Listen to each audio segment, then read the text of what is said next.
Serbia, Slovakia, Turkey, and the host nation Slovenia.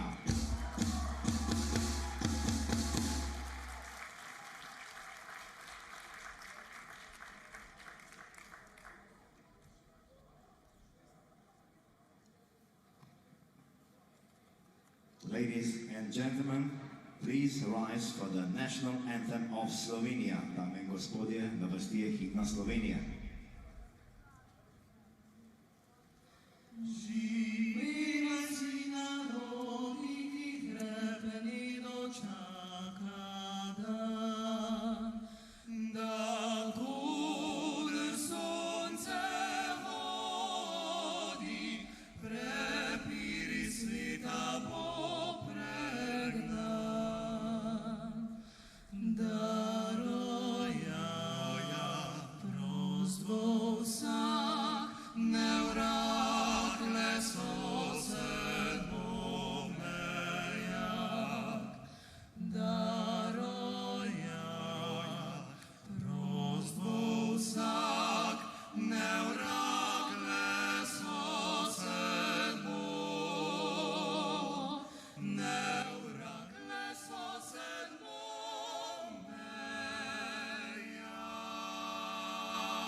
Down the track, just below the grandstands, we have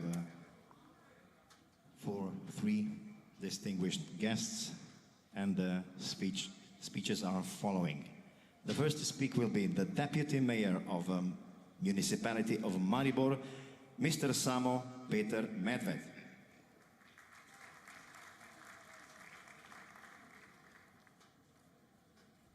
Dear President of European Athletics, Mr. Dear President of Athletics Federation of Slovenia, Mr. Primož Feguš, esteemed athletes, coaches, team representatives, organizers, dear guests. It is a great honor for me, as the Deputy Mayor of the Municipality of Maribor, to welcome you to the opening of the European Athletics Team Championship, 2nd and 3rd Division. We are pleased to host you at our modern athletics facilities, which were built as part of the legacy of the European Youth Olympic Festival 2023, with the support of the state and the government of the Republic of Slovenia. The successful organization of this festival paved the way for the Today Championship. More than 1,200 athletes from 31 European countries are competing in Maribor this week. Your presence is proof that sport unites. It builds bridges between people and nations and overcomes differences. This message carried even more weight considering that the event was originally to be hosted by Israel, which was unable to hold the competition due to political instability.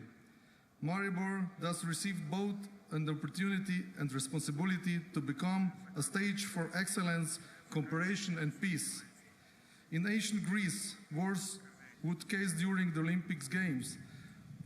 Sport was sacred space, a place where peace prevailed. Today we need that spirit more than ever. Maribor as a city has experienced many difficult and tragic moments throughout its history. That is why the wars, suffering and injustice we were witnessing in the world today deeply affect us. We do not access them, and we will not remain indifferent. The Slovenian people achieved statehood only in 1991, and only then did we begin competing under our own flag. For that reason, we take this opportunity to express our firm protest against unilateral actions and undermine peace and unharmed nations, and to issue a clear call for peace, for immediate cessation of wars, aggression and acts of violence against people, nations and humanity. Finally, I would like to express specially thanks to the Athletics Federation of Slovenia, European Athletics, Sport Maribor Company, their organizers, volunteers, and everyone contributing to this exceptional sporting event. Dear athletes, I wish you a successfully inspiring and above all, safe competition. Thank you.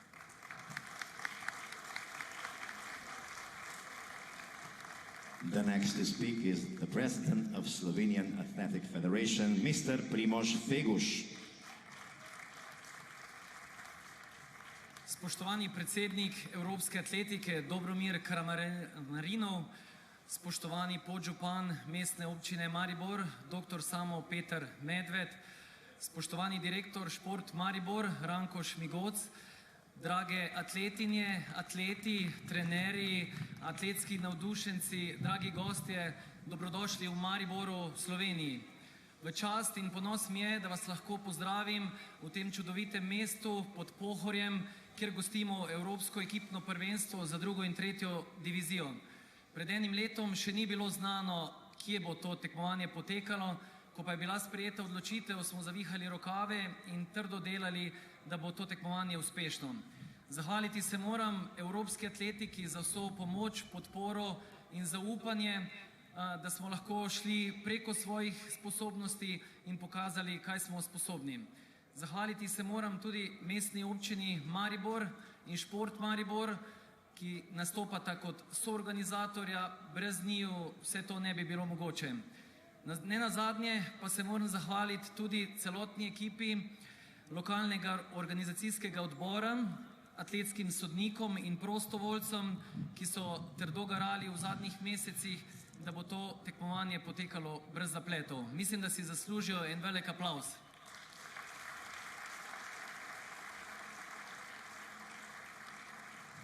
Drage atletinje in atleti, želim vam najboljše rezultate, želim vam vrhunske nastope, seveda brez poškodb in najboljša ekipa zmaga.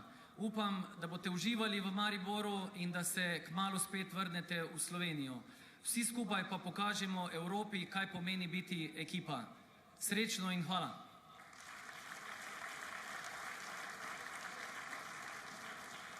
We are honored to introduce the next speaker, and that will be the President of European Athletics, Mr. Dobromir Karamarinov. Mr. President, Mr. Deputy Mayor, European Athletics is extremely proud to be here again in Slovenia, in Maribor. In Slovenia, the country who loves sport. Maribor, the town who loves athletics. And the host federation of Slovenia, who did a lot in the last years under the leadership of the President Primož Feguš. And this federation shows how the middle-sized federation can do a lot, because in European athletics, we never count the federation because of the size. We always think what the federation do, and Slovenian federation do a lot. And we are sure you will do many things for our lovely sport. But now, here, we are ahead of the really athletics festival. Over 1,000 athletes, 31 member federation, we compete in the next days here in Maribor. I want really to thanks to all of you, first to all the teams who are here to show our lovely sport, to all athletes who will compete, because to compete in the team championships, it means a lot. We are individual sport, but be part of the team, to be part of the something bigger than you, as individuals, this is really something bigger. And the team spirit of these championships is so soul and engine of our sport, because our sport, you showed the last year that we are untouchable sport. We are definitely Olympic sport #1, but this is not granted. We have to deserve day by day. And now it's your turn, my dear athletes, to show on the track and on the field that we deserve it, this position. Finally, my dear athletes, good luck. Good luck not only the following days. Good luck for this challenging year. Good luck for the future, because you are our future. And now, it's my duty and obligation to declare that European Team Championships, 2nd and 3rd Division, Maribor 2025, is officially open. Ladies and gentlemen, please rise for the anthem of European athletics. Dame in gospodje, sledi himna evropske atletike.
Ladies and gentlemen, with this final act, we are closing the opening ceremony, and we wish good luck to the athletes for the next days. Thank you.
Hello and welcome to the European Athletics Team Championships, coming to you from Maribor in Slovenia.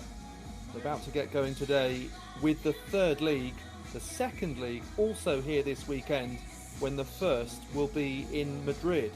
So this is being billed as the biggest ever event in Slovenian athletics history, although there was previously an edition of the European Cup here in 2003 and European Under-20 Championships in the capital city Ljubljana back in 1997. There was some athletes to watch that day, some future world and Olympic medalists and champions like Dwayne Chambers, Kamila Skolimowska, Nils Schumann.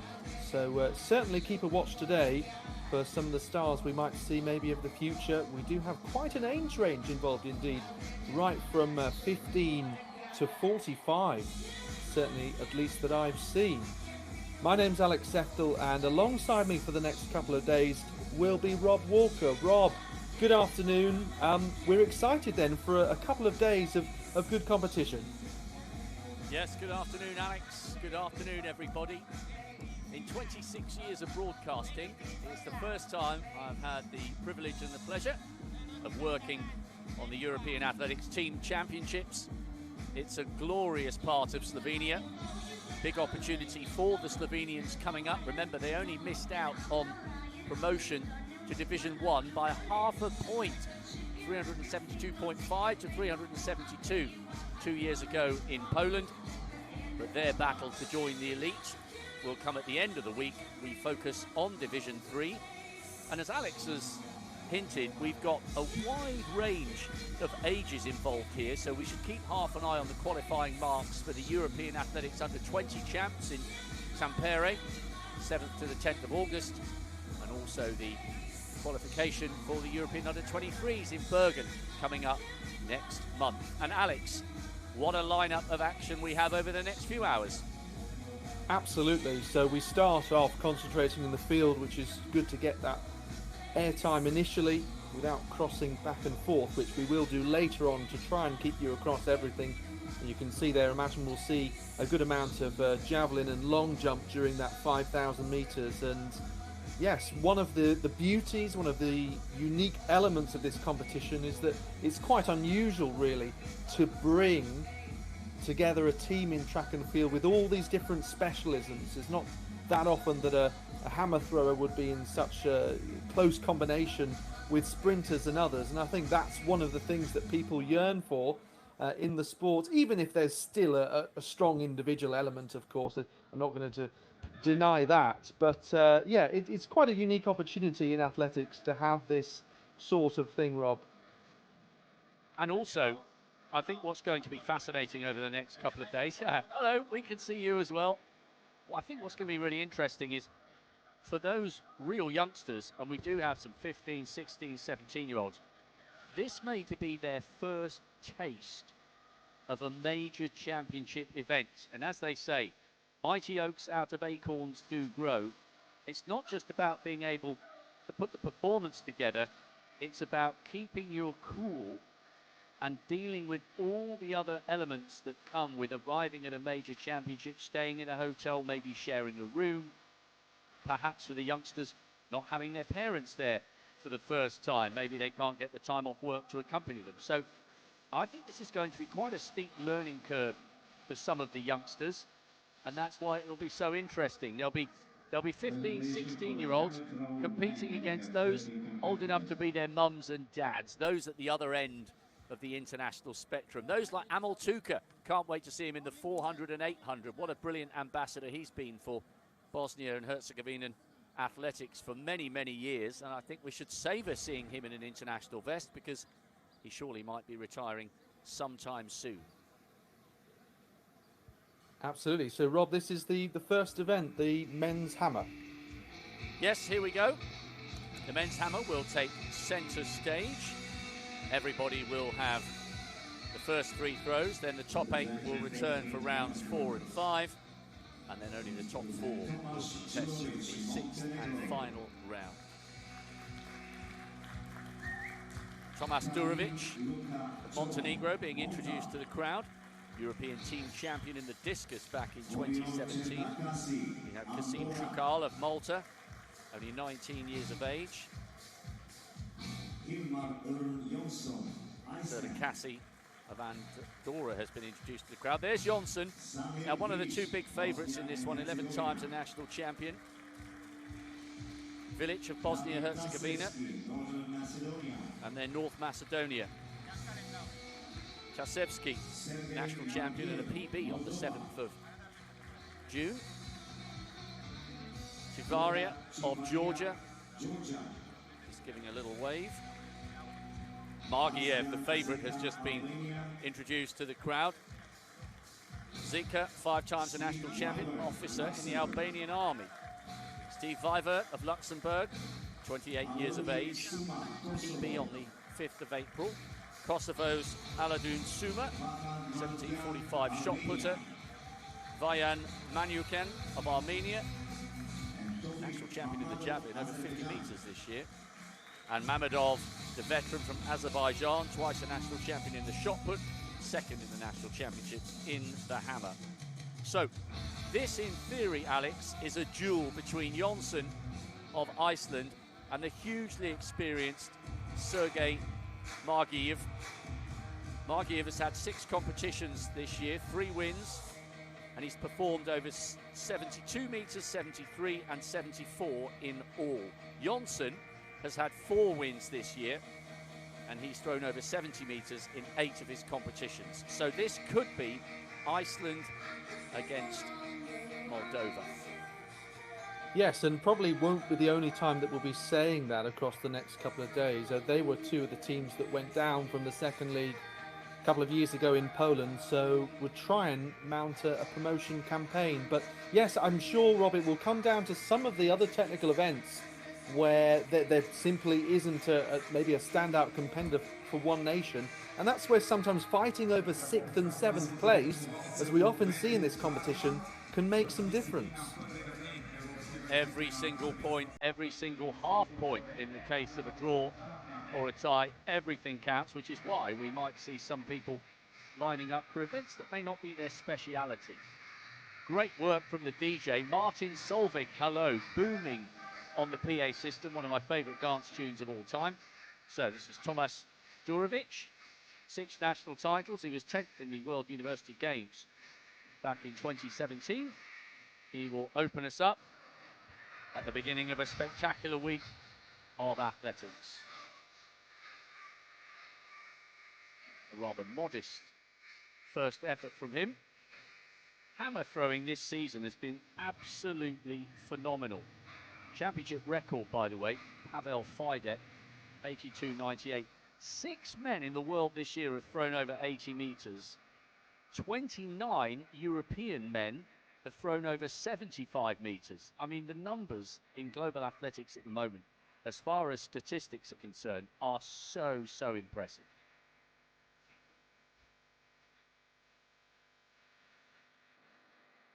So, very modest. 18.47 for Durovic. Now, the small, powerful-looking athlete from Malta, Karim Shuhal. He's won his only competition of this year. He's in that 50-metre territory. Big stage for him. And still, the PA music is booming. We'll be here for the next 5 or 6 hours, keeping you updated.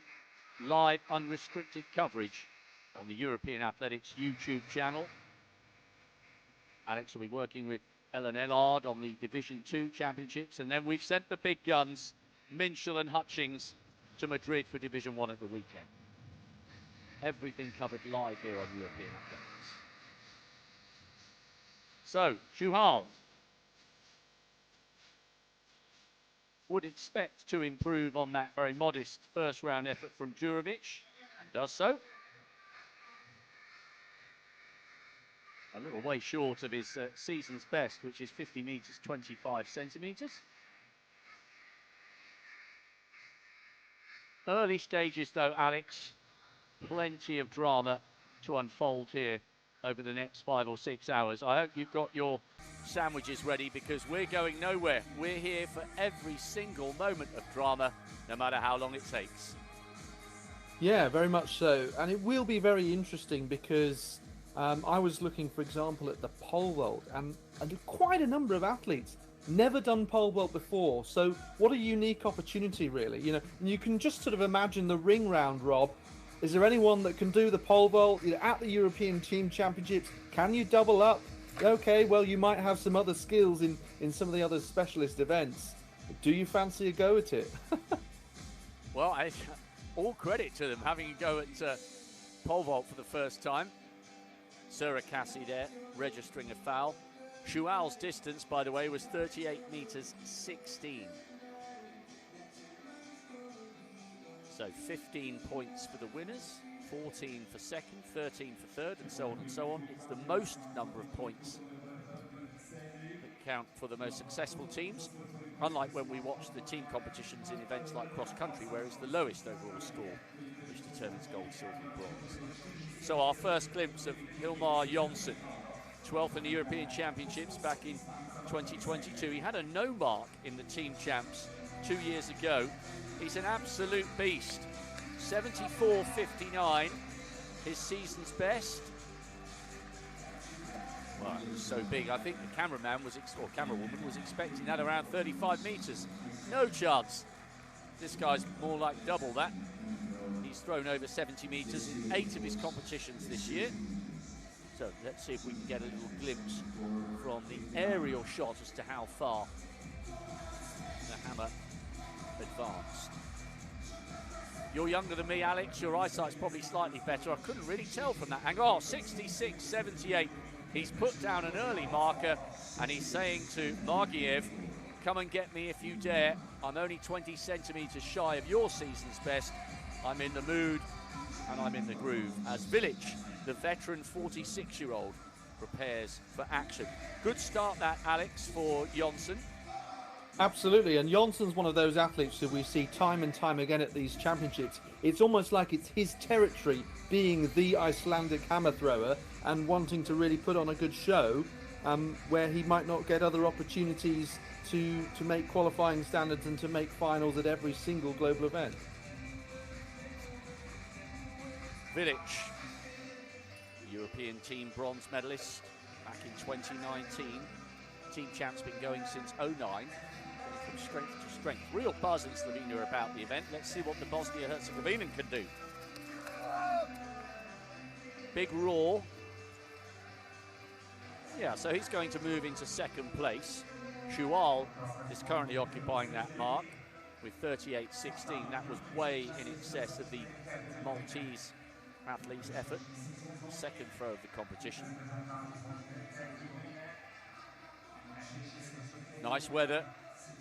Trees outside the stadium blowing a fraction. It's a beautiful part of Slovenia. And I was really impressed with what a beautiful country Slovakia was when we were there. I was there with Phil Minchell last year for the under-18s. Vanska Bistrica.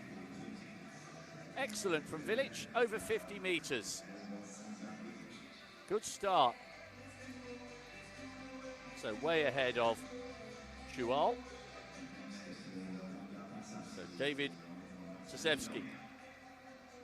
At 43, well, you can't see it there, a 43 meter 35 PB. That came on the 7th of June. So not only is he national champion, he's in the form of his life. Can he be inspired here? Oh no, bit of a slip. He's okay. That wasn't too far away from his PB, but of course he slipped, so that won't count. Little adjustment needed for him. And now the excitement will begin to grow as the Moldovan veteran will come snarling towards the hammer circle. This guy has been such a great ambassador for Moldovan and European athletics. Sergei Margiev, 8th in the World Championships, way back in London in 2017. 6 competitions this year, 3 wins. His worst throw in any competition is over 72 metres.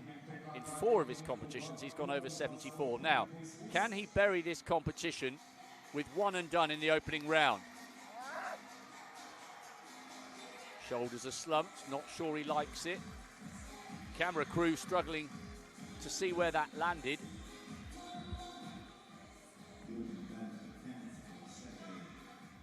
So the lead with his rival, 66-78. Now, I couldn't see where that landed from the angle we got there, Alex, could you? It can be hard, and knowing the European Team Championship was like, especially with the sun shining down on the field, but it's over 67 metres. He's in the lead, not by much, but the duel we were hoping for looks very much as though it is unfolding. Goga Chikvaria, European team gold medalist back in 2017. He's 34 now, loves playing rugby. He's got a good tradition, the Georgian, in this event. Got a silver 2 years ago when we were in Poland.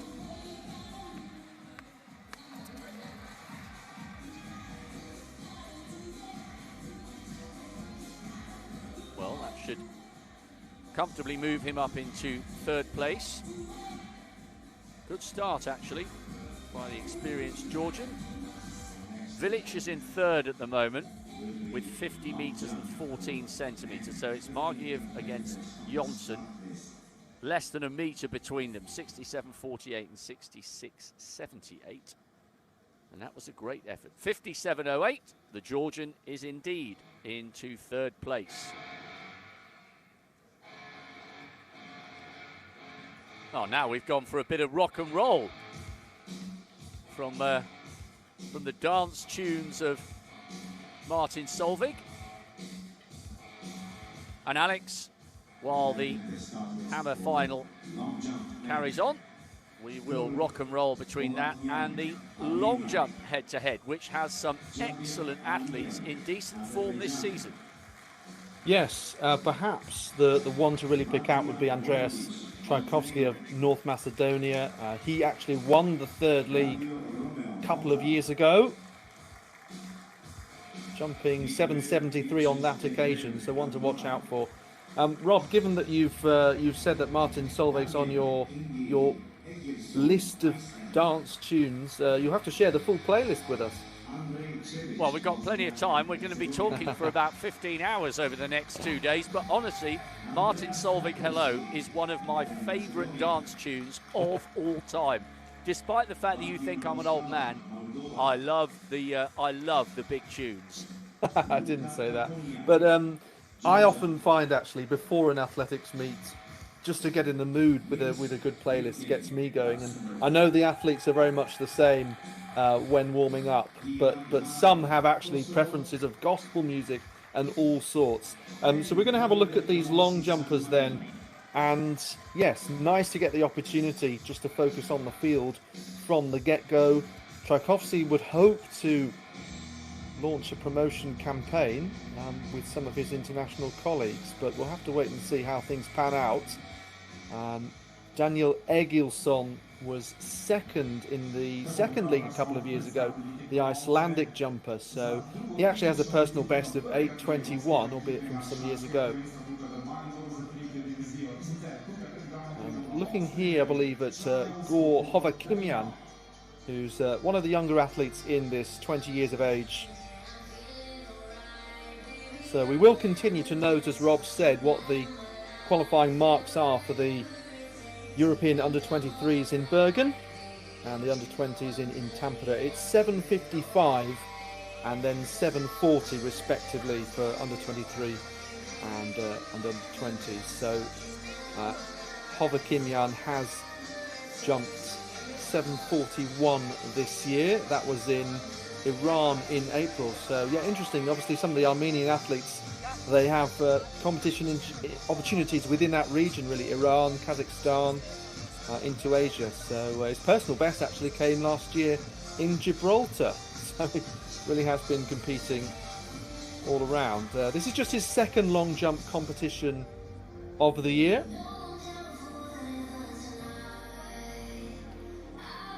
Of course, watchers of European athletics for some years will know that the European record still held by an athlete from Armenia, Robert Emian, 8.86, which was set in 1987, the year he got the World Championship silver medal behind Carl Lewis.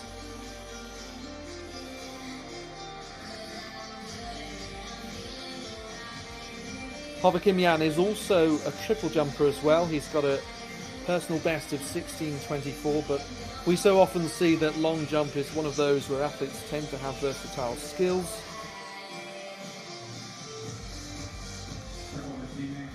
You know what I'm really excited about here, Alex, is how much he looks like he's enjoying it. He's been smiling, he's soaking up the atmosphere. Yes, it's not full yet. It's a Tuesday afternoon and people have got livings to earn, and we'll be expecting the crowds to be bolstered as the afternoon and early evening progresses.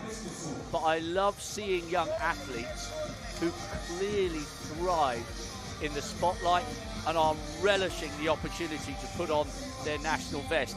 This is a really big deal for some of these youngsters. Well, absolutely, and especially before the competition as well, to avoid only having that game face on. He was, putting his guns up in the air, his arms up in the air to show off his muscles. But yeah, just to salute perhaps those watching in the crowd, and yeah, what a kind of team bonding experience these championships can be, as we see some trying to get a bit of shade next to the electronic board and others with towels on their heads. I was commentating on a very hot meeting the other day where athletes all had towels on their heads. Back to the hammer. Right then, Durovic in the second round. Well outside the top 8, I think perhaps saving his best for other events. And there are many athletes who are competing 2, 3, 4, I think there's 1 or 2 even doing 5. So Durovic not troubling the top of the leaderboard just yet. Margiev 67.48 in the first round from Jonsson, 66.78. Kitvaria is in third with 57.08. So there is an improvement up to over 21 metres now on the continental. Now, Chual temporarily went into second place for his 38.16 in the opening round. Still only a teenager. By the way, the mark for the under 20s, 57.50. So he's not a million miles away with his season's best of 50.25.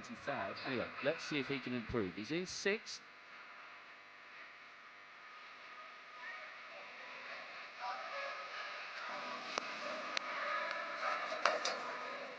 No, couldn't quite control it there.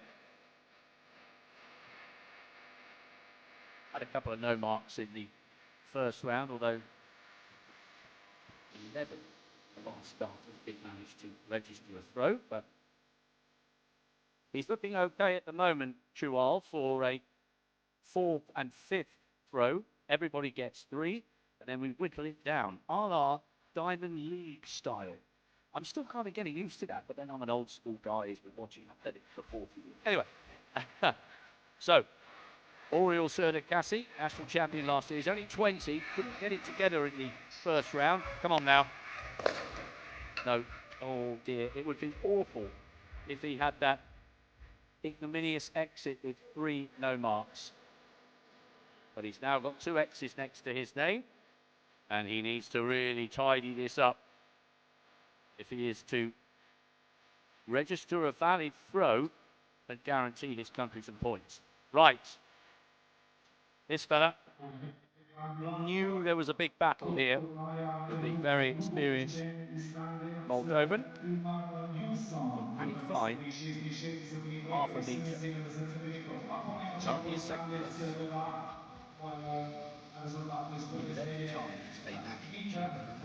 Great victories. Sweden this year. No. Now that's interesting. Just a long way to go in this competition. Obviously, with 66.78 miles clear in second place, we would expect him to have a fourth and fifth round effort and to be in the mix with Margiev towards the end. But Alex, that just sends a little message to the Moldovan that it's not quite all ticking from the Icelander, and that may give the Moldovan a little bit of a psychological edge when he steps short in his second.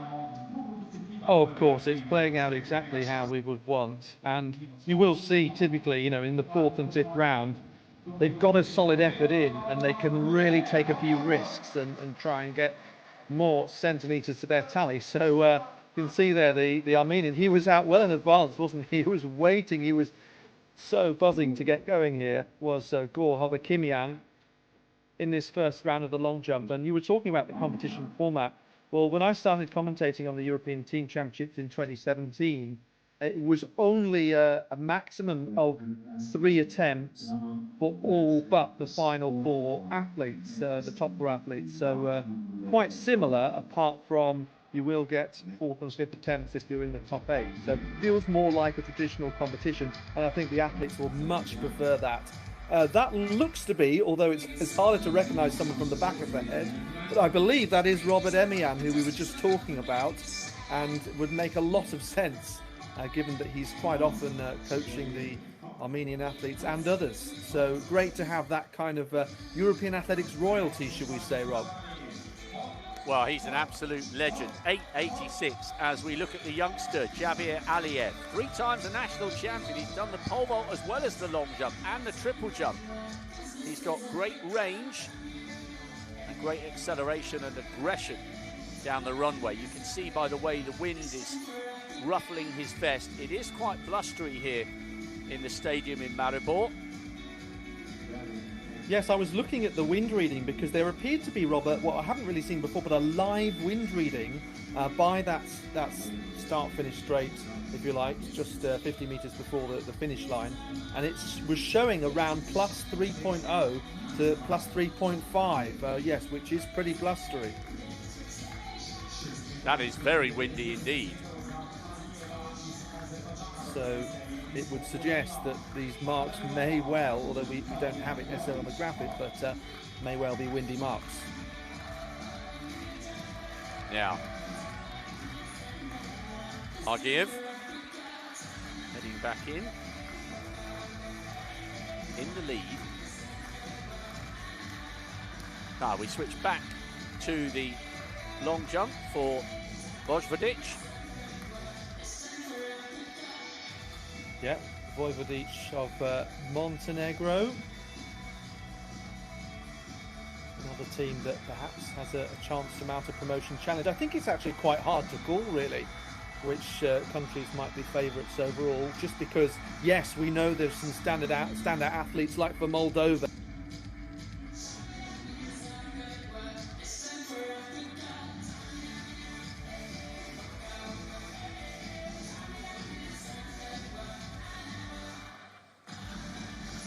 Like there's a little bit of a delay here. Margiev just waiting for the 18-year-old from Montenegro. Vojvodic. What a moment for him.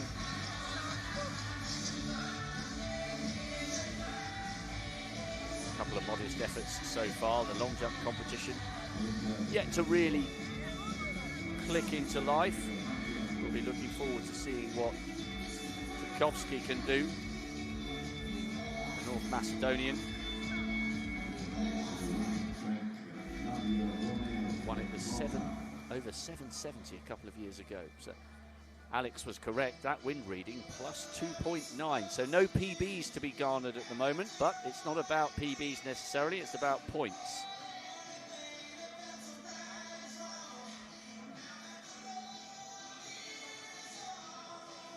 Lilches Vondrel.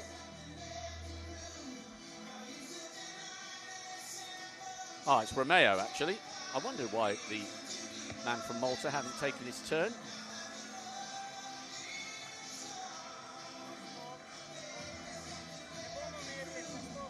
Won the national title last year. He's pretty close to his PB this year. 69. Had a couple of good wins back on the island. That wind reading jumping up again, that was a foul. So it was plus 2.9 for the previous jump, now plus 3.2. And now Vilches Vondrel.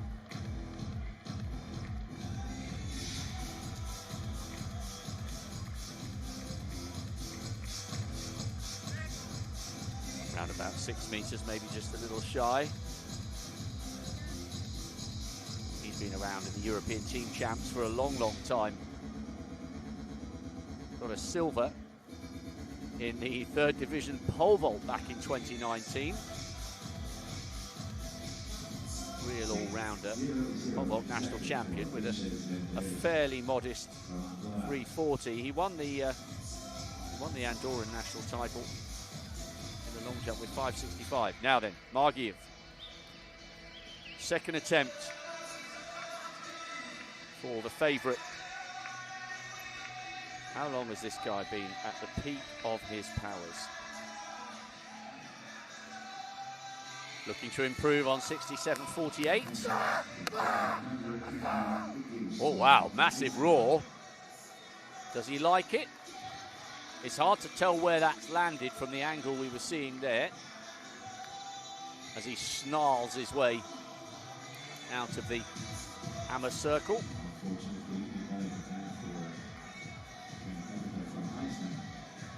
Johnson had a foul with his second round. So, oh, there is an improvement. Excellent stuff there. 69.26 from Margiev, edging closer to 70 meters. Wow.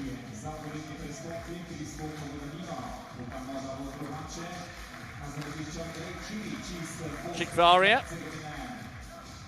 is in 3rd place at the moment. Picked up the bronze a couple of years ago. No, couldn't hold that together.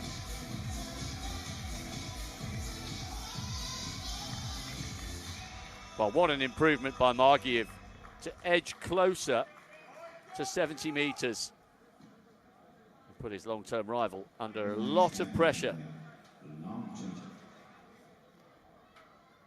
Will be represented from Northern Macedonia, Andreas Rekoski.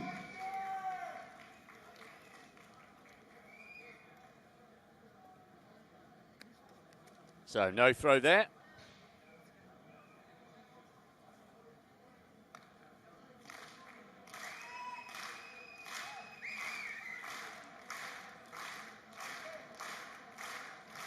Tchaikovsky.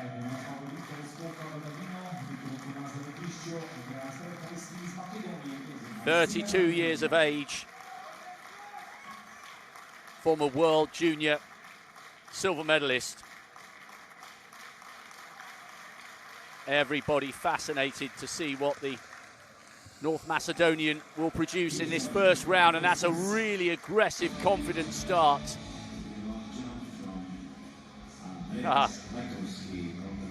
There's a little bit of a strut as he walks away from the long jump pit.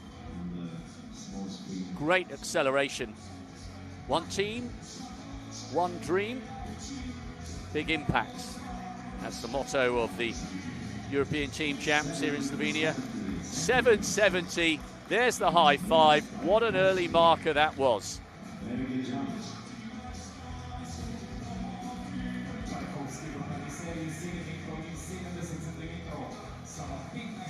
Daskalov, 15 times a national champion. That's hard to believe at the age of just 26.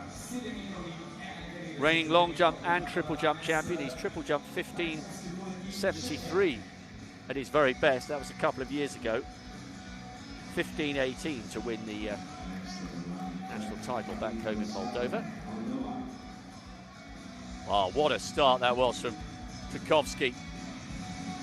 He's really laid the marker down for everyone else to chase. Well, if he gets the green flag, that looked pretty decent from the 26-year-old. He was behind the board. In fact, his biggest danger. Ooh, was he behind the board? I thought that was clean, was it? On the vertical plane. Anxious look back. Yes, and that was wind legal as well. Excellent start from the Moldovan. It's almost though that wasn't quite the image frame that we needed to see. We need to see the foot on the ground. But yes, does appear to be all okay for Doskolov. But yeah, what a start, as you were saying, Rob, for Tchaikovsky. He's 3 centimetres off his winning jump from 2 years ago in Silesia. So this is Luka Kufunia of Georgia. Actually set a mixed relay national record a couple of years ago. Of course, yes, those records are very new.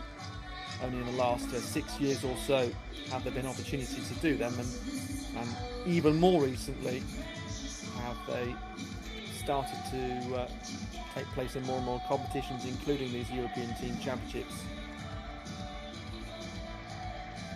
There we go, good foot placement there from Kufunia in this opening round. 640 is his season's best. He won the Georgian indoor title earlier this year, and was second in the 60 metres. Loving the music again, Alex. Shakira, It's Time for Africa, reminds me of the Football World Cup in 2010. I had the privilege of being in the Rainbow Nation for that. It was absolutely brilliant. Now, this long jump competition, Alex, is really bubbling nicely. We've got 3 men over 7 metres and a buoyant man from Luxembourg hoping to join them. He has gone over 7 this season. Absolutely, and he's part of a band himself, talking of music, a band called the Young Souls from Luxembourg. So yes, very much. You have to remember that athletes sometimes have plenty of other strings to their bow.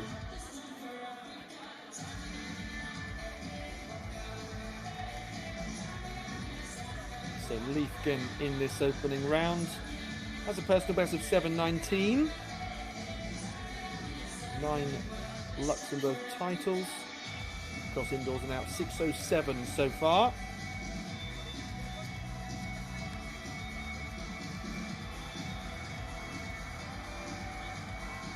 Well, it's interesting that live wind reading, as I believe it is now calmed down somewhat. But yeah, we'll see that ebb and flow, I'm sure, throughout the competition. And there may be a degree of error, you might say, compared to the official reading when the jump is made in any case. Well, the great thing is when the wind reading goes under 2 metres, these guys know that they're in pole position to try and strike for a personal best. But yeah, I mean, the wind has been, I think 3.2 is the strongest we've seen behind these guys as Mirage of Kosovo steps down. A little shake of the head there. Bukowski leading with 770, just a couple of centimetres shy of his gold medal winning performance a couple of years ago. Kimyan of Armenia, who started our competition, he's in second with 736, and Dosolov is in third with 710. That one was wind legal. 1.3 metres. So only 3 men so far over 7 metres. And once again, Alex, the wind has jumped up. That was plus 2.7. Yeah, I think it's something we'll have to keep an eye on. Shual, Malta. 6th place now, courtesy of that first round effort. A little bit untidy in the second. Well, he's released it successfully.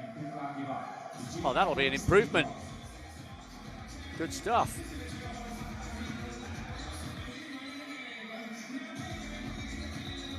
Edging towards the halfway stage of this competition. Argiev still leading from Jonsson.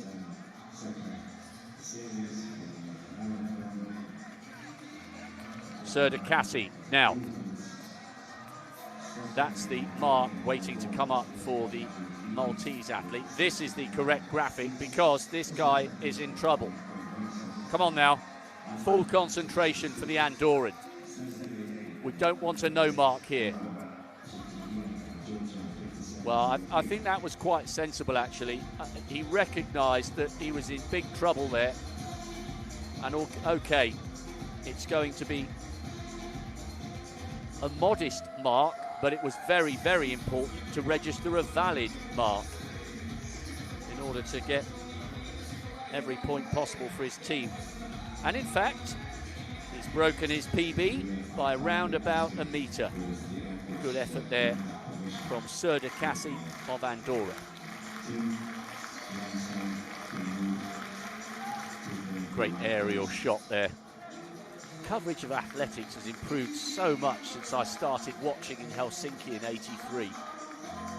Aerial shots. Now then, the snarling man from the fabulous island of Iceland.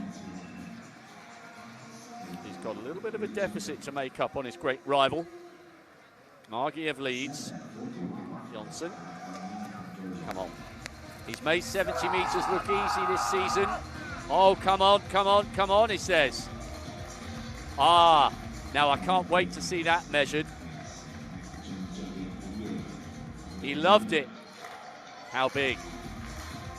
69.26 is the lead. Oh, that looks huge. Oh, 70 metres 37. The man from Iceland says, anything you can do, Margiev, I can do better. He has taken the lead with a fabulous effort in the third round. And once again, another competition. This will be now 9 competitions in 2025 where he's gone over 70 metres. He is Mr. Consistent.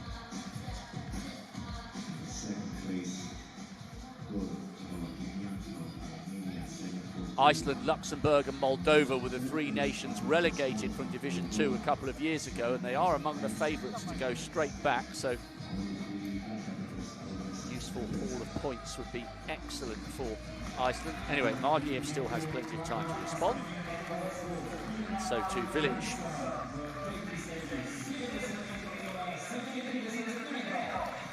Hoping to improve on that first round effort. Pretty consistent though, 50 metres at 49.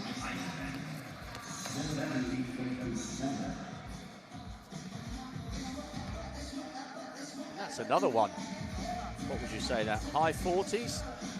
So he'll have no problem at all securing a 4th and 5th round throw. Usual rules apply, only the top 8 will come back for 4 and 5, and then only the top 4 for round 6. And I wonder whether Margiev will save his best for last. He's certainly under a little bit of pressure now, having seen Johnson scorch out to our first 70 metre throw of the competition.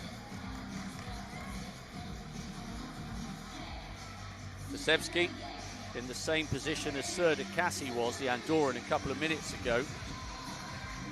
Desperately needs a valid throw here. At personal best, 43.35, coming earlier this month. He knows it's in the locker, but needs it now. Come on. Oh, he looks disappointed with himself there. A little anxious look up at the scoreboard. Margiev will be next.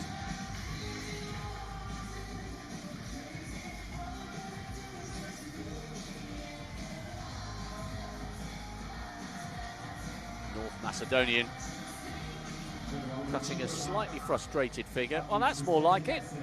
39.02, and at the moment in 6th, he's looking good for a further 2 throws at least in rounds 4 and 5. Right, here comes the big dog, looking to improve on that second round effort of 69.26. Needs an improvement of over a metre. Remember, this is the guy who's gone over 74 metres in 4 competitions this year. He's watching, he's waiting. Wow. Well, it could be close. It's an excellent series. You'd expect nothing less from somebody so experienced. Olympic finalist back in Rio in 16. He was 10th and then he was 12th in Tokyo when we were behind closed doors. Everybody looking forward to going back for the world champs. 68.52. It's a very consistent series, but no 70-meter mark just yet for the Moldovan.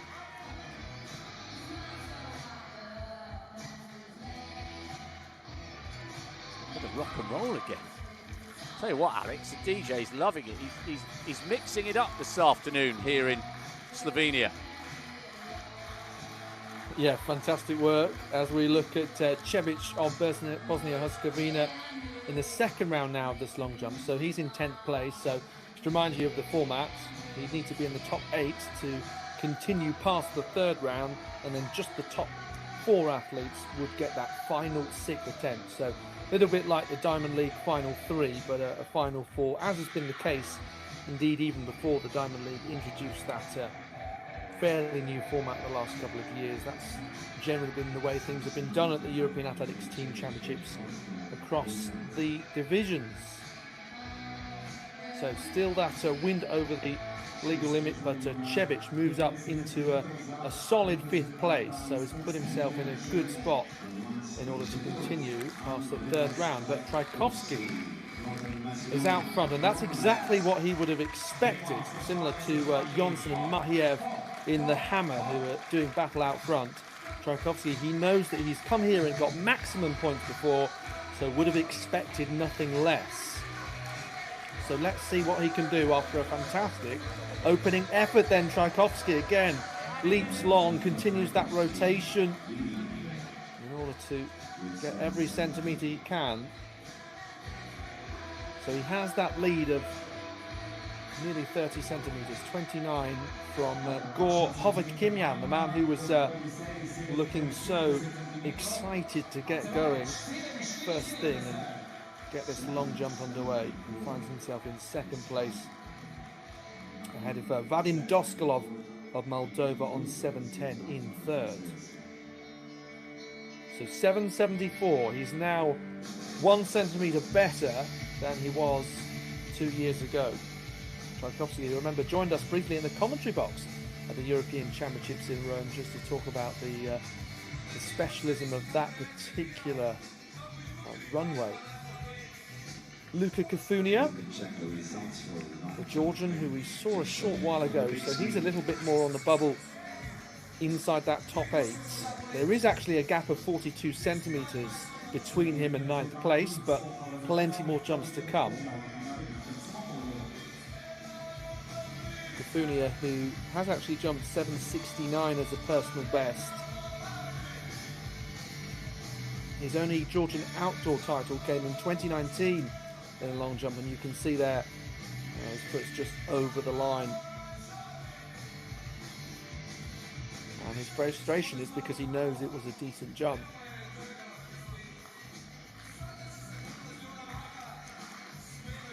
But sometimes once the athlete's got a decent mark on the board, can afford to really go for it, and as a result we do sometimes see some fouls once a reasonable attempt has been made previously. We're seeing that from Niels Liefken, our bandmate and drummer.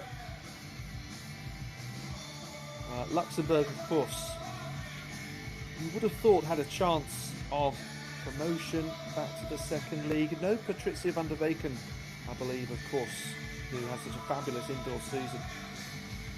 Similar to Louisa Gego, we wonder whether she might feature for Albania, but we do have some accomplished names. We'll come on to them throughout the competition, but seeing as we've had the hammer the last few moments, got to mention Yitzi Moreno, of course, a winner of the 2008 Olympic Games with Cuba, and legally coming out of retirement to represent Albania. So more on that later. She'll be at the start of tomorrow's programme as we look at Maraj of Kosovo here. So 4.55 in the opening round.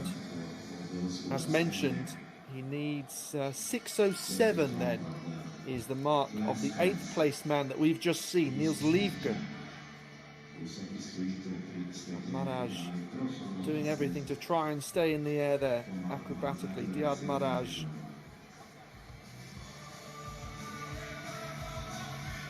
His personal best of 6:57 set this year is in fact the national under-20 record.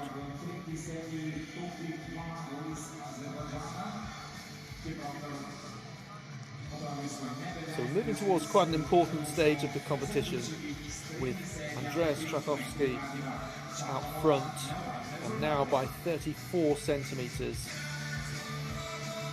This is Davide Davosi of San Marino.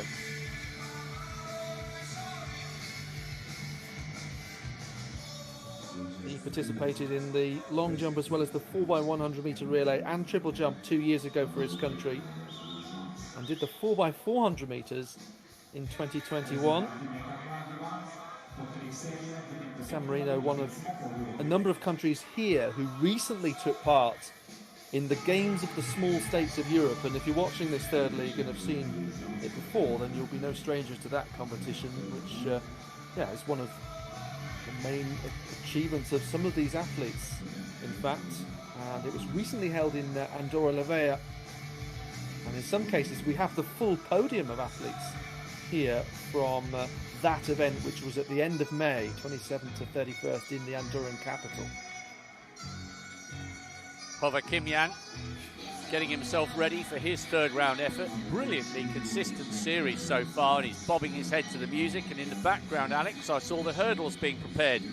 Women's 4 hurdles will be the first track action. It's all going on this afternoon. Absolutely, yeah.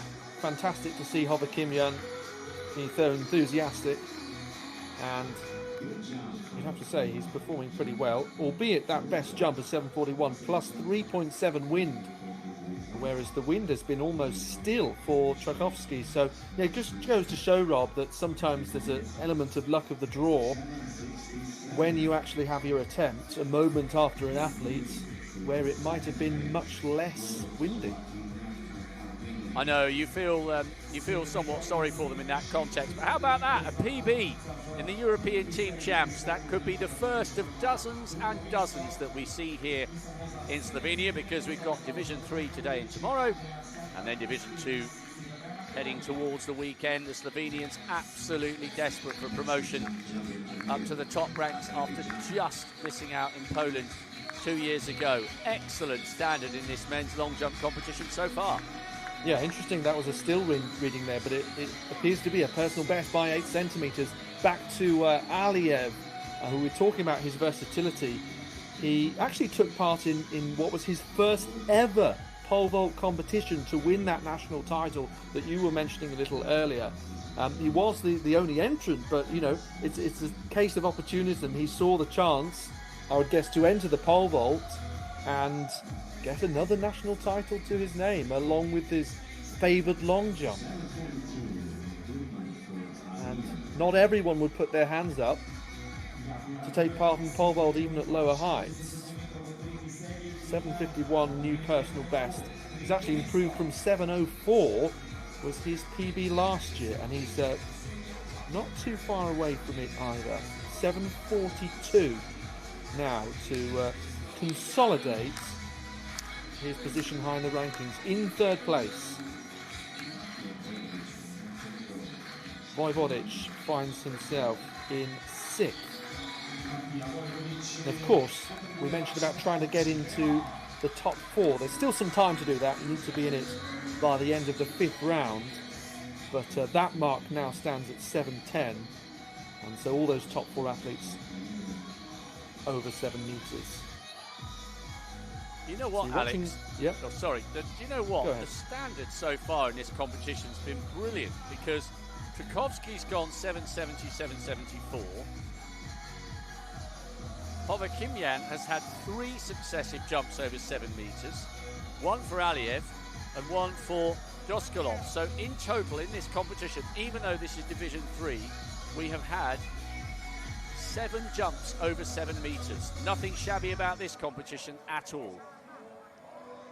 No, absolutely, and I think there's a sense of sometimes urgency to get underway, especially when you don't start at 9, 10 a.m. in the morning, as we sometimes see in some competitions.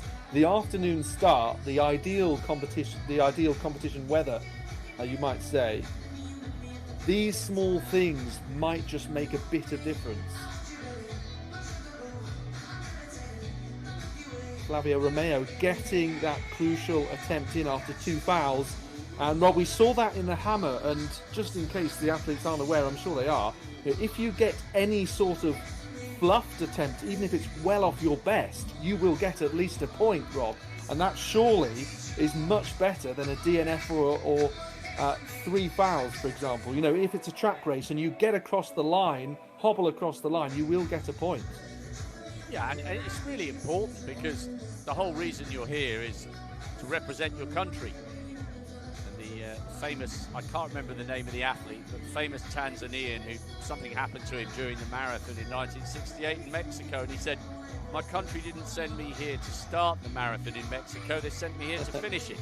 So every single point could count, and I think that's the subplot with these field events, that 2 fouls puts the athlete under huge pressure, not just for their own performance, but because they're determined to at least put something on the scoreboard for their teammates. Yeah, I think the athlete you're thinking of was John Stephen Akwari.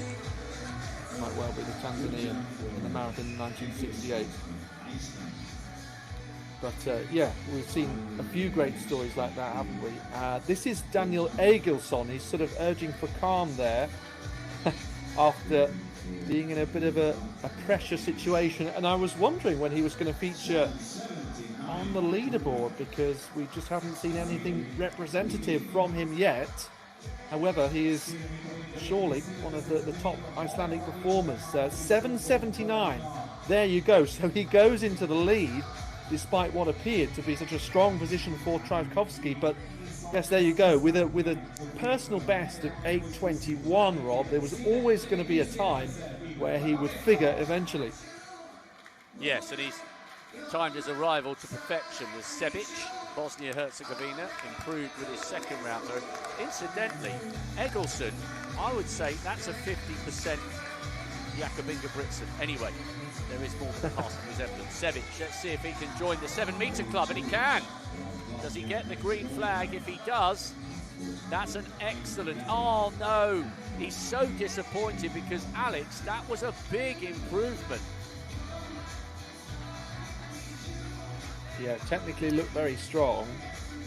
There you go. So, oh, that is unfortunate.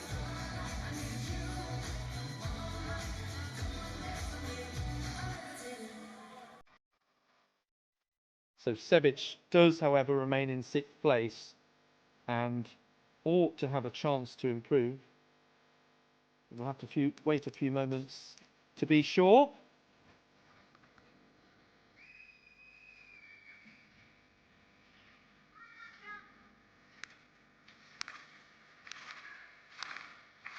So the lead now held by Daniel Ingi Egilson of Iceland, 7.79 from Trajkovski, 7.74. They both wind legal efforts out front.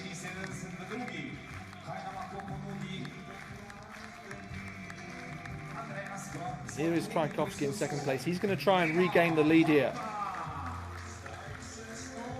7.91, his personal best from a couple of years ago. It's been a really strong series, and now he's going to be pushed by a top competitor. Egilson, who was actually 2nd in the 2nd league 2 years ago.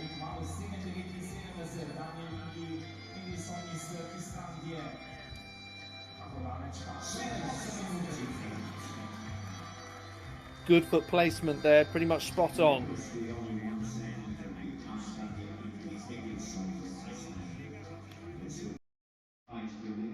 What a series that is, Alex. 770, 774 and 778. It's not the lead, but that is an absolutely brilliant card by the youngster so far.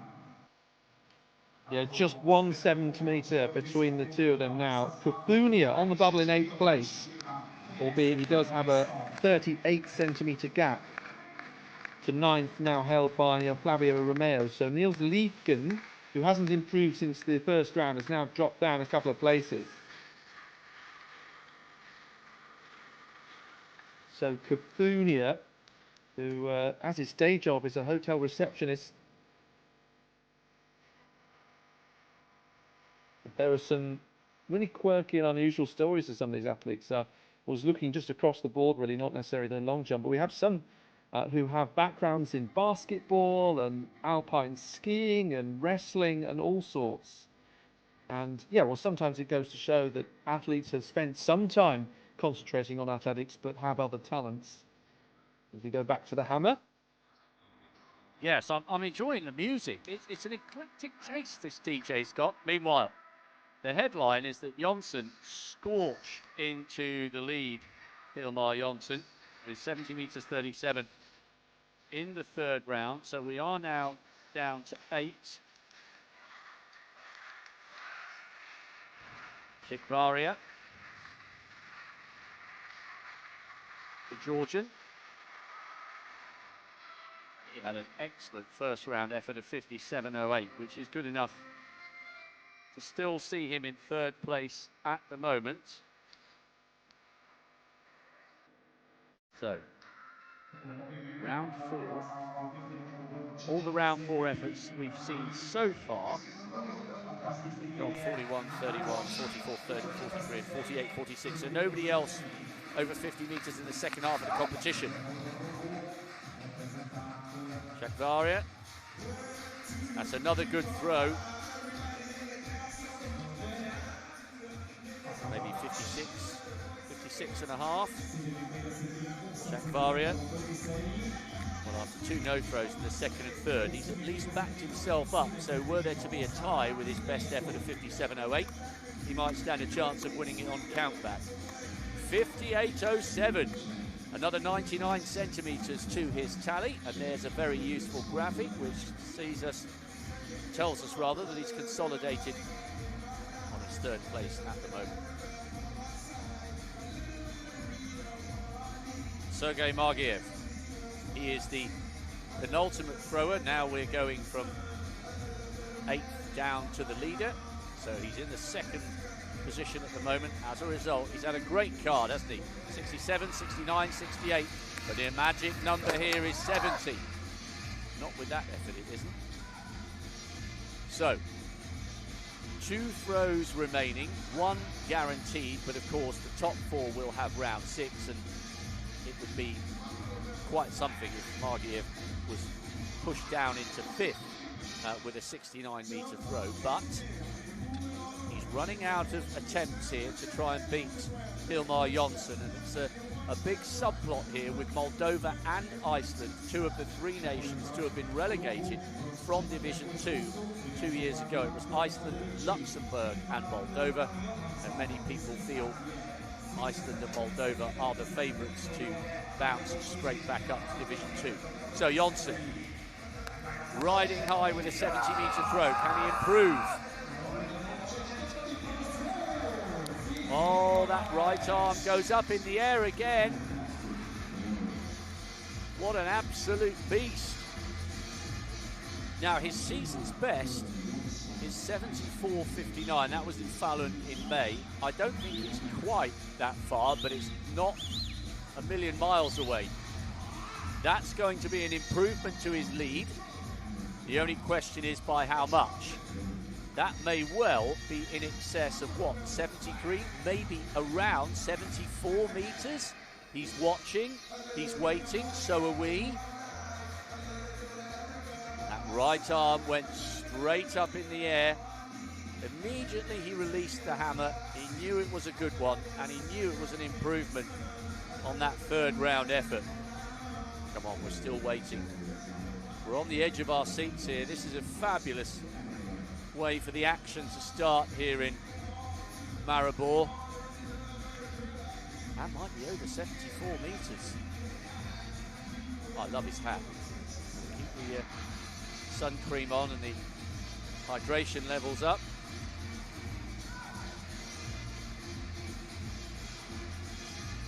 Tension growing. You sure he's Fair got play sun to cream the on? marker. He hasn't moved a fraction.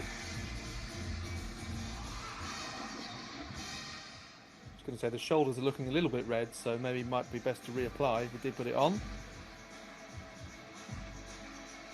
My goodness me, this has taken a while, Alex. Yeah, not sure why, but yeah, good to see Jonsson in fine form. Of course, at 29 years of age, should be coming into some of his most consistent years as a hammer thrower. Typically, you know, as you advance in years of experience and strength and technical ability, that's when you do tend to see athletes really excelling well into their 30s. Jonsson, who of course studied at the University of Virginia and has been based there for a number of years. Both his parents were athletes. His father, Jon Sigurd Jonsson, was a hammer thrower, and his mother was a high jumper.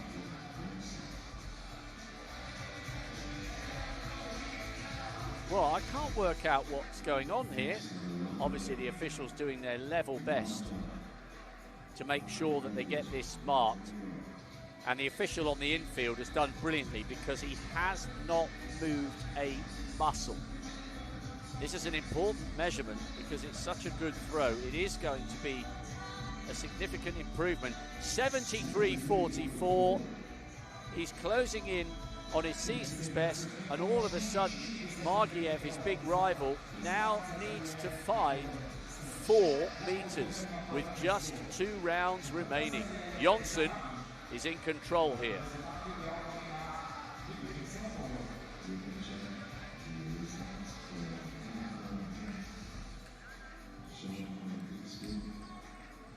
So Cassie only had 1 valid throw so far, but good enough to be a PB.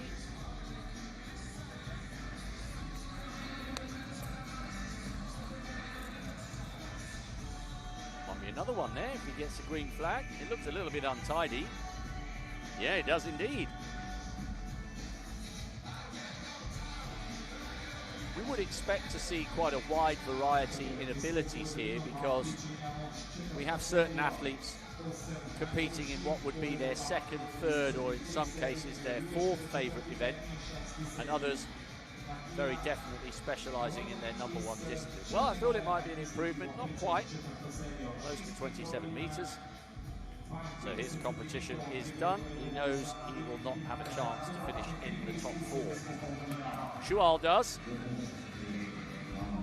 He has gone over 50 metres and will need it because 4th at the moment is Viver of Luxembourg with 50 metres and 50 centimetres. So Schual, if he is to avoid this being his last throw of the competition, he needs to throw a season's best. Big moment for the 19-year-old from Malta.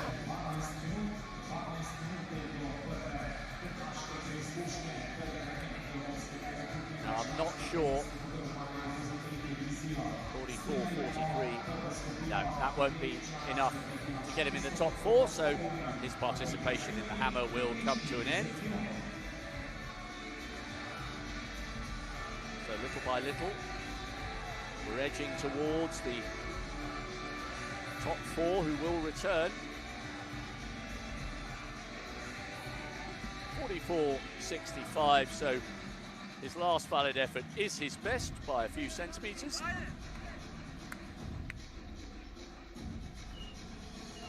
As Vilic, Samir Vilic. Oh, it's Tversky, I beg your pardon.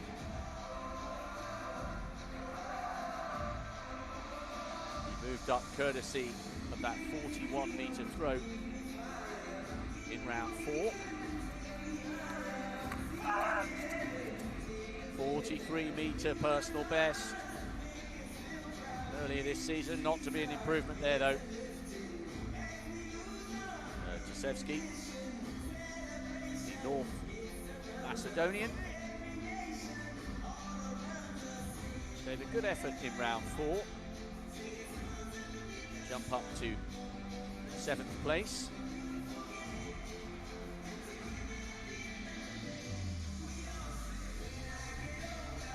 So he's had 2 throws over 40 metres. Ah, over wave for the camera. Everything is live, by the way, on the European Athletics YouTube page. You will not miss a single beat. You're listening to the incredibly knowledgeable dulcet tones of Alex Seftel, and they've let me in the back door, Rob Walker. Tomorrow Alex will be joined, or rather for Division 2, Alex will be joined by Ellen Ellard, and it'll be the old guys, Tim Hutchings and Phil Minchell, anchoring you through the 40-degree heat of Madrid at the weekend for the top division. Now Village. Village is ever so close to the top 4, but needs to find 35 centimetres or so. Vivert is in 4th with 50 metres 50. 37 centimetres to have one last throw in round 6. Well, it's a good effort, but I'm not sure that's going to be an improvement on his 3rd round. A good card, 50 metres 50 in the 3rd, 50 metres 38 in the 4th.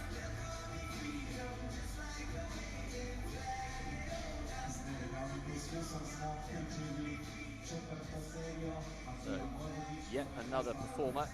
50-14 remains his best effort, but what about that 50, 49, 49, 48, 48?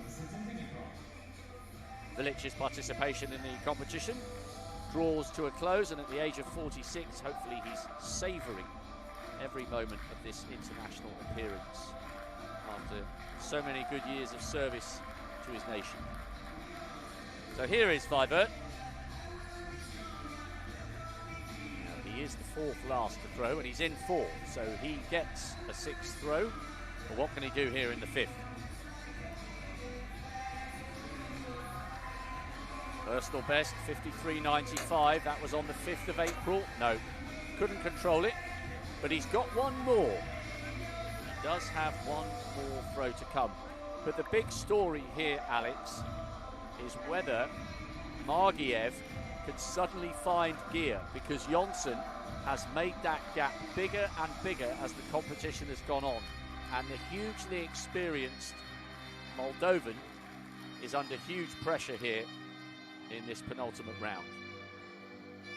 Yeah, still think it's very possible though, and someone as experienced as Margiev would do all he can, I'm sure. Before Margiev comes Chikvaria, 57.08, 58.07, like it.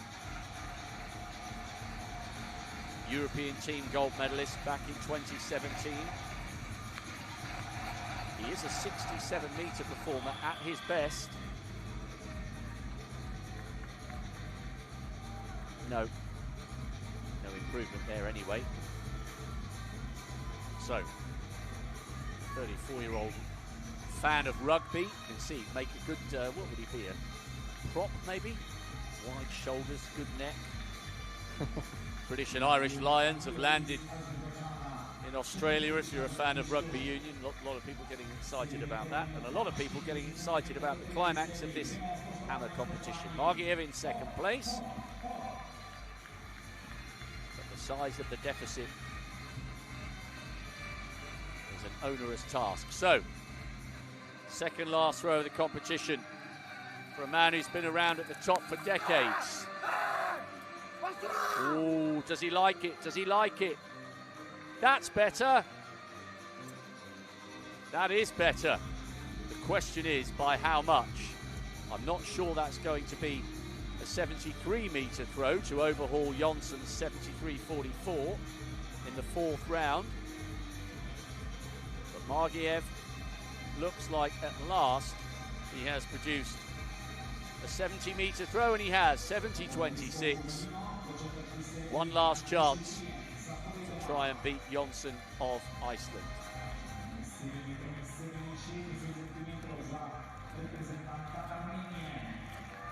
He will know he's got one hand on maximum points from the opening event of the competition. Jonsson, could he make it even harder for his great rival? He'd love to finish with a season's best. This is penultimate throw. And that one landed outside the sector. So Vivert of Luxembourg, Chikvaria of Georgia, Margiev of Moldova, and Jonsson of Iceland will have one throw remaining. And still the dance music is pumping. First track action, by the way, we've got the women's A and B finals in the 4 hurdles, women's pole vault final, then the men's hurdlists, women's discus, men's hundreds, be very competitive. Should be a good afternoon this, Alex. Yeah, really looking forward to seeing the variation that we've got over the next couple of days, and different storylines that will emerge. But we've got 2 brilliant battles in these field events, going just about as well as we could have hoped. Now, Tchaikovsky, with this great series, eking out 4 centimetres more. He can't continue that right up until the end, surely, but that does look like another great jump. How consistent? I mean, that is basically the same image that we saw in the 3rd round. It is a little bit shorter, this jump, but still, you've got 4 within, I think that's 14 centimetres of one another, as we watch now Egilson, who of course had those 2 fouls, then got himself in the competition and got himself into the lead as well. So, fascinating way of doing it, but it maybe is an unorthodox method. And he's hoping to get Iceland promoted back to the 2nd league, relegated in 2023. Even though he was 2nd, he was one of their highlights of the competition, I think you'd say, a couple of years ago. They just needed a few more, really. Needed to pick up a few more points. They were 3rd last in 2023. But they have got some of their bigger names, for example, Anita Hinriksdottir in the women's 800 metres, which we'll see later. So, Daniel Ingi Egilson, 7.79 and now 7.60 for our leader.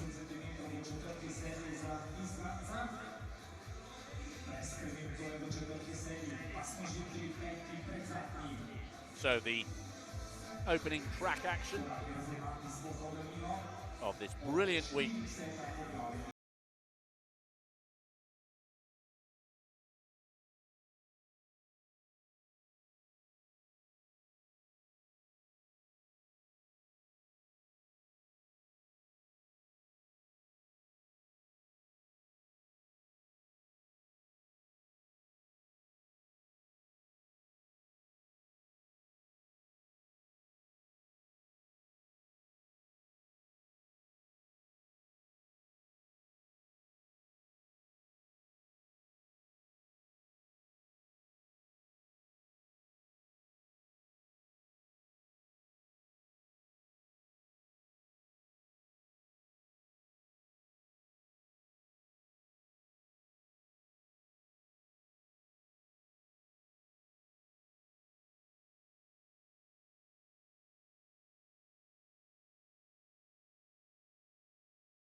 Qualification marks for the European under-20s, by the way.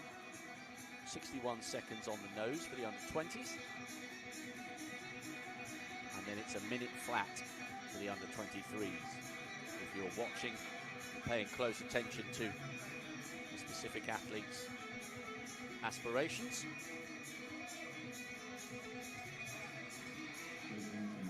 Livia Topi. Inside 60 seconds this year. The Serbian, 21 years of age. Inside her is Fatihorova, national champion for the 1 and the 400 hurdles, PB, on the 6th of June. Zaida Pace ran in the heats of the small stakes games, national champion last year for Malta. Melin Adamyan of Armenia in 5. 22 years of age. She's a 12 meter 16 triple jumper, by the way. Inside her, Vukanovic, Ivana Milosevic, 708 triple Montenegro. jumper. Then Milosevic, Montenegrin, getting plenty of support from the crowd at 22 years of age. Vesa Yusufi, Kosovo. And Vesa Yusufi, the 18-year-old Kosovan, will be nearest the inside in lane 2. So it's Yufusi, Kosovo in 2, Milosevic, Montenegro 3, Vukanovic, North Macedonia in 4, Adamyan, Armenia 5, Pace, Malta 6, Isfandiarova of Azerbaijan in 7, and Topi of Albania on the outside. Cameras focusing in on Vukanovic, but on the outside, perhaps Topi, one of the favourites. PB of 63.31 in Gibraltar last year, and ran very, very well for the national title on the 12th of June. First track action of the week, women's 400 metres hurdles, Heat A.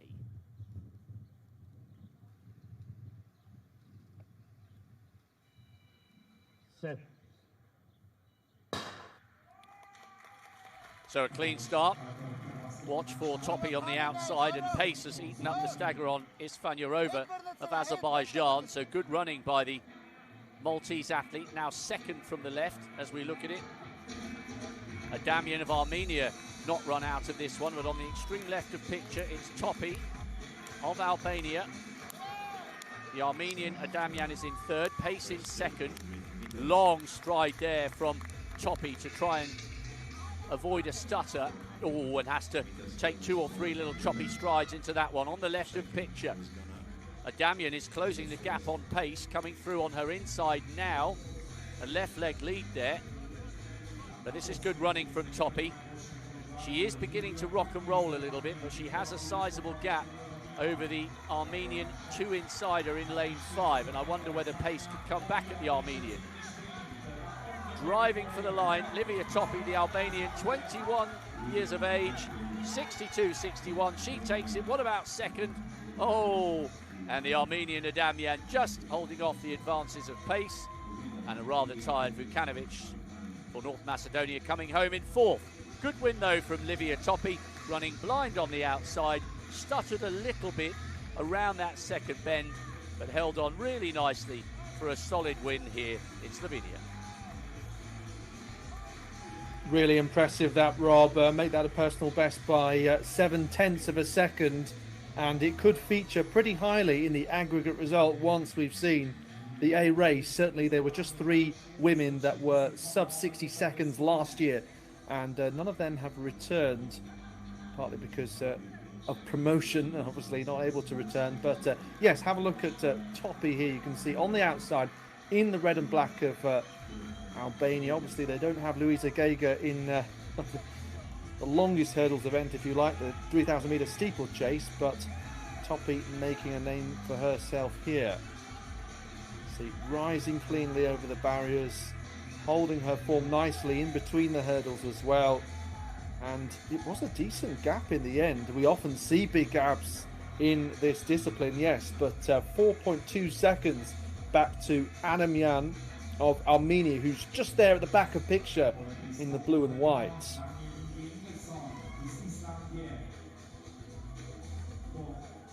Good run there from Livia Topi.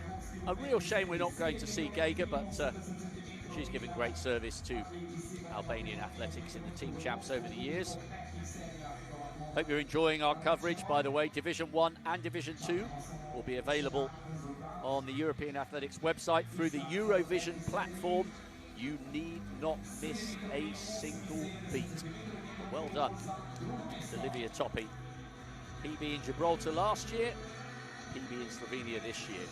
And what an image that is, Alex. Top marks to the camera team. Livia Topi taking Heat A in the women's 4 hurdles. Adamyan just about hanging off the advancing finish from Pace of Malta, just 700s between them, and PBs for first and second. Yeah, over a second it is off Adamyan's previous best, but these young athletes around 22, 23 years of age, you kind of expect to see personal bests as you get more and more used to the event. And yeah, we've seen big gaps in the past. But yes, this then, Rob, is the result of the hammer. Yes, Hilmar Jonsson took it. Margiev did indeed get above 70 metres, but not enough to overhaul his rival. So maximum points to Iceland. Republic of Moldova in second. I wonder whether that's how it will finish at the end of tomorrow night in the battle for automatic instant return to Division 2.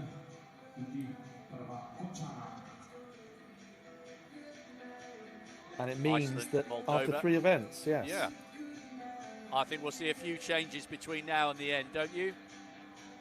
Absolutely, but I think the thing is, Rob, that you often see one individual event being a bit of a microcosm of the whole championships as well, so equally that is possible. Some of the smaller teams there you can see at the bottom, and I think they'll be trying to get every single point, maybe even to get into the top 10, and we know that Liechtenstein, for example, doesn't have a full complement of athletes, so they'll be trying to do their very best, national records, personal bests, and then just fighting over those lower positions all the way to the line.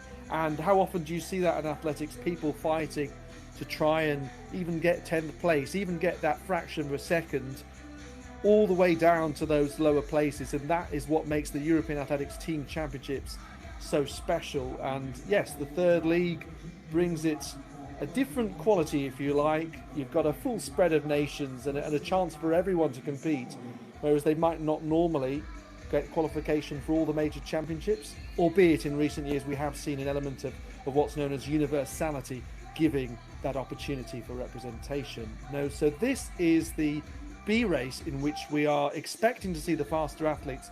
Certainly you can see those sub 60 seconds personal bests that I mentioned, and once again some really young athletes mastering what is quite a difficult event to do so at a young age. So Jana Granger of Luxembourg, don't have a official date of birth for her, but know that she does turn 17 this year. So hugely impressive, especially as a number of athletes at that age are doing 300 metres or 300 hurdles.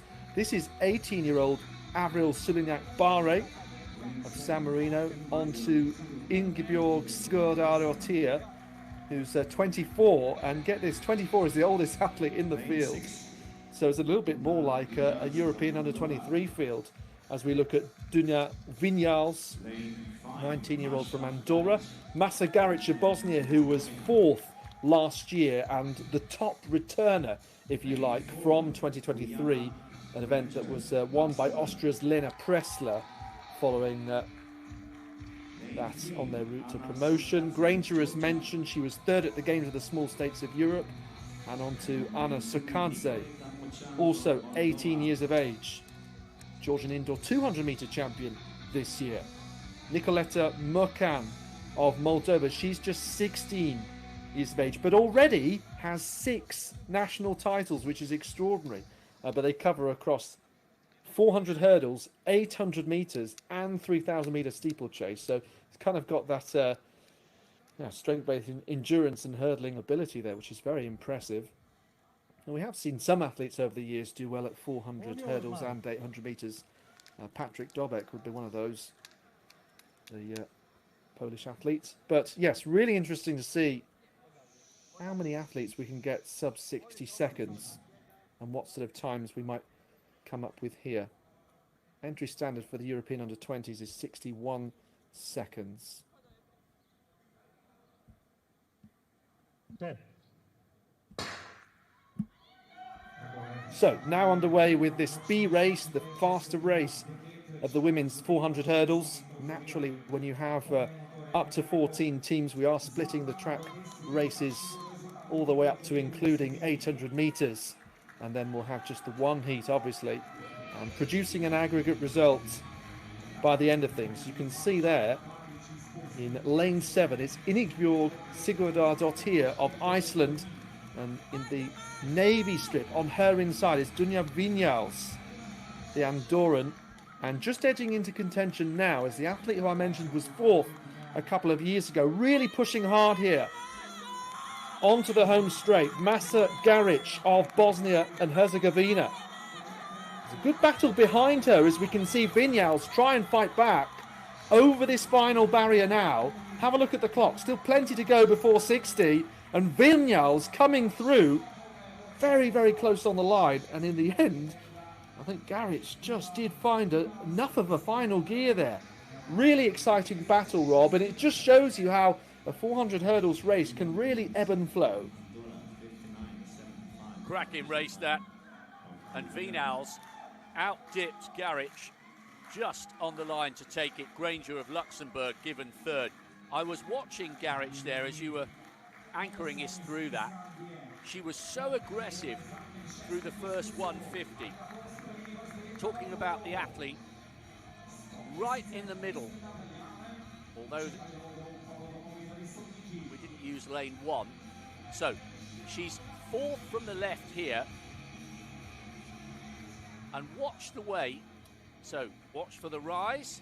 There, she's in the lead already down the back straight. Our eye was drawn to the Icelandic athlete, second from the left-hand side. Great super slow here. Bang. Right leg lead. Past her two rivals, putting them under pressure. But Vinyals did not panic. And maybe Garic going so hard so early cost her. Look at the contrast in lack of tension in the shoulders of the Andorran. She really deserved that. Cracking race by both of them. Bold from the start by the Bosnian, brilliant at the finish from the Andorran. A great 1-2. Yeah, you could see she really pushed hard off the bend and maybe might have been best saving something for that home straight. And yeah, Vinyals at one point, I said it was a good battle behind our leader, but she did end up coming through there. So yes, we're only looking at the start this once again, but I can tell you the result. Vinyals confirmed as 59.75 ahead of 59.80. That is what we want to see. And Granger, who turned 17 this year, of course, in third place. And then I think we bring in overall the result of the first heat. So you can see how by winning that initial heat, even though you're seeded as the so-called slower race, you may end up still getting a good handful of points. And handfuls of points is the name of the game here at the European Team Champs. Line up for the women's pole vault competition. A little bit of cloud cover coming over the stadium. Lizzie Mugalashvili, only 15 years of age. What a moment for her. To the crowd and introduced to the pole vault. No mark to her name this season. Baptism of fire. Azra Bayramova, the rival was 15, she's 16. Anastasia Roska, national indoor champion in 2022 and outdoor champion this year. Lara Marks got national titles at 100 hurdles, long jump and triple jump. Sifric, based in the USA, the 17-year-old from Bosnia. Muracini, very consistent performer from San Marino. Sana Gurillo, 6 wins already this year. And Arthurs Dottir, 4 times a national champion indoor and out. Indoor PB in Denmark in February with 380. So it'll take a while, this competition, to get going, because we have 1 or 2 in here with virtually no pole vaulting experience at all. Just hoping for any successful clearance to get a couple of points on the board. And then we'll edge towards the best performers, the likes of Marks, Lara Marks, the Luxembourg athlete. Grillo of Malta, studies at the University of Stafford. She's gone 360 this season. And then Aaron Alsdottir of Iceland with that 380. Season's best and personal best. No, very, very, very early stages and modest vaults expected. So this then, Rob, would be the overall result, including both A and B finals. So yes, it does look like a similar graphic to which we've just seen, but it does incorporate both A and B races. You can see there, Yusufi would get 1 point for that 14th place as a result. It's interesting to consider, Rob, actually, how athletes get into pole vault at such a young age. I think one answer would be that they have parents who are vaulters, as we know some of the best have had, like Mondo Duplantis and Molly Cordray. Just breaking away though from that conversation to look at this long jump result. Tchaikovsky in the end 7.83 to overtake Egilson in the final round. Hova Kimyan getting a bit of a luck there because he had some strongly windy jumps and then that personal best. And Mikael Vilches-Vendrell will switch his attention now to his other 4 events and possibly a 5th with the relay too. So this is how it's looking then. This is considered to be after 2 of just 37 events. So very early stages. Nice to see it being all to play for. I think though it's hard, Rob, to estimate who the real promotion contenders might be. We could end up seeing some DQs, some DNFs that could also play a part, and some non-scores as well. Yeah, great start to the competition. 7 teams on at least 20 points after 2 events. We'll have a little bit of rocking and rolling as the 2 days unfold. Massive deal this for the Slovenian athletics community to host this event. Lovely little stadium,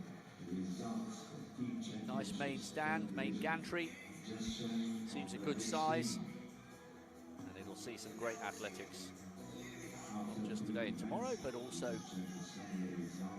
for Division 2 towards the end of the week when there'll be home athletes taking centre stage. Confirmation then, after 3 events, 10 nations on 20 points or more, and it's still the Icelandic team who are in front, but there's a long, long, long way to go.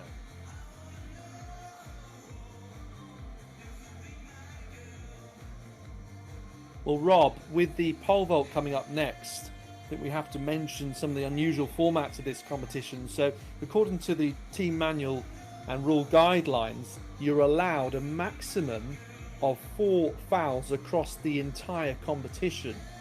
So that means you could have 1 foul at your first height, and that would be the first of your 4 that you'd be allowed across all heights. So it'd be very interesting to see whether that plays a part in kind of the athlete mindset and what they opt to do. I think the sensible thing maybe to do would be to come in fairly early at a height that you'd be very confident at clearing, Rob, but of course easier said than done. Yes, I agree. I think it's one of those, discretion is the better part of valour, just to get 1 or 2 decent heights on the board. I mean, women's pole vaulting in Europe is, I mean, I just can't get over these stats. I was having a look on various websites in the lead up. 22 European women have vaulted 450 or over if you include indoors and outdoors. It's pole vaulting has really exploded across Europe. One of the most decorated of the continents in terms of the great champions who've come through the sport. And just a quick clarification, if you're tuning in here and you're hoping to support somebody of the younger age groups, it's 4 metres for the European under 20s and 405 for the under 23s. So, from the women's 4 hurdles to the men, we turn our attention to Heat A. In theory, the action will be in the centre lanes, but watch out as well for Pesic on the outside. 591 is PB. He just hasn't registered a season's best so far this year. 25 times a national champion, and director of track and field and cross country at Queen's University Charlotte. So here we take you through the lineup. Outside in these days. Took us a little while to get used to that at the beginning. And there is Dragan Pesic, Montenegrin, national junior record holder for 4 hurdles back in 2012.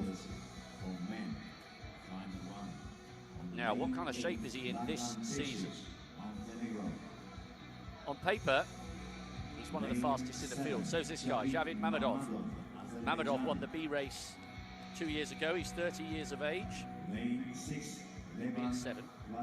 Levan Kvaratskhelia of Georgia, PB in April for that 58.25. Idraj, national champion for the 110 and the 400 hurdles over the last couple of years. He was third in the B race 2 years ago. Ivicic, brilliant decathlete, national champion in 22 and 23. Aramyan, sixth in the B race 2 years ago. And Bekteshi of Kosovo will be nearest the inside. We're not using lane 1. So when you see the athlete closest to the inside, that will be Bekteshi in lane 2. So Bekteshi, Kosovo 2, Aramyan, Armenia 3, Ivicic of Bosnia-Herzegovina in 4, Idraj of Albania 5, Karavatskhelia of Georgia 6, Mammadov, Azerbaijan in 7, and Pesic of Montenegro in 8.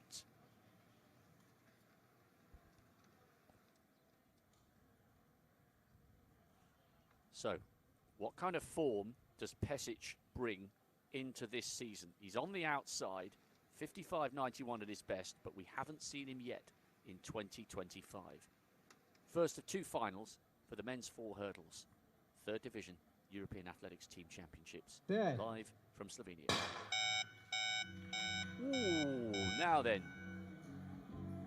Well, the Georgian, Karavatskhelia, carried on running a little further and a little quicker than the rest, but I have to admit, to the naked eye, I couldn't spot where the infraction came, if indeed there was one.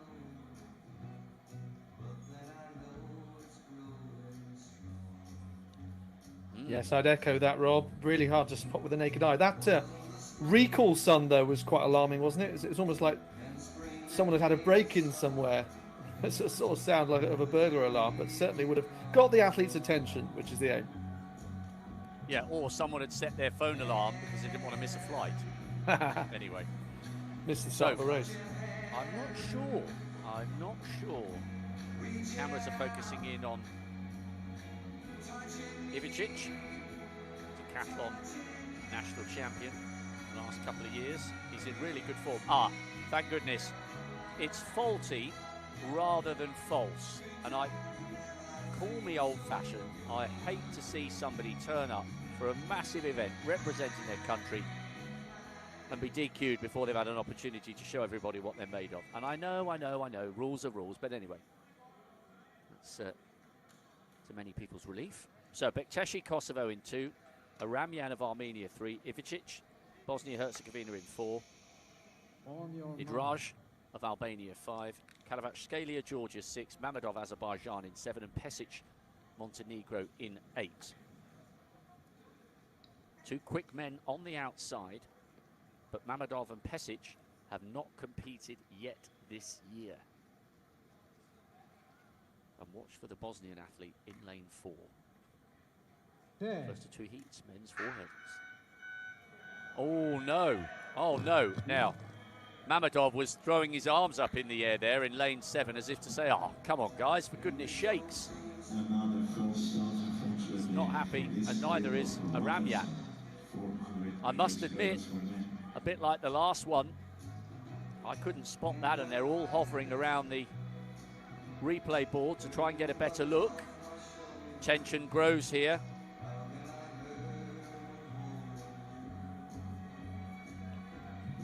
Yeah, well, the thing is, it's not unusual to have a faulty start early in the competition, and we have just had 2 track races before this, so could also be that we'll see another green card because it was an issue with the start itself, or a fault, as you said.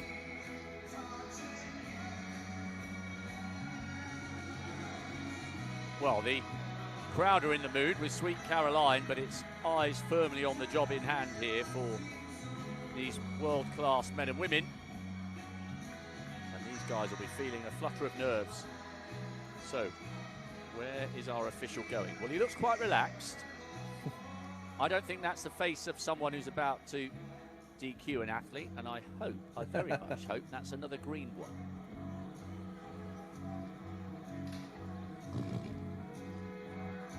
Now, we couldn't see the flag that was waved, but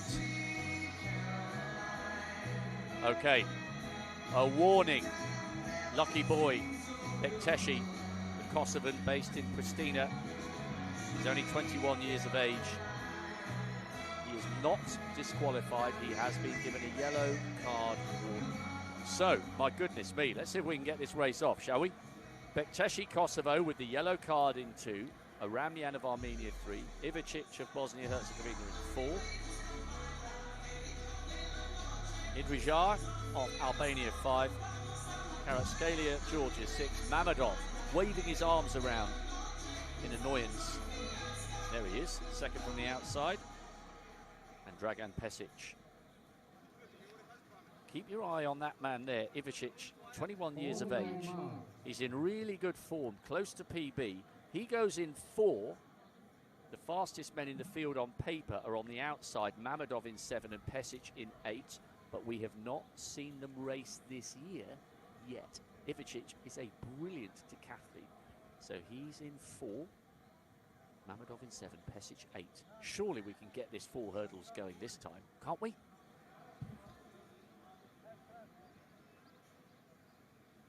Yeah. Oh my goodness me, I actually can't believe that. And now Mammadov isn't the only one putting his arms in the air. So Bekteshi got a yellow card. The Kosovan in lane 2. That was in the second attempt to get the race underway, and I'm glad Idraj is able to see the funny side. Wow. Right, let's have another look here, shall we? Again, whatever that is, Alex, that's marginal, I would say. I couldn't see that. Once again, I couldn't see that to the naked eye. Yeah, well, from that angle, there isn't really a clear view of Bekteshi. He's just around the corner. It's possible it could be his infraction again, but we just have to wait to see what the officials do once again. There is a reaction time graphic, I believe, that has come up on the result sheet showing fastest reaction time for Dragan Pesic, who was on the outside there.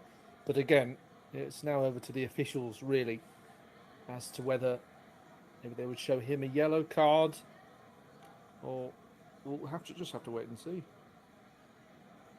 Well, plenty of tension. This is the opening track event for men. We've had the women's 4 hurdles. Thoroughly enjoyable. Fairly experienced Mammadov, who won the B race 2 years ago, is just sitting on his blocks, minimum energy wasted. Idrizaj trying to stay focused. The Kosovan, Bekteshi, already on a yellow.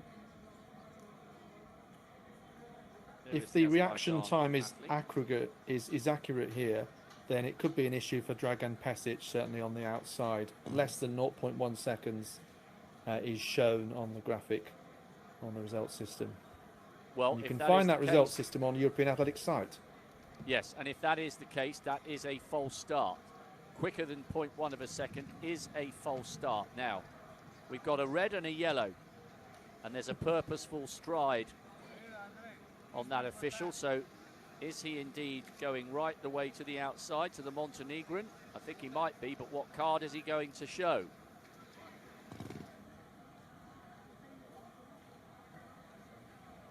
Is it going to be yellow, or is it going to be red? Oh, well, is it? Oh, that is such a shame. Pesic arguing his point here. I wonder whether he will try and run under protest. Some athletes do. Even if they run a PB, if the disqualification is retrospectively upheld, their PB doesn't count. But Pesic is a 25-time national champion. He's got national titles at 400, 4 hurdles, high jump, long jump, discus, javelin, and the decathlon. And he is the director of track and field at Queen's University Charlotte, so he's got a massive amount of experience. So he must feel, Alex, as though he's got grounds to make his case here.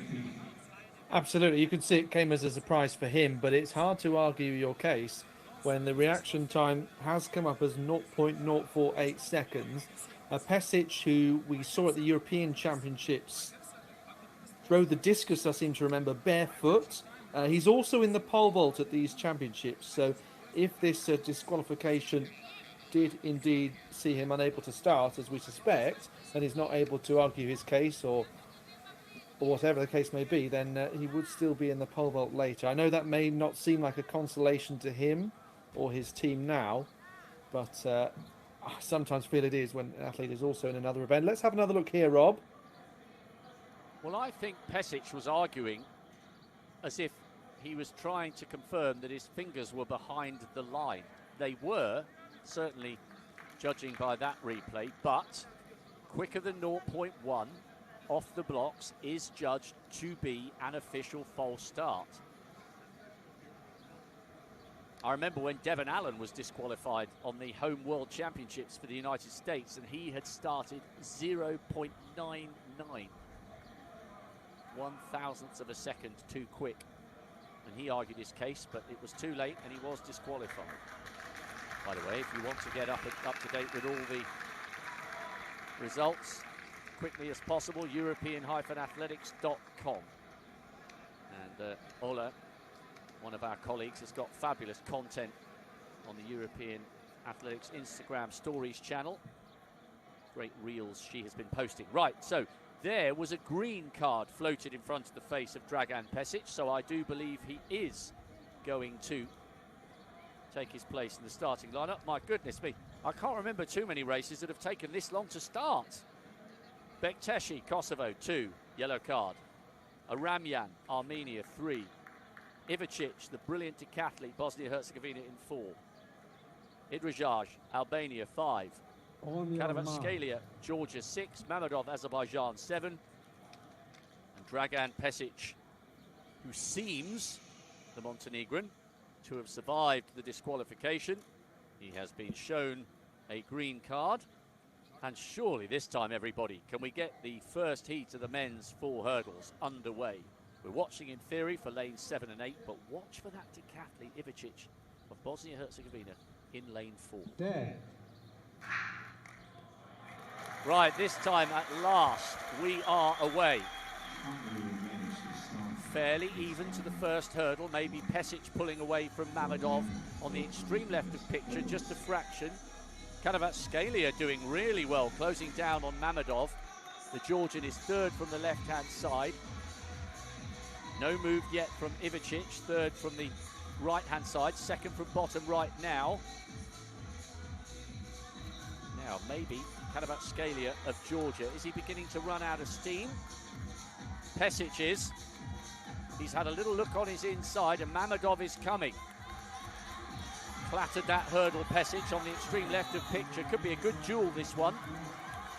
Pesic now digging in, finding a little bit of a gap, and he's clattered that hurdle as well. Karavatskalia is closing really quickly and takes it just on the line. What a race! Karavatskalia of Georgia looked like he just left it too late, but I think Pesic was closed and beaten on the line by the Georgian. Mammadov just began to struggle towards the very end of the race, and yeah, by 500ths it is Karavatskalia from Pesic and Mammadov. And I wonder how much the disruption at the start played on the mind of Dragan Pesic as he ended up finishing in 2nd place. But what a run to the line by the Georgian from lane 6. Well, that's extraordinary, Rob. It's a personal best by just over 2 seconds. It was 58.25 compared to Pesic's best of 55.91. So you wouldn't have put that result the way it's ended up. In any case, I had been about to say, if Pesic had held on, that maybe that issue at the start had really pushed him to make the most of the opportunity to actually be in the race. But he did clatter the last couple of hurdles, a bit of a messy finish after committing initially early on. So we're looking at Karavatskalia just there, 3rd from the left in the black and white Georgian vest. made a good start. He had on his outside there, you can see Mamedov of Azerbaijan, who eventually ended up in third place with a season's best time. But again, he was another athlete who was much faster on paper at sub 56 seconds. But yes, we can see big chunks taken off personal best in this sort of event. The hurdle come down there. Pesic still wasn't too phased by it, but it was that excellent final sprint of Kvaratskhelia coming across the line here fantastically well. And assisted in no small part by his gigantic frame. As those strides carried him towards the line, he closed the gap and outdipped his rival, 2 on his outside. Well, I think it was worth waiting for in the end. Well, Kvaratskhelia, the Georgian, came through like a steam train. Pesic hit a couple of hurdles, one coming into the home straight and the very last one, and it cost him. Mamedov, who won the B race last time out, is third this time. A couple of PBs in that one. Cracking race. And Heat B is still to come.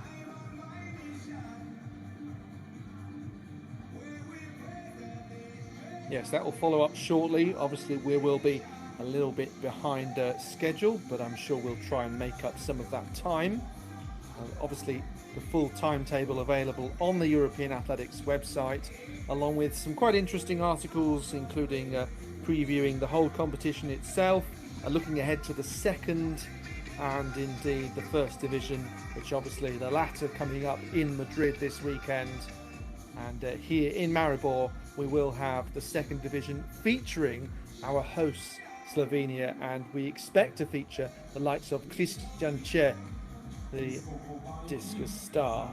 So I'm sure that there'll be a good crowd in for that here in Maribor, which, yes, the biggest event in Slovenian athletics history, even if Maribor itself has hosted some pretty big football games. The local team, famously, it's been a really difficult place to go, such as the way the cliche goes. But yeah, Liverpool have come here in the Champions League in recent years, even Birmingham City getting a win just over a decade ago. So Maribor's certainly a sporting city, even if some of the biggest events in Slovenian history from a track and field point of view have been in Ljubljana and Valencia. One or two a little bit embarrassed to be featured on the big screen. Don't worry, ladies, that's the price of fame. Great to see so many young athletes being given their first taste of senior international competition. I think this has been really good so far, Alex, because some people say, well, you know, Division 3, it's not overly glamorous, there's a big range in abilities, but we've seen some cracking action, and there will be hundreds, literally hundreds of PBs between the start of this 4 days here in Slovenia and the end of Division 2 at the weekend. Good dancers, aren't they? Yeah.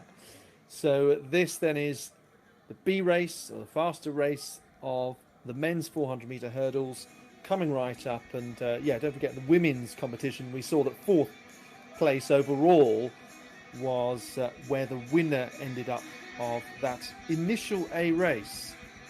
So we'll keep an eye on that as well, because that Levan Kvaratskhelia has kind of posted a target time, if you like, 56:20, even if we know many of these well capable of beating that indeed. We actually have the whole podium from the Games of the Small States of Europe involved in this, and the winner there in Andorra in May was Ivar Jasanarsson, who we're looking at here from Iceland.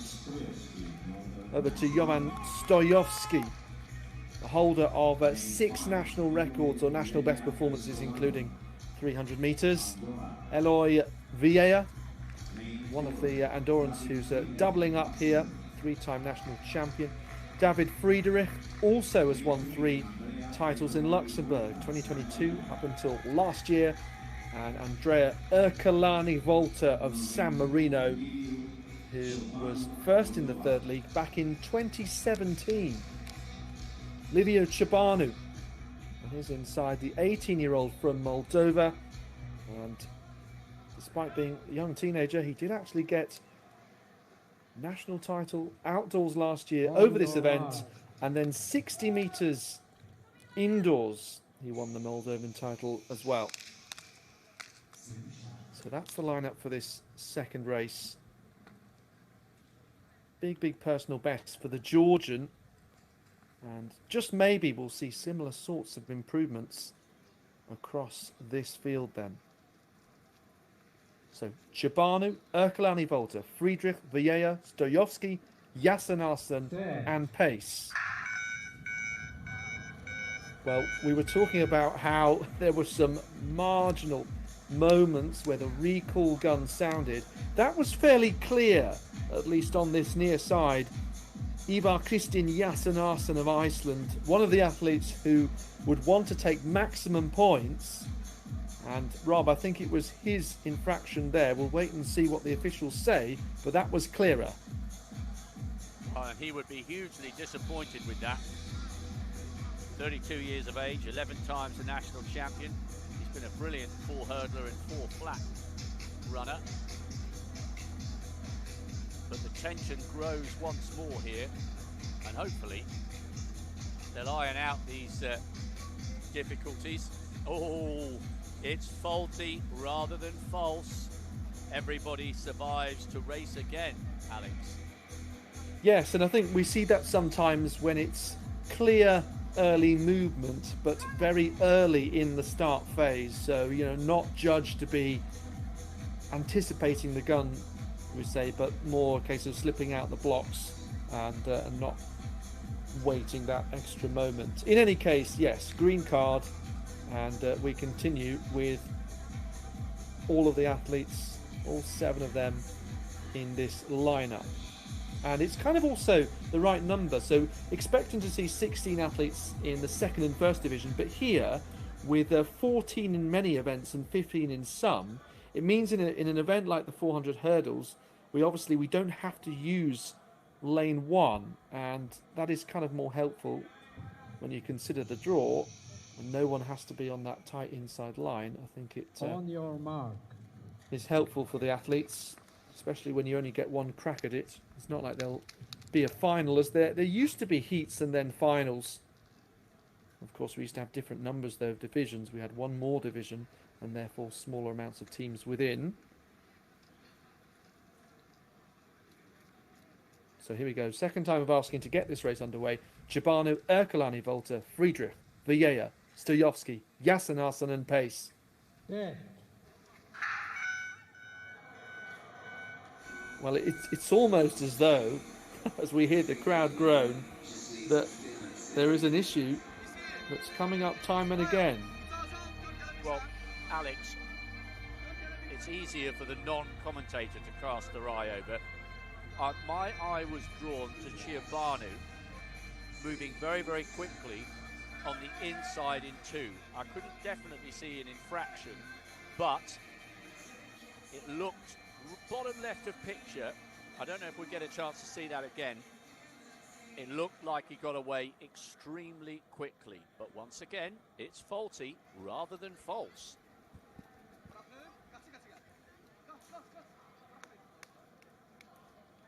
Yeah, interesting. Well, Chibanu, one of the youngest athletes in this, born in 2007. He's 18 years of age, so yeah, I'm sure very keen to get underway and make the most of this international opportunity.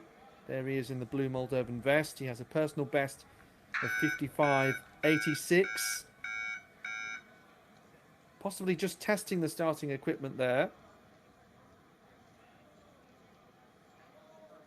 And making sure that the blocks are in the right place. So you're watching live coverage then of the European Athletics Team Championships third league here in Maribor in Slovenia. And this is the first of 2 days of action. We are now a couple of hours into the program, having started with a men's hammer and then men's long jump. Those are the first 2 field events before the track action got started with the 400 hurdles.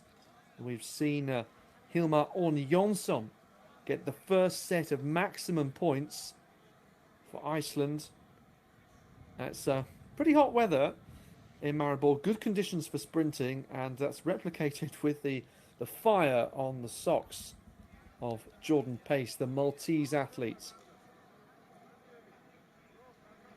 And you have to remember that, like I was saying about his international teammate, a lot of athletes from some of these countries very much used to competing on home soil. Places like Marsa, the home track, which has hosted events like the Games of the Small States of Europe. But to get this opportunity at the European Team Championships really is a big coup for some of these athletes. Pace, who's 20 years of age and based in Dingley at Savio College in West Malta. Personal best this year of 54.53. Let's see then if we can get this race underway at the third time of asking. Watch out for Jasanarsson of Iceland. He goes from lane 7. There. Well, not if we start like that. There was clear early movement there from Jasanarsson, and possibly as a result, other athletes pushed into reacting as well. Stojovski on his inside. I think we've only seen a green card to this point. It was interesting that before, Rob, we'd seen one yellow card to one athlete. And therefore, I wondered whether that was considered a warning to everyone else, because by the time that Pesic was shown a card, it was one yellow and then a red, sort of signifying that a warning to one was a warning to everyone else. Well, and then a red that was overturned. Yes, indeed. Because he was allowed to compete, and it looks at the moment as though his result for finishing second, having been beaten on the line by Karatskelia, stands. So it's faulty rather than false again. My goodness me. Let's hope it doesn't take this number of attempts to get the rest of our sprint races started, or we'll be here till midnight. Yes, I mean, you were mentioning that in broadcasting you'd never seen you never commentated, I think, on the European Team Championships. Well, you probably might say, Rob, that you've never seen, let's say, 6 attempts to start 2 consecutive races. Yeah, I don't think so. It's amazing what you see in athletics. I think when I did Hengelo for the Continental Tour Gold a week or so ago, I saw a false start in a women's 3,000 steeplechase for the first time. So, hey, every day's a school day in this sport, which is why we love it. The #1 global sport, and it's the continent's best here, desperate to get going in this second heat of the men's 4 hurdles. All yours, Alex. Let's get them away this time. Yes, I'm keeping my fingers crossed. 1 lap of the track with those hurdle barriers to negotiate for these athletes. Set. No.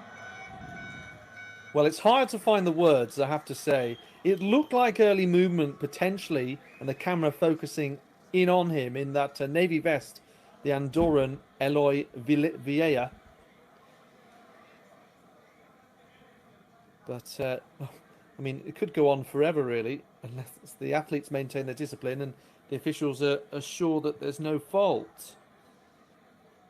Well, the thing is, there have been so many, Alex, it begs the question as to whether they might be ironing out some technical issues with the equipment. Yes. Well, we'll keep our fingers crossed. At least we do have some field action coming up shortly with the men's shot put, Rob. We do, and it promises to be an absolute belter. Adru Villanova, he beat earlier this year. Agnesiasson of Iceland, he beat in Myrtle Beach. This is Peza, carried the Olympic flag for Bosnia-Herzegovina last year in Paris. Matthias Verling, national champion in the javelin and the shot put. Mazur, top 8 in the World Juniors last year. Muzaridze, national indoor champion in the shot put. Zika, an officer in the army for Albania. Forster, twice a national champion in the discus. Ramadini, European junior champion 3 years ago. Gorini of San Marino, loves his motorsports. Maniukin of Armenia, national champion twice. Aliev, 8 wins in Baku this year. Dudovic of Montenegro, European team bronze in the shot put a couple of years ago. And Butieg of Malta, national champion twice. And just 20 years of age. So, some big favourites still to come. We'll be watching out for Peza, Ramadani, and Radiadze of Georgia. Meanwhile, surely this time, On your surely. marks.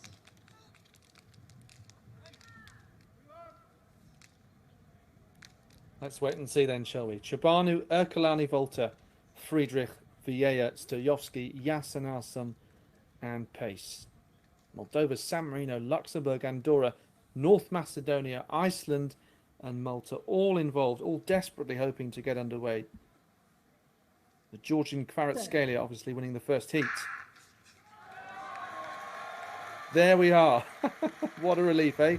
56-20, that victory a moment ago. It was a big, big personal best for the Georgian, and hopefully this one will be another great battle. You can see interlock there in the centre. We've got Vieja and Friedrich, and then on the outside, as expected, going well in the blue of Iceland is Ivar Jasanarsson, the only athlete who's ever gone sub 52 seconds, and he's also done that this year as well. So he will be expecting to follow what Jonsson has done in the hammer.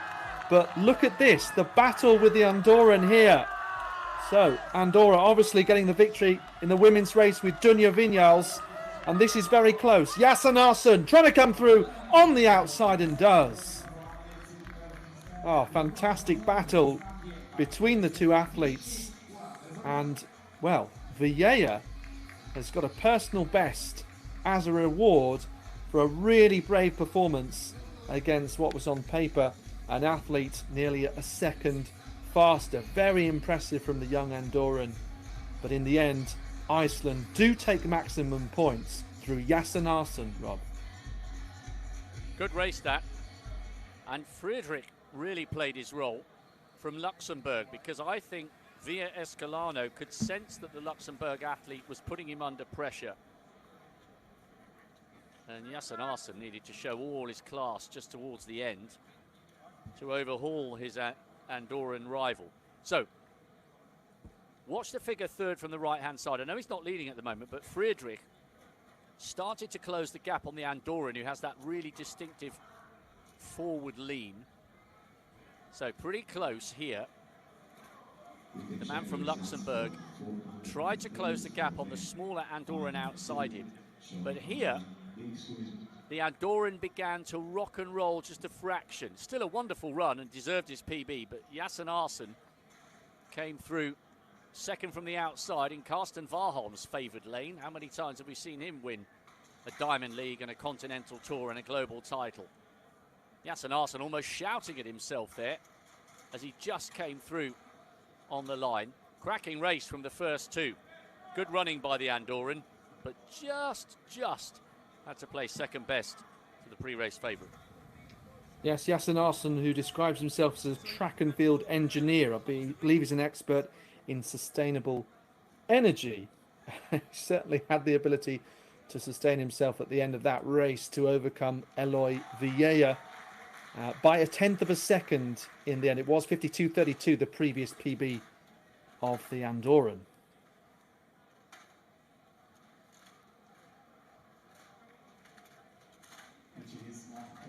So, next field event coming along, obviously the pole vault getting underway. Shot put we've already introduced, so women's discus throwers we will next see. This event was won 2 years ago by Estelle Valiano of Israel, and of course that team was promoted, so we'll have a different winner this time around. We start our introduction here with Chuhal of Malta, lifetime best of 42.86. And then the Andorran Kanabate. There's Hira Christensen. Would have thought a strong favourite for big points here. Gusinac of Bosnia-Herzegovina. Then Alexovska of North Macedonia. These quick intros. Julian Sinner, she'll be one of Liechtenstein's best athletes. So too for Moldova and Emilianov. Stephanie Krumlovsky, who was second in the shot put 4 years ago. Milo Gomez of San Marino. Maria Macharian of Armenia. Hadja of Azerbaijan, and Lasic of Montenegro, all involved. Quite a few of these athletes then, not too much experience in discus. Some haven't competed this year, much the same as the hammer, so we'll see how things unfold. In the meantime, though, it looks like the shot put will start sooner, Rob. Yes, early exchanges here in the shot.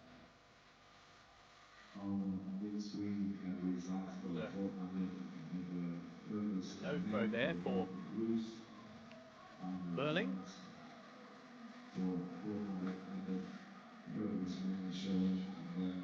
Big puff of the cheeks.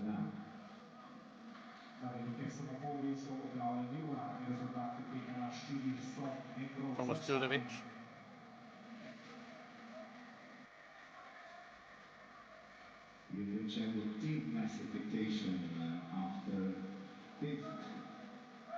Just getting ready. Step into the circle.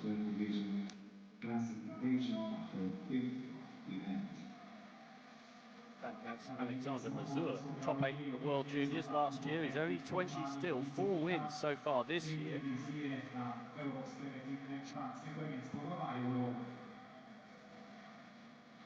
The Moldovan prowling around, waiting for his turn on the infield with Pink blasting on the PA system.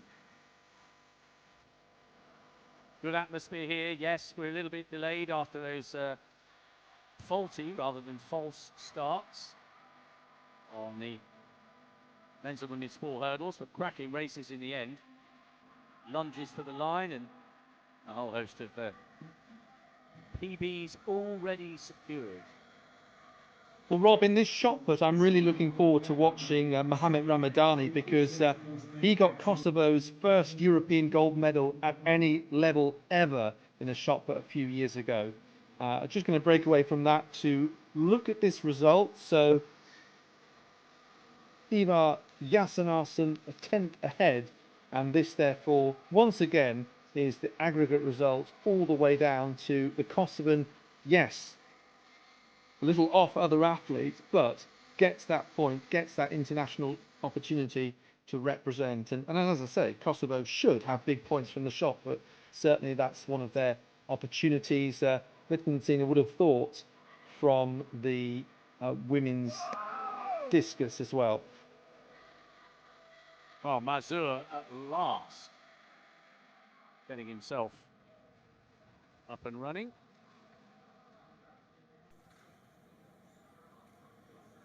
(1971), not the year. That's his PB. Wow. Now, has he gone? Ooh, I thought maybe he'd gone over 20 meters for the first time there. That's what it looked like with the tape. 1870 for the youngster. Hugely talented youngster. Solid start from him in this shot put competition.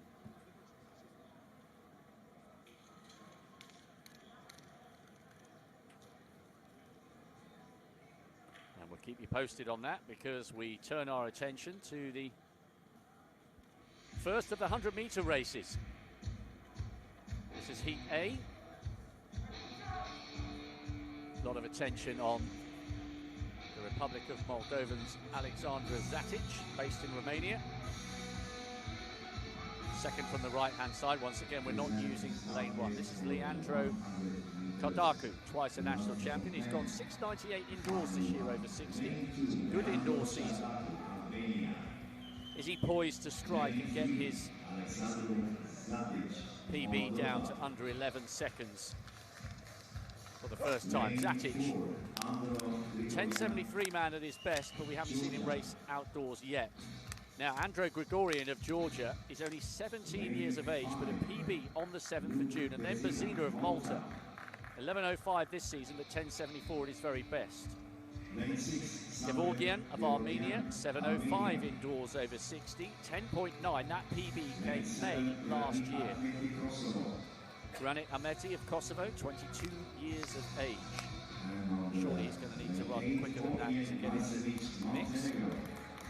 And Marsenic, a little way outside his lifetime best of 10.8 with 11.17 on the 31st of May. So Kardaku, Albania 2, Zatic, Moldova 3, Grigorian, Georgia 4, Bazina, Malta 5, Gevorgyan of Armenia in 6, Amati, Kosovo 7, Marsenic of Montenegro in 8. There's the Georgian just giving himself a big pump up, the clench of his fists. Watch for Zatic, second from the right-hand side, 10.7 into a minus 2.7 metre headwind in the national champs on the 6th of June. Second from the right. The Moldovan might fancy the job. Let's see. Well, it's a clean start, thankfully. Pretty even at the moment. The Georgian running well. Grigorian. Oh, this is tight. The Armenian maybe in the middle and on the far side. Yes. Kardaku, the Albanian, taking it 10.85. Now, if that's confirmed, that will be a big PB. It was pretty even halfway down, but all on his own from lane 2 on the far side, letting everybody else get on with it. Kardaku ran very well indeed, and I make that a huge PB, and he's inside 11 seconds for the first time. Bazina down in 5th with 11.07, and we had the first 3 coming home inside 11 seconds. Well, Rob, I hope this pattern of athletes beating those who appear faster, if you look at the start list, is going to continue happening. Kardaku 10.85, which is fantastic. It had been 11.02. Hadn't competed that much this year either, having been at the Balkan Indoor Championships, also internationally. But have a look here on the inside. You can also see that in the centre, the Armenian Gevorgyan is going well. He would eventually get second place. But a nice, clean victory that from Leandro Kardaku, the Albanian. And yeah, obviously don't like to dwell too much on who isn't involved, but a bit of a shame not to have Luisa Gega. As a result, Albania will be looking to other places, and they will certainly need big hatfuls of points and to battle for spots in order to try and launch a promotion campaign, especially because Gega has also done other events like the 5,000 metres in the past. But if they can do such as Kardaku has done here, albeit it's only the first race and we've got a faster heat to come, then that will certainly be a huge help to them. Cracking run from lane 3. And the first 3 inside 11 seconds. Excellent work.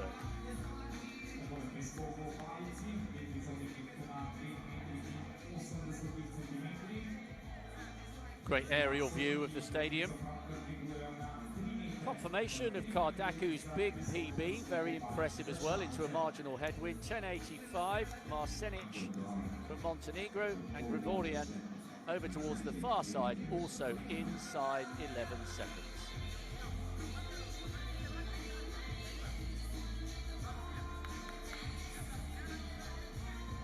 Quicker to come in the second of the men's 100 heats, but every single point counts. The Albanians will be over the moon. See him giving himself a chance of finishing as high up as he can in the overall leaderboard across the 2 heats. Times emerged, remember.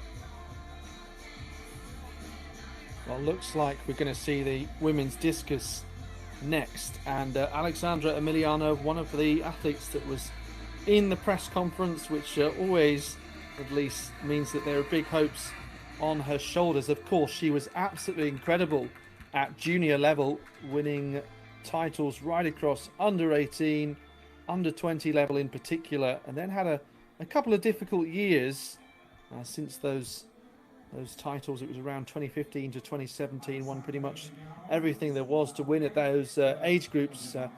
She was a finalist at European Championships in 2018, as we see 59.84, the opening mark here. And well, we've got another Icelandic athlete near the top of the leaderboard. They certainly are putting together a strong campaign to this point, but overtaken by some margin. 52.99 for second, 59.84 for first. As we go back to the track, the 100 meters, men and women, will be a strong event for San Marino, by the way. and they'll hope to push themselves up the leaderboard. We've got Francesco Sansovini, who'll go in lane 4, as you can see here. And Sansovini, along with Alessandra Gasparelli, 2 of their biggest stars at this competition. We'll have to wait and see how they do, but certainly has the fastest personal best, 10:41. He won the games of the small states of Europe, the 25-year-old. Looking here at Vikalo of Bosnia. Over to the Andorran, this is Dylan Ben Ahmed. You can see very close to his 10:82 lifetime best. And that's very similar to the winner Kardaka of the first heat. But on to Sansovini, had a nice little cheer for him. I'm sure that's the Samarane's contingent, perhaps. Nagiev of Azerbaijan, the 2nd fastest overall. Only one previous international appearance at the European Youth Olympic Festival in Baku 2019. Gunnarsson of Iceland and Alex Sofsky of North Macedonia. 10:90 he's improved to this year. And then Enguerrand Bossikar of Luxembourg. A personal best from 3 years ago of 10:87. So yes, you do get the sense that our Albanian friend Kardaku's time could feature somewhere within the middle of the overall result.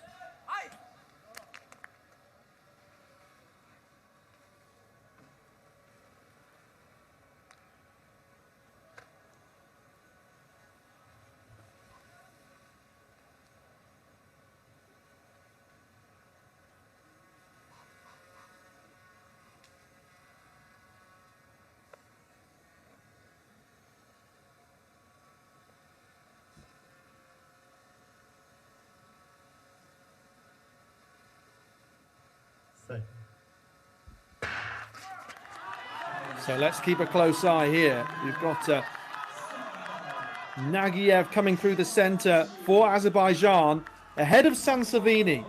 So a little bit of an upset here. The athlete from Azerbaijan coming out on top of the fastest man on the field, but isn't the first time that that's happened today.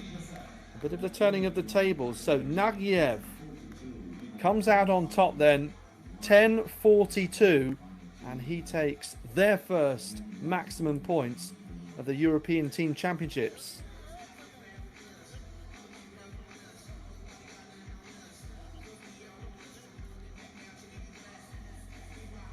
Excellent run there from Nagiev, and Sansovini was a long way clear of Grimson in 2nd place, but it was just such an aggressive piece of running by the man from Azerbaijan. Delighted with his new PB. Fabulous start, lovely high knee lift, driving the arms, lots of tension in the upper body, but understandable. And Sansovini of San Marino was not able to respond. On this near side, Carlo of Bosnia-Herzegovina had started well, but then he began to fade.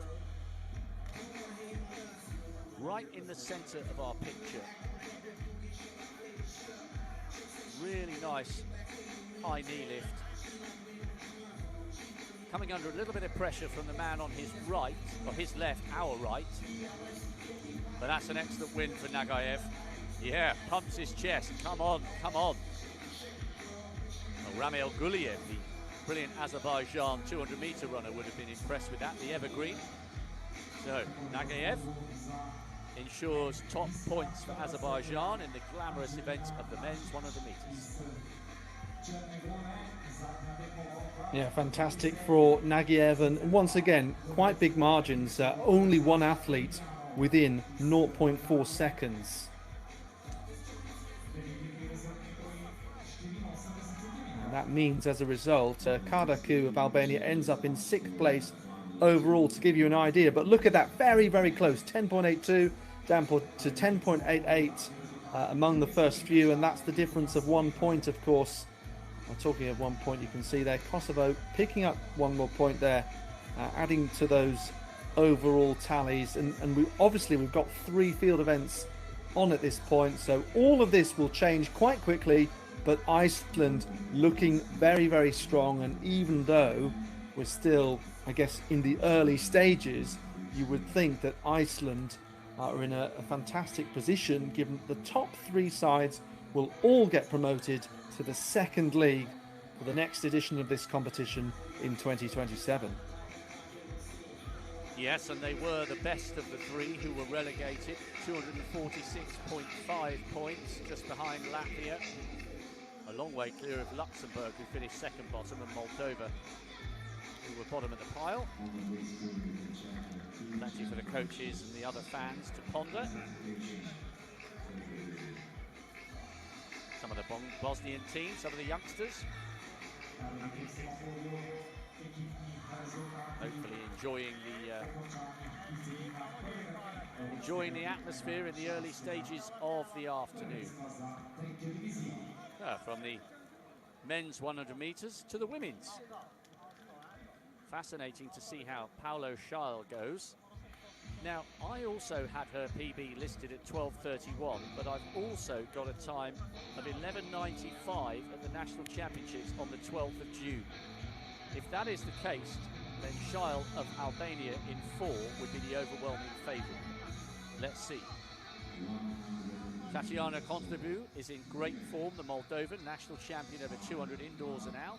Could run really well here, and I think that PB of 12:40 might well be under threat. Republic of North Macedonia's Natura Marlow, PB on the 7th of June. Now to Scheil. I think that PB is actually 11:95 on the 12th of June. Jablan next to her, the Montenegrin. She's run 12:67 twice this year. Then to Karaslavi, national indoor champion over 60 this year. Carballo of Andorra, 57.13, 400-metre runner, got good strength. Second from the outside, and Januzzi, who broke 60 seconds for 400 for the first time earlier this year, still just a teenager. So Contrabo on the right of picture for Moldova. Marlow, North Macedonia in 3. Scheil of Albania in 4. Jablan, Montenegro, in your picture in 5. Karaslava of Georgia in 6, just giving her thighs a little bit of a slap, giving herself a talking to. Carballo of Andorra in 7, and Januzzi of Kosovo will be nearest the camera in lane 8. If that PB is 11:95 instead of 12:31, then Paolo Scheil of Albania will be the favourite in 4. Let's see. First of 2 heats of the women's 100 metres.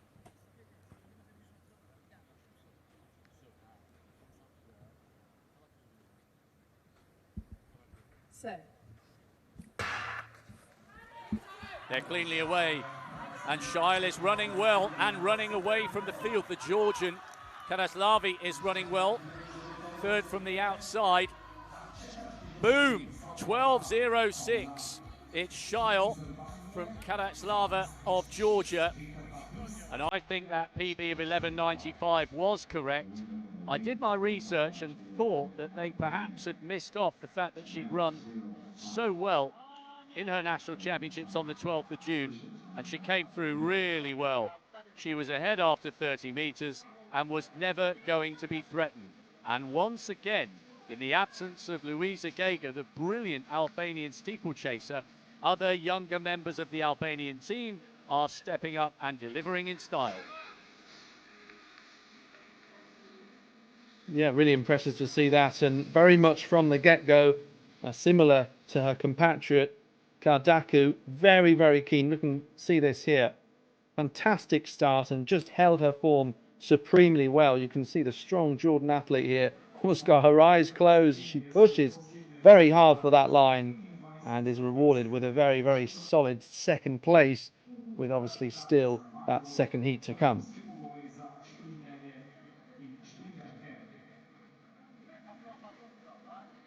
Really good run. Quite a slight sprinter, not as tall as some of the others in this race, but fantastic leg speed.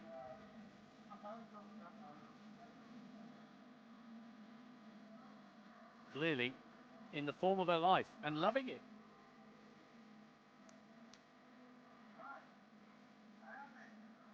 Nice embrace with her teammate.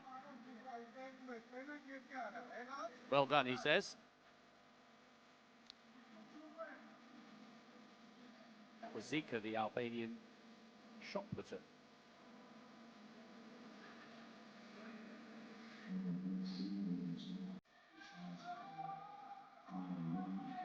Hello, Shile. Well, that's listed as a 12:05 PB.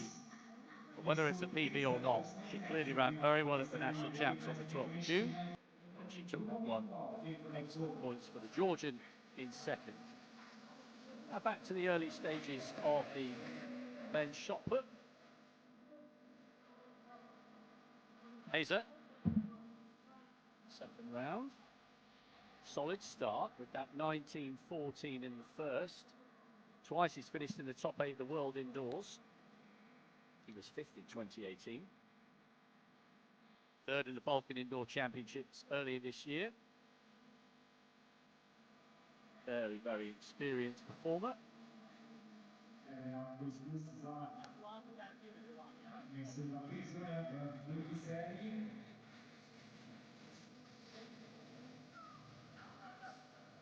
Nojovski, a replacement for Tasevski, national champion with the javelin and the discus.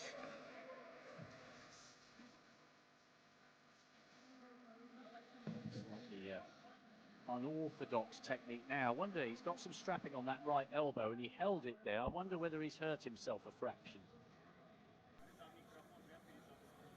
Let's see. I think he's carrying a little bit of a niggle into this competition and he's not happy with that right elbow. I wonder whether he'll pull out of the rest of the competition. We shall wait and see. In the meantime, this is a heat B then of the women's 100 metres, and it does feature Alessandra Gasparelli. And after her teammate Francesco Sansabini was beaten in the men's race, maybe she can come out on top here.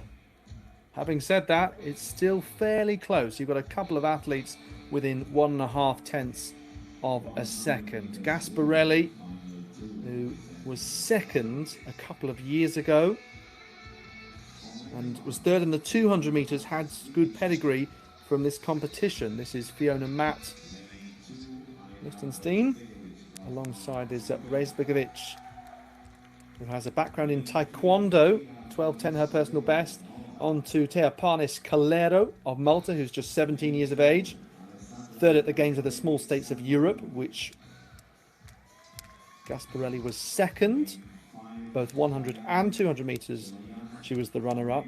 And then Chiloyan of Armenia was third in the 200 metres back in 2017. And Lamia Valieva of Azerbaijan.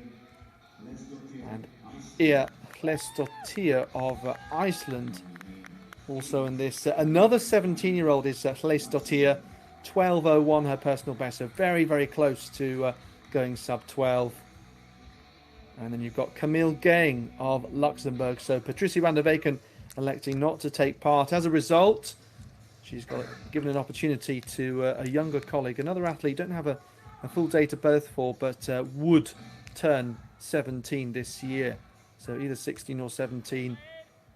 As we know, sprinters tend to peak at a younger age, so perhaps not too surprising that this is a first international appearance for a number of these athletes, whereas in some of the more technical events in which we tend to see more experienced competitors like the hammer. So let's see how they go here. As mentioned, Gasparelli would be expected to be the fastest, but she is fairly closely matched with some of her competitors here.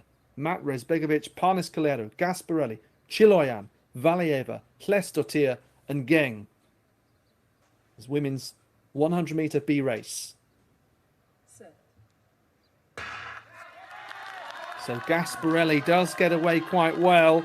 Valieva also going strongly. It's even behind her. Can anyone challenge? Right at the end of this race, Gasparelli still and across the line in 11.51 seconds. And a rather calm wind compared to what we saw at the start of the day. But Gasparelli, 11.5 seconds. So, looks like a personal best here for an athlete who has the 200-metre national record with 24:30. On a previous occasion at the European Team Championships, that was a couple of years ago, and has lowered and lowered her best down to 23.65 in the longer sprint. She's not too far away from the 400 metre San Marino national record either. Valieva did get second place ahead of Klesdottir, who's just 17 years of age.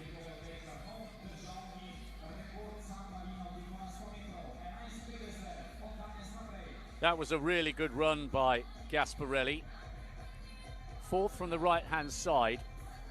Lovely looking runner technically. Valieva was rocking and rolling from side to side, but pulling away from everyone, including Helsdottir, who she dragged to third place. But a lovely run by the 20-year-old. Got that bronze over the 200 2 years ago. And a flag bearer for San Marino at the opening ceremony. She's only 5'4", Gasparelli. She's a very, very powerful, technically proficient runner. That was great to watch and an excellent win for her. And she enjoyed that at the end. Boom. Yes, it's been a great couple of years for San Marino sprinting, and good to see another national record breaking the mark that she achieved at the Paris Olympic Games last year. And there is confirmation of that. I haven't seen too many national records so far across the last couple of hours, but at least there is one indeed, and a decent margin of victory ahead of Valieva, who gets that personal best, as does Klesdottir. So that is a big PB, down from 12.01. The national record 11.56 for Iceland. Gudborg Jonna Bjarnadottir, he'll be in the 400 metres. So really, really impressive. More than 0.3 of a second for a 17-year-old. And that is also one of the standout results of this 100 metres, along with the victory for Gasparelli.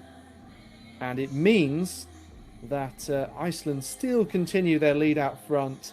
And you can see there it's 22 points, I make it, but very, very close behind. Goodness me, 5 points between, I think it was 5 teams just then as the result flashed through. But Liechtenstein had their first points, which is great to see as well.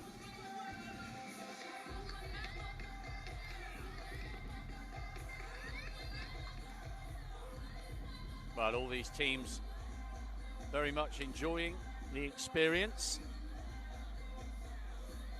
2 long days for them, not in the sun, all of them. And 1 or 2 fans from the next generation, hopefully enjoying their afternoon. Ready to watch some world-class athletics.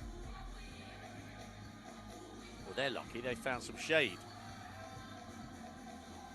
Next track action will be the women's 800 metres, then we got the men's 15, women's 4s, men's 4s, men's 5, and women's steeplechase. Right. Well, this pole vault competition has been going on for an eternity.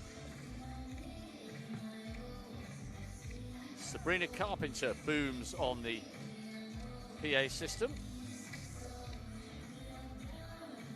So, Grillo leading, joint with Buracini, Šifrać of Bosnia-Herzegovina, and Marks leading the best of the rest, 3 meters on the nose.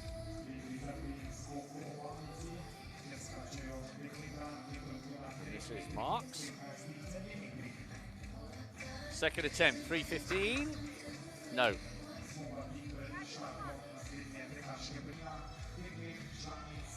So joint first at the moment for Malta and San Marino.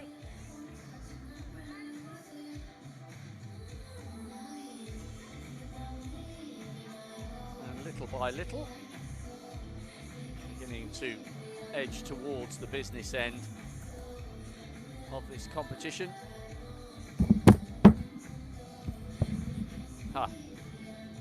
Marks looks quite relaxed and having a nice chat with her coaches. Šifrać needed 2 attempts at 3 meters and has had that 1 failure so far at 3:15. Could she join Grillo and Muricini over at the next height. Based in the USA, she's only 17. PB indoors in the USA in February, 3:45. So more than capable of getting in this shake-up. Been a solid start by the Bosnians so far. What's she got here? Come on. No, didn't like it. So one more attempt to come for Šifrić of Bosnia-Herzegovina, Marks of Luxembourg, and Roska of Moldova.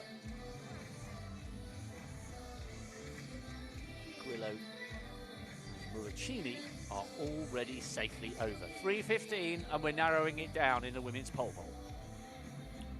Yes, meanwhile in the discus, Emiliano, we already saw that leading effort which overtook Hera Christensen, and that is right on 60 metres, or just shy, so it looks consistent to this point from Emiliano, who did say she's kind of unsure of what to expect from herself at these championships, but is hoping for big points. And obviously we saw that really strong battle between the same two nations that have been at the top in this discus, and that is Moldova and Iceland. Iceland coming out on top in that men's hammer with Hilmar Orn Jonsson ahead of Sergei Mahiev. What was one of the best battles to this point, certainly in the field.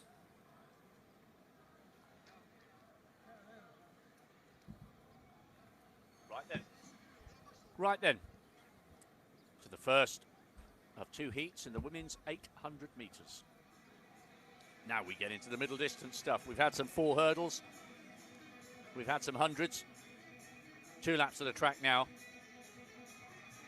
A lot of interest in San Marino's Beatrice Berti, second from the outside, but this is Vesna Havlic of Montenegro, national champion in the 800 a couple of years ago. 40 years of age now. Her best performance this year, over 10,000 metres. And here is Beatrice Berti, 5th in the small stakes games over the 400 hurdles, and this perhaps her 800 debut. Can't wait to see how she goes. Maria Sargsan, national champion over the 15 and the 8 for Armenia in 6. Kristina Chichadze, a modern pentathlete, best of 220. Azerbaijan's Anna Yusupova, a 2:42 marathon runner last year. Irma Hadjari of North Macedonia, sports science student, second from the outside, and Kurez of Bosnia-Herzegovina. She ran that 2:16 in Slovakia just last month. So Kurez may be the best on paper, but let's see how the 400 hurdle specialist Berti goes for San Marino. She starts second from the outside. And let's hope there are no issues with the gun on that first bend, as we saw from the men's and women's 4 hurdles. First of 2 races for the women over 800 metres.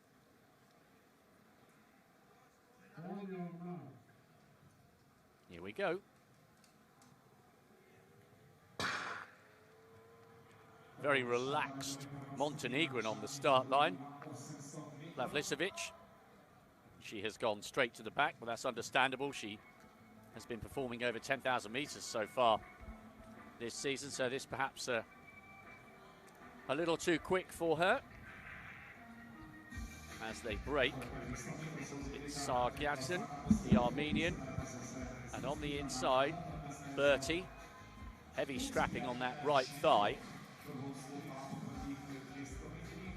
Pretty solid. What was that, 33 plus bits at 200 metres.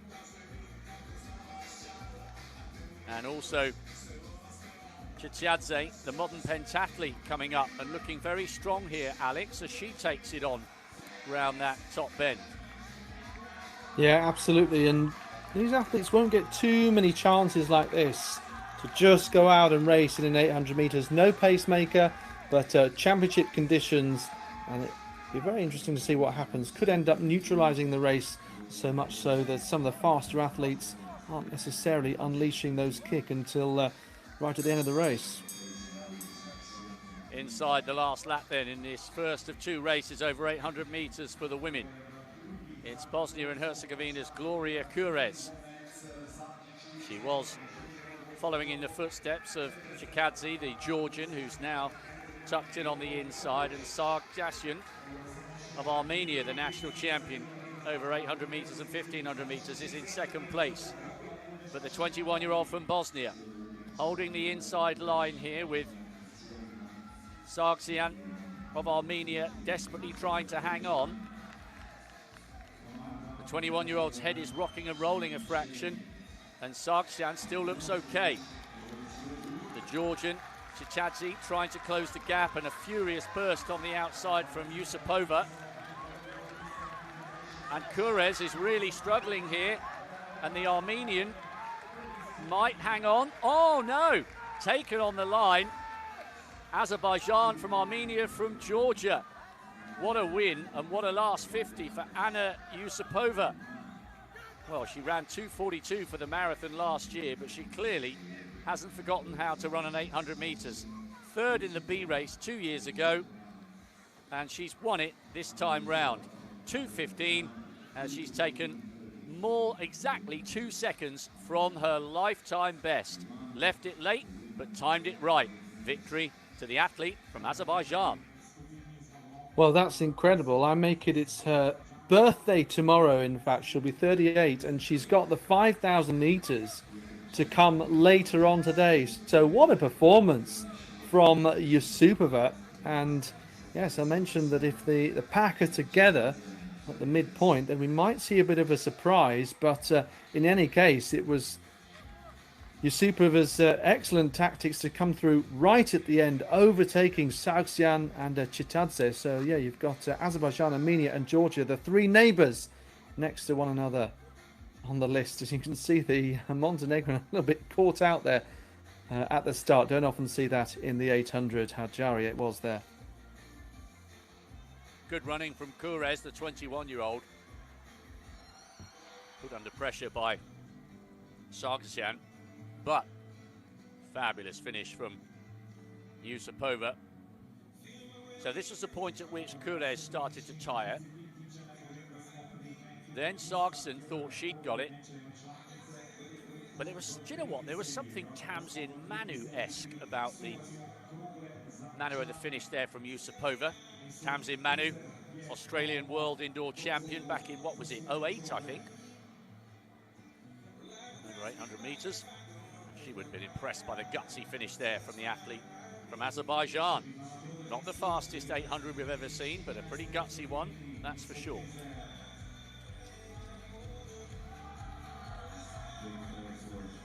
So Yusupova with a PB. Sargsyan was also dragged to a lifetime best, as was Chikadze. PBs for 1, 2 and 3. And the 400 hurdle specialist, Beatrice Berti, maybe found that a little heavy going. She finished in 6th.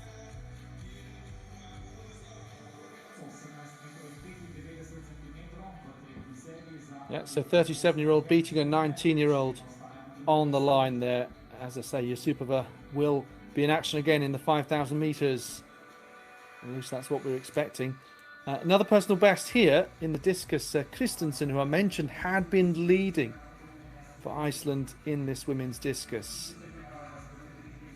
Behind her, by the way, Julie Insina of Liechtenstein has a personal best and a national record, 49.94 for third place. So given that her country didn't have a point up until a few minutes ago, this will be a big help, and I expect that she'll do a number of the throws in order to improve on whatever she gets here. And don't forget, the top 4 get that 6th effort as well. No improvement there, 49.72 for Christensen, but will at least get 2 more efforts, and then the top 4 obviously is out at the end of the 5th round. You can see that 8th place at the moment. In order to get as high as that, you need 30 meters 34. On to the second race of the women's 800 meters, and the standout, most accomplished name there, Anita Hinriksdottir, former European indoor medalist. But Some decent names across the board. We may yet have another surprise, but you can see there McNamara, in fact, has a faster season's best. The US-based Maltese international there. So having seen a few events in which Liechtenstein weren't involved, now suddenly they have got a good contingent. This is Carol Kiel of Luxembourg. Abdullahu here representing Kosovo. And there is Hinriksdottir. It was a 2017 in which she was third in the 800 metres at the European Indoor Championships. On to McNamara, who won the 800 metres at the Games of the Small States of Europe, second in the 1500. Relaxa Doughty, that was the 23-year-old Albanian. Martins Patricio represents Andorra. She's just turned 21 this month. And Botnari of Moldova. Personal best of 2:15.94. So, yes, very much expecting once again that despite some 12 seconds in difference in personal best between some of the athletes here, that the gap may well end up looking closer just because this is a championship race. And, well, there's no need to run out front and be at one's very best. We could see a more tactical style of 2 laps of the track. Hinriksdottir, as we saw on the graphic just a brief moment ago, has run 2:03.71 this year. McNamara a touch faster. And McNamara, who was second a couple of years ago as well. That was behind Louise Shanahan of Ireland. And of course, the Republic of Ireland were promoted to the second division. They'll feature this weekend in Maribor as a result. So McNamara, you can see just in the red and white on the outside there, she's got herself in a great position. An experienced athlete, and as a result, she doesn't really block there. She's someone who studied at the University of Michigan and works for General Motors. A tall figure there. You can see on the outside, just leading, is Carol Kiel, who has national titles across 400, 800 and 5,000 metres. Another close race, this one, Rob. It is, and it's a lot slower than the first of the 800s. 68 at the bell, as opposed to about a 66. Carol Kiel looks very, very comfortable here, but so too does Hinriksdottir, the Icelandic youngster who used to love leading from the front. Now she's learnt a little more sophisticated ways to win, but don't rule out McNamara, the tall figure from Malta, who closed the gap as they came round to hear the bell, and she's in the perfect position to strike if those in front of her start to tire. Yes, a move being made there. McNamara almost giving the eyes to Kiel and to Hinriksdottir, and look at that change of pace, visibly so. Now pushing away these two.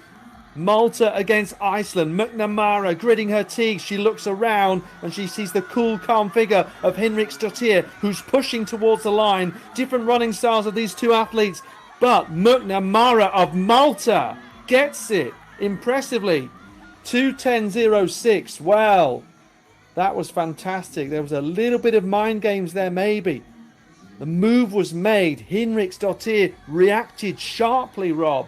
But in the end, McNamara had the speed to get away and to hold on terrifically. Well, if I was her coach, I'd have been screaming at her, stop looking around. I thought she was just giving Hinriksdottir enough motivation to believe that she'd gone too early. I thought McNamara struck beautifully there with 200 to go. I know she overtook on the bend, so she's taking on extra distance. But as she did so, she looked around, possibly indicating, good finish by the Albanian, by the way. Absolutely brilliant, just on the line from Kiel to deny the Luxembourg athlete a place on the podium. But as McNamara came past, a brilliant piece of tactical running, but she then handed a little bit of a bit of belief to Hinriksdottir, because she kept looking over. There she is. That wasn't the only time she looked around after hitting the front. It's almost like, I've given it everything, and if you come back at me, I'm going to wilt. When actually the opposite was true. And as Heinrichsdottir wound up the wick and put her under pressure, it was the taller figure from Malta, who's not as smooth looking perhaps, with a little bit of tension in her shoulders. She found an extra gear, and that would have annoyed Heinrichsdottir because she would have thought that the Maltese athlete had gone too early. That wasn't the case. She struck with 200 to go, and as it turned out, she had more than enough to relegate the Icelandic athlete to second. Malta first, Iceland second, and there comes the smile and realisation. She's won that race fair and square here in Slovenia. Brilliant run and very, very entertaining to watch. Really enjoyed that. Well, I make it that at least 7 countries have now won one of the disciplines that we've seen so far today. This is the best performance by a Maltese athlete today. I think hard to argue with that. McNamara on top, 2:10.05, half a second or thereabouts ahead of Heinrichsdottir. What a battle it was between the top two. Not the first situation in which we've seen a clear first and second, both in terms of predictions before and actual results afterwards. And as a result, once you put those two results together, you see that they're still well on top. But the winner, Yusupova, ends up in 6th place, 37-year-old who has the 5,000 metres to come. Yes, so San Marino, Azerbaijan, Andorra, Moldova, Malta, North Macedonia and Iceland all have victories at this point. Iceland have more victories than anyone else as far as my tally goes, and that means they've extended their lead. It was 22 last time we looked, and it's now 30. And Luxembourg have definitely emerged in the last few moments into not a clear 3rd place, but at least they have got a bit of a gap there. And their promotion campaign looks fairly solid to this point. Excellent start by Iceland in their bid to go straight back up. Now Grillo, 2nd place, 1 failure at 45. This has been a cracking competition.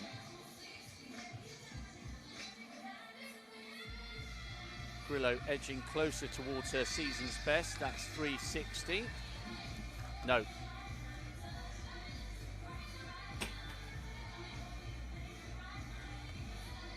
So Grillo, at the moment, joint 2nd with Alsdottir. But Alsdottir has opted to pass at 3:45. Muracini of San Marino has got over 3:45 at the 2nd time of asking, so she leads with 3:45. Alsdottir and Grillo are the other two in the podium positions at the moment. Both pools locked together in the pole vault, so they are bidding for maximum points. And we will keep you posted on that. And I think the men are out on the track for the 1,500 metres. Absolutely non-stop here in Slovenia. Men's high jump still to come. Men's and women's 400s, men's 5,000, women's javelin, women's 3,000 steeplechase. And we've got the 4 relays still to come as well. A and B in the 4x1s.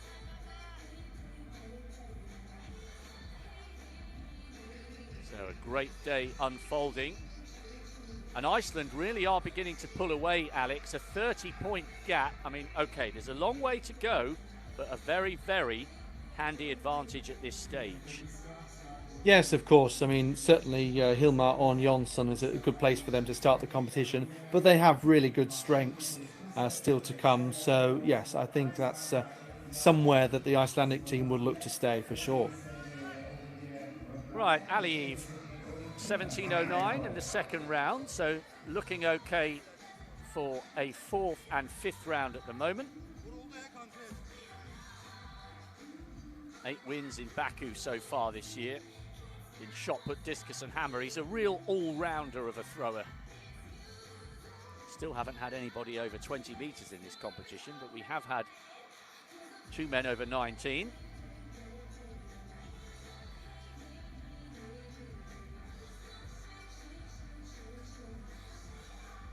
Durovic.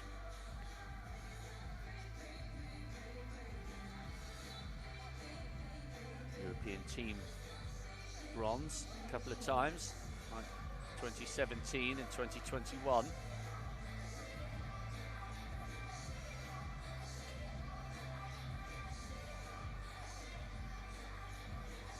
So, Durovic looking to put some pressure on the top four. Ramadani's in fourth, by the way, with 18.48.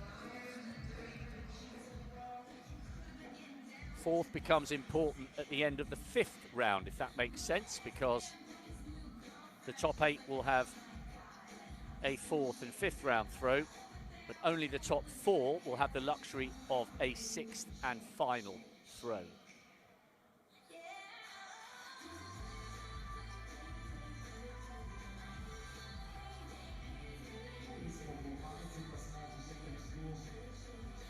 Durovic is a 20-meter 60 shot putter at his best.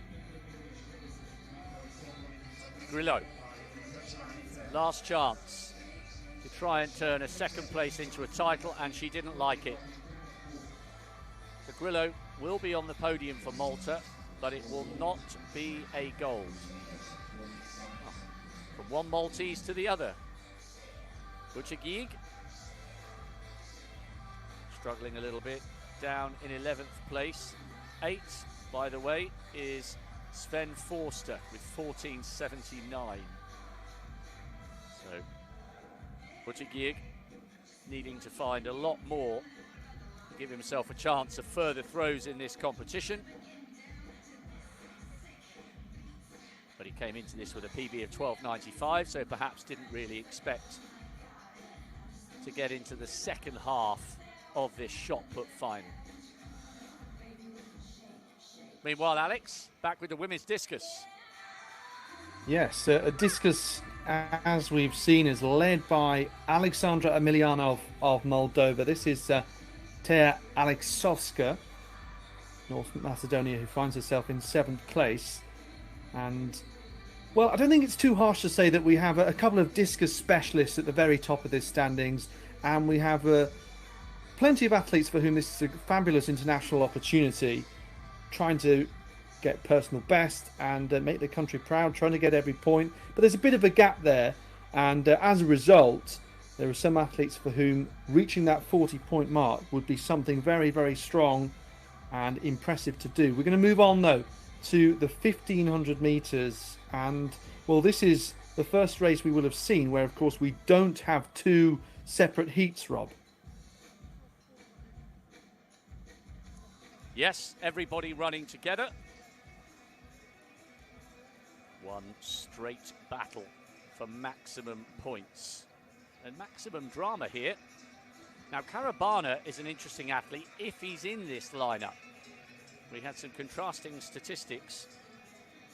If Karabana's here, he's a brilliant athlete. North Macedonia's Costa Petrosky, national champion over the 15 and the steeplechase this year. Yet to go inside 4 minutes. A little bit of shade for the 1,500-metre runners. No. Karabana, great athlete.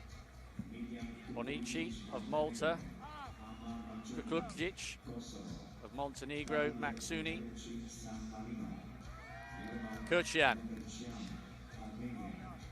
twice a European Team Championship winner in the steeplechase. Asgali of Azerbaijan. Sirius, Moldova. Avazian of Georgia. Samardinic. Andresen of Iceland, 3:45. And Klukas on the inside, watch for him. He's run a 3:49 in Luxembourg, trying to follow in the mighty footsteps of Charles Grethen, fabulous 1,500-metre runner from Luxembourg.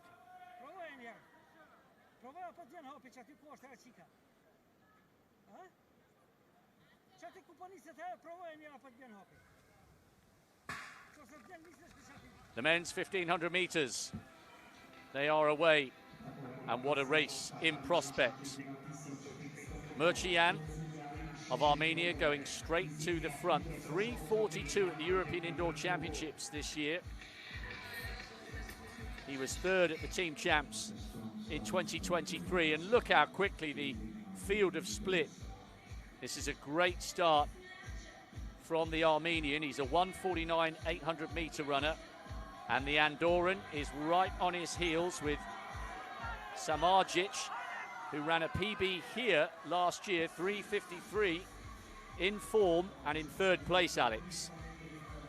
Yes, and it was interesting what you were saying about Karabania. Good to see him in this. I think that makes it 16 Andorrans that are now doing at least one event, if indeed the relay selections depends on exactly how that works out. But yeah, Karabania, first Andorran ever to make a European final, and that was in the steeplechase last year, of course, but does have very good pedigree in this event as well. And this could be another close race. That said, as you can see here, there's a bit of a breakaway of 4 out front. Well, this is a great lineup, isn't it? Because it's Murcian, the Armenian, who's twice won the steeplechase in 2017 and 21. He leads. Karabana, who was 7th in the European Championships last year, heats of the Olympic Games, won the small states 5,000 metres. He's on his shoulder.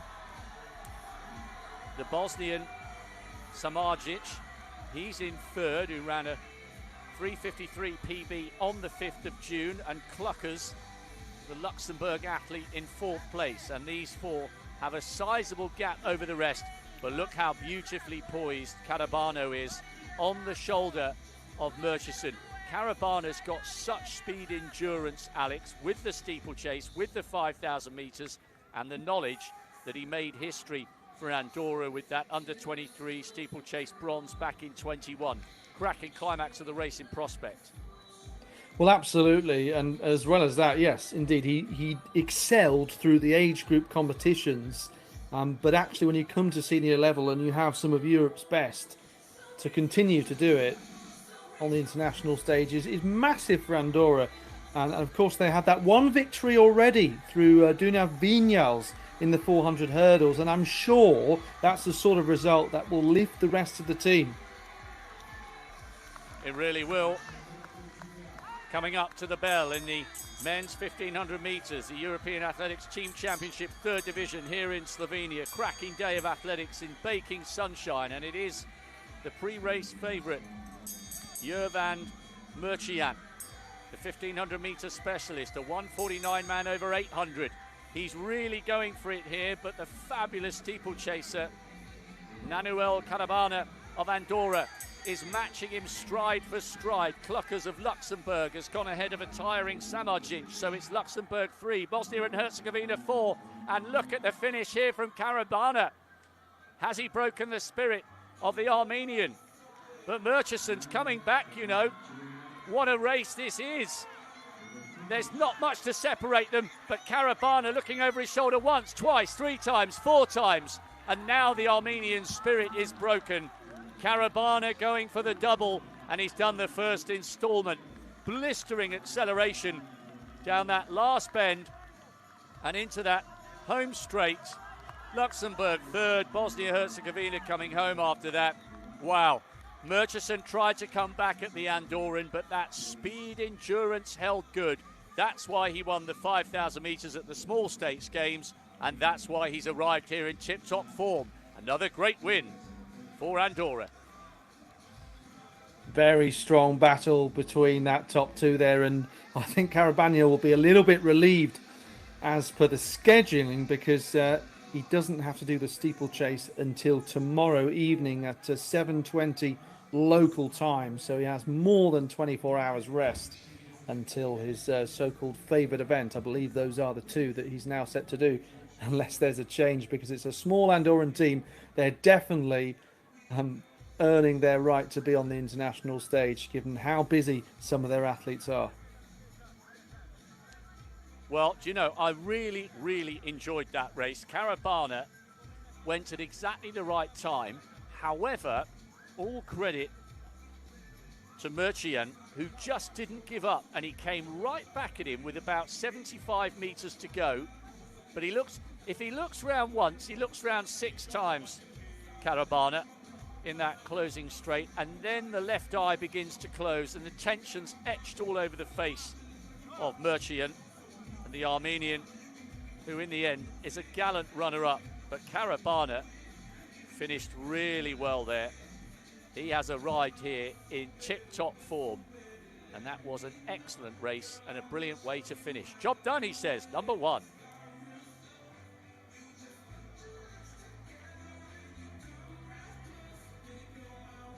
It's another situation, Rob, where an athlete who isn't the fastest on paper is beating someone who is. There were 10 seconds between these two athletes on personal best coming into this, but Caravana, that's 3 seconds faster, nearly 3.5 faster than he's ever run the 1500 meters before. Well, Nanuel Caravana with a massive PB, out sprinting Murchison, probably the pre-race favourite. Kluckers taking 3rd for Luxembourg. Brilliant race where the top 7 all came home inside 4 minutes.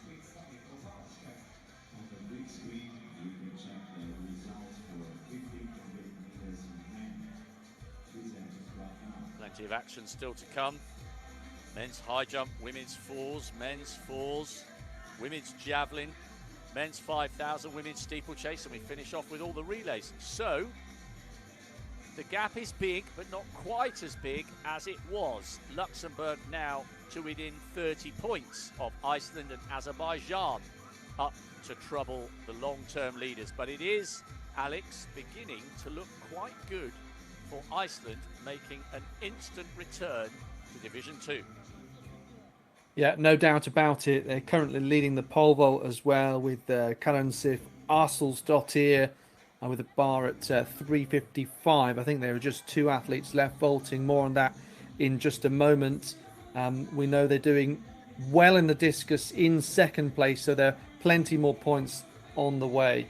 Beautiful backdrop, by the way, here in Slovenia. As you can see, the stadium right in the middle of things, as you can expect, and plenty of other sports facilities as well, and lovely view down by the hillside, I'm sure, of the whole city.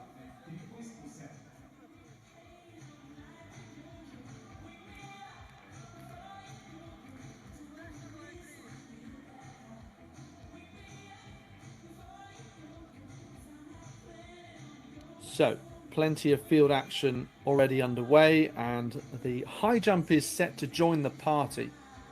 We're going to have groups A and B, however, they will get off at the same time. I would expect adjacent to one another. Interesting, you can see they're just one season's best appearing on this particular list. And, well, we know that there are some athletes with limited experience in some events, and we know that Miguel Velches Vindrel is one of the busiest, if not the busiest, of the Andorran athletes. And you can see in this field, well, yes, 2:10 appears to be the highest personal best. Okay, maybe not the strongest standard, but it's, I think, wide open in this particular event as to who will get that much heralded maximum points. 14 it will be on this occasion. And, well, Marko Sukovic, you saw there, has actually previously cleared 2:15 as a PB. 2:10, of course, the season's best they're showing. He was 5th at the Balkan Indoor Championships earlier on this year. So let's see, where shall we go? We'll go to discus first then, and check in with Emilianov, who we've been following throughout the competition. We can see there 2 efforts over 61 meters, and that is another in the same sort of area, and we are very close to that crucial part of the competition where we wrap up who's in the top 4 and who therefore gets one more 6th and final attempt. So that is the case in all of the so-called horizontal field events, including the long jump and triple jump, and everything except the high jump and pole vault, in which you have that unique format of 4 fouls across the entire competition that you are allowed. So 3 over 60 meters, therefore, for Emilianov.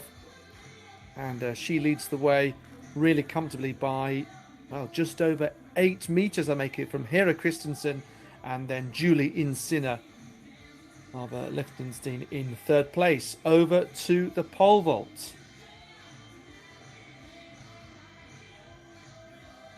So, Alsdottir, yet another athlete into the lead for Iceland, hoping to re-establish a 30-point cushion at the top of the leaderboard. I mean, that's a card that Mondo Duplantis would be proud of. 2 vaults, 2 successful clearances, and she's away and in a class of her own. Mordicini had those 3 failures at 3:55. She managed 3:45 at the second time of asking. Bronze was to Grillo of Malta. Mordicini second. And Alsdottir is just doing this for fun. And the Proclaimers, 500 miles. Well, 500 miles or 5 meters high would be rather appropriate. Alsdottir just asking for a little bit of an adjustment to be made. She has already assured the win. It's just a question of how high. And incidentally, her PB came indoors in Denmark in February, 3:80. Meanwhile, from the women's pole vault to the men's high jump introductions. Yes, Ryan John Zammit, Malta, Milan Chaco going across very quickly here. Probably helpful because Miguel Velches Ventral of Andorra, as they sometimes say about multi-eventers, is almost running a marathon to get between all his events. I know certainly former Great Britain decathlete Alex Kruger has passed on that anecdote a couple of times. You know, doing lots of events as part of a league competition or a competition like this, and yeah, you have to run a marathon in order to be in the right place on the oval or in the infield section at the right time. And so I'm sure there's someone within the Andorran team who's helping everyone out to make sure that they are in the right place. Continuing the introduction with Simone Piva, big personal best of 2:03, the Games of the Small States of Europe. And Gaspar, 33-year-old, one of the more experienced here for Luxembourg. On to Joel Reeson, he's just 20, but they're similarly matched, 2:08 this year. A national record for him. Leifsson of Iceland then, alongside, that's a late change in fact, it had been scheduled to be Gudjon Torsteinsson. This is a Sausage of Montenegro. And North Macedonia, we've got Brian Avia. So again, one of the younger athletes in this, he's just 18 years of age. And just looking here, of the 2023 entrants, 6th place Milan Chaco, who we saw introduced second, is the highest finisher from 2023. The other teams have either been promoted or have selected different athletes. So again, not too much from the so-called form book of the European Team Championships third league to look at in this event.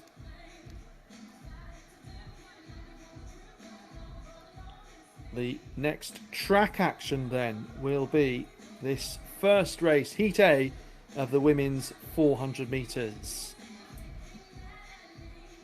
And there'd be good reason why this set of athletes would also be quite busy, given that we've got a 4x400 metre mixed relay to come at the end of 2 days of competition. And yeah, excited for these because the 400 hurdles battle were very, very close. And we have got different ranges of abilities and in terms of experience as well. And that could well showcase itself in different styles of running the 400 metres, as we so often see on the international stage in any case. So this is North Macedonia's Sara Dimitrovski. On to Noah Godoy of Andorra then.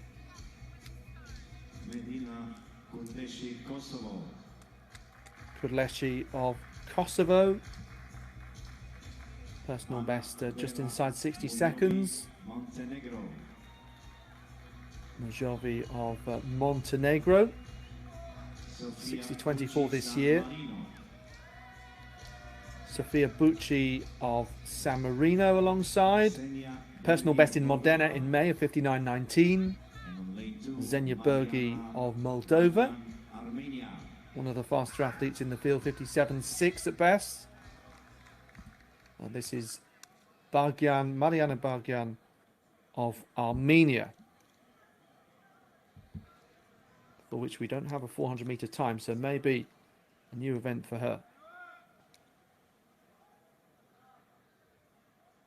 So, if this race went to form, then potentially Xenia Bergi might be the victor, but Sofia Bucci has improved considerably this year to 59.19. As I mentioned, that race coming in Italy, where, of course, is a number of the competition opportunities for the athletes from San Marino. This is the third time that she's taken part in the European Team Championships, third league as well, so quite experienced. So Bagyan, Bergi, Bucci, all the Bs from the first three lanes, then Mujovi, Kutleshi, Godoy and Dimitrovsky.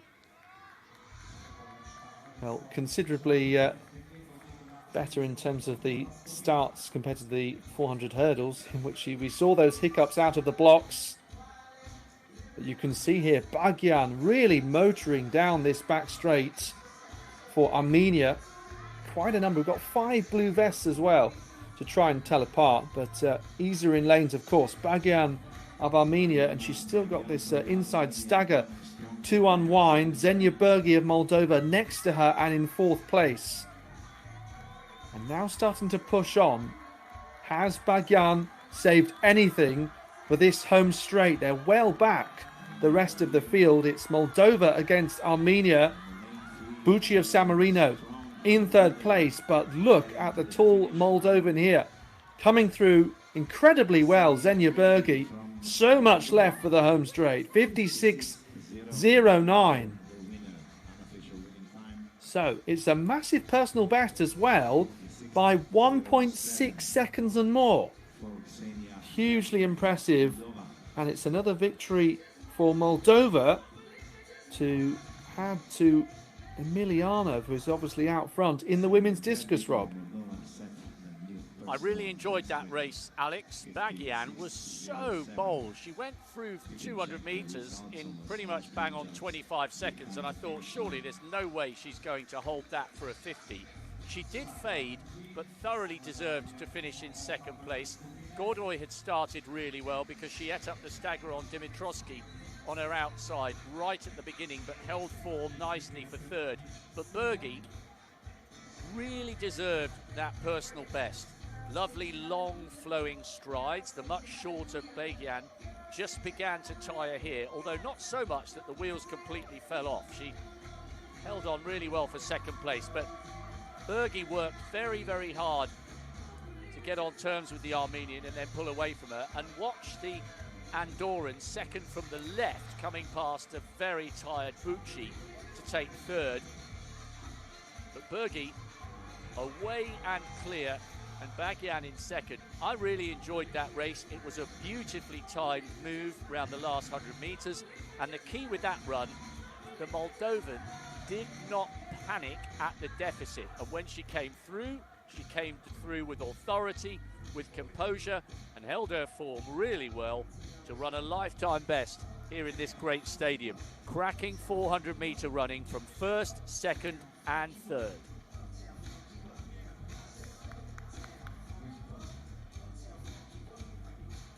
Yeah, super impressive from Bergi, who will turn 21 next month, a month tomorrow in fact. The European Under-23 standard is 55 seconds, so she's around 2nd outside it, but of course there are opportunities to fill places like there are in senior competitions.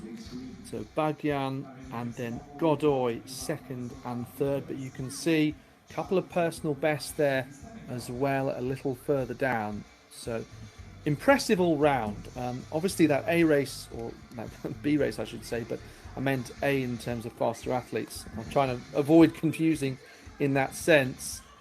We've got an athlete who's a couple of seconds faster than the rest of the field, Fanny Arendt of Luxembourg, so she'll be one to watch out for. But we have seen the tables turned in terms of actual performances on the track. Very enjoyable racing.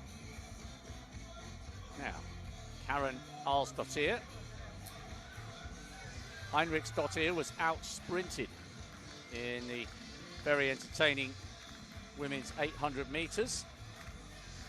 But this Icelandic woman has got the victory. Now this for a lifetime best. Guaranteed maximum points. Never gone over 380, not to be. But an excellent victory. 2 vaults is all it required. 330 and 355. Her lifetime best remains that indoor mark in Denmark from February at 380. But the victory is hers with 355. And where that gap was, what, something like 25 or 26 points, that you would think will help the Icelandic team once again move away towards a very handsome lead as we get to the halfway stage of the first of 2 days of action.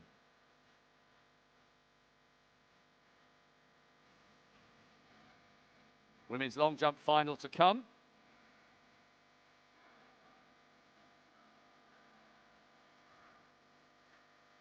Should be another great encounter on the infield. I tell you what, it's half as good as the men's long jump. We're in for a treat.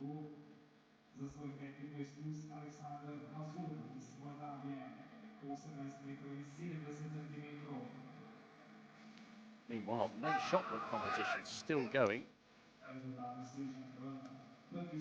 Mazur lying in third. So he's okay for a 6th and final throw.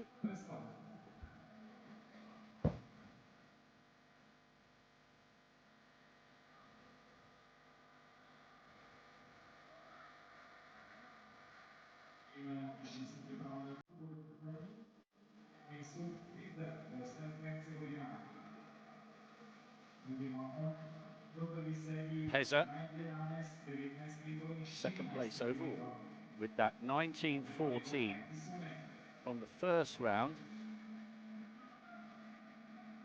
Joritse of Georgia still leading with his 1976 from the first round. And needs to find over half a metre to turn second place into first. Well, that was pretty good. Oh, red flag. That's a shame. That is a real shame because I think that was his best throw of the competition so far. No throw in the second, no throw in the fourth, and now a no throw in the fifth. Mind you,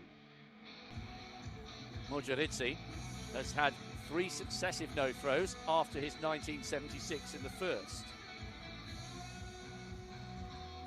Mojoritsi, the national indoor champion, European team champ, silver medalist in the discus back in 2017. Threw over 20 metres on the 14th of June. So let's see. Long jump winner presentation start list. So quick in the circle now. Does he get the green flag? He does. Well, he's shaking his head. But that was a great throw, it would seem, from the commentary position. Mazur in third with 1870. Peza in second with 1914. Mojoritse leading 1970. Oh, 1938. It looked bigger. It wasn't, but it does now mean he has a second decent effort for countback should Peza end up tying him on 1976. At the moment, his second best jump would give him the victory on countback. It all counts, it all helps. 1 throw remaining for the top 4. It'll be Ramadani of Kosovo, Mazur of Moldova, Peza of Bosnia-Herzegovina, and Mojoritse of Georgia.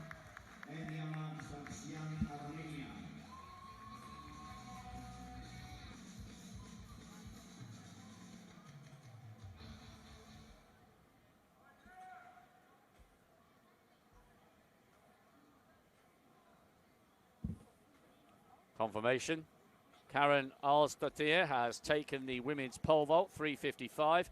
Muracini second and Grillo. A mighty handy haul of points for Malta in third with 330. And Iceland extend their lead once more.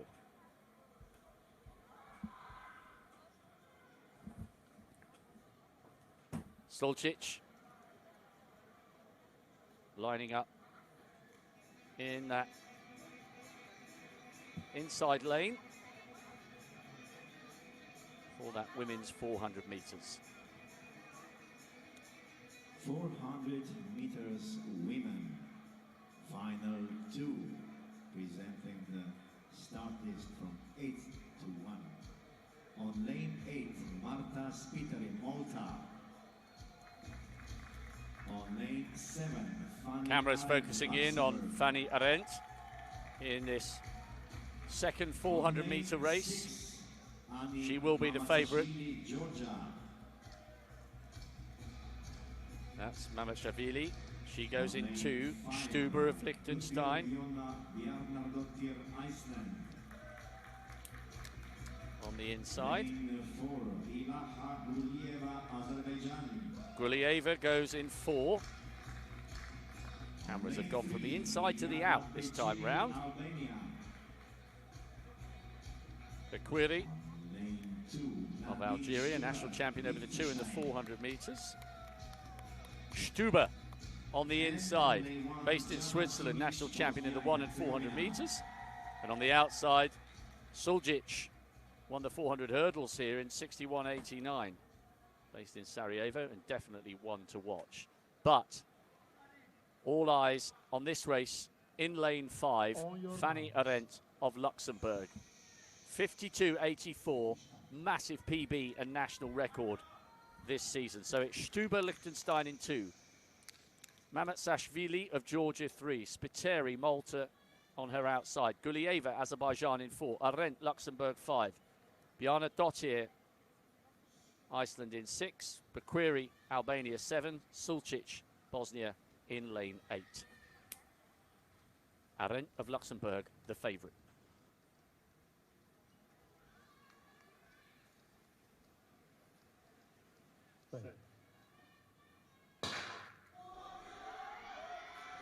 They're away first time.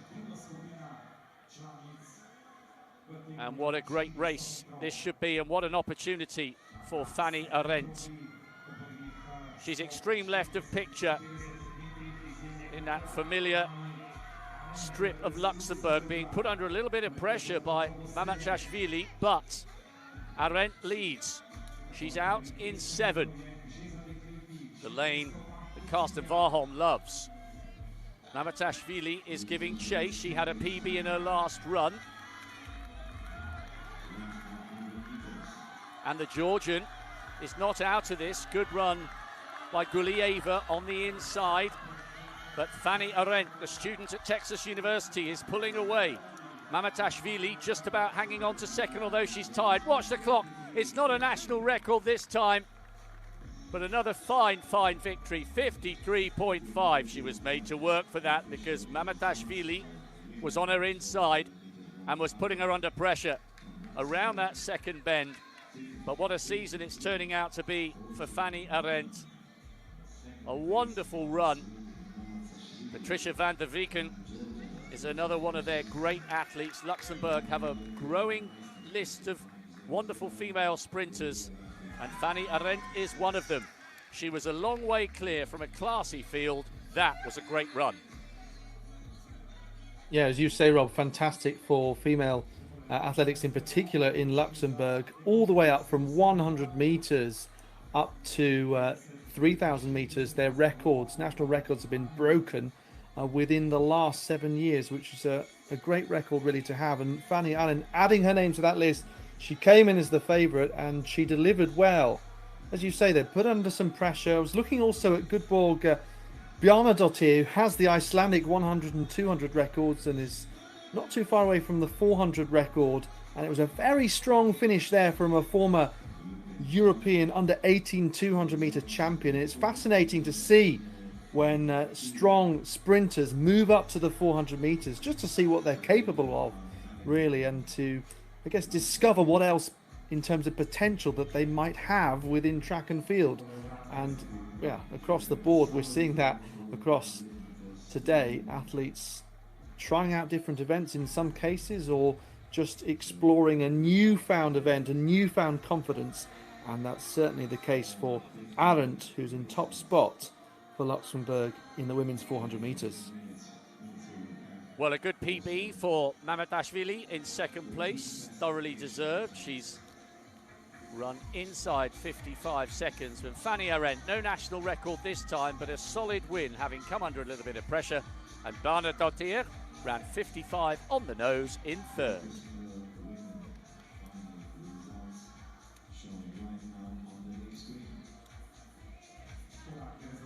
And of course, Fanny Arendt taking maximum points for Luxembourg.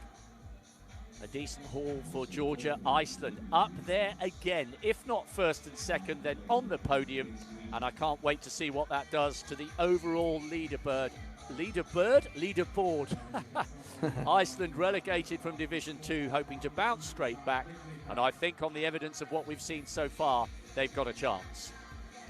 Yes, Moldova are also doing well, along with 13 points therefore in the women's discus for Iceland and Hera Christensen and in Sinner. That's a big result for Liechtenstein, and you can see that some athletes just getting points on the board, but also some discus personal best for athletes who aren't necessarily specialists. What about this though, Robert? A victory for Georgia in the shot put. Excellent result for Muraridze, 1980. Good points haul for them after that second place for his teammate in the women's 400 metres. And the Georgians giving a good account of themselves. Look at that lead. Iceland pulling away from Luxembourg, Bosnia-Herzegovina ahead of the Moldovans, and the Moldovans were fancied to battle for this title with the Icelandic team, but Moldova down in fourth at the moment, although it's pretty tight between third, fourth and fifth.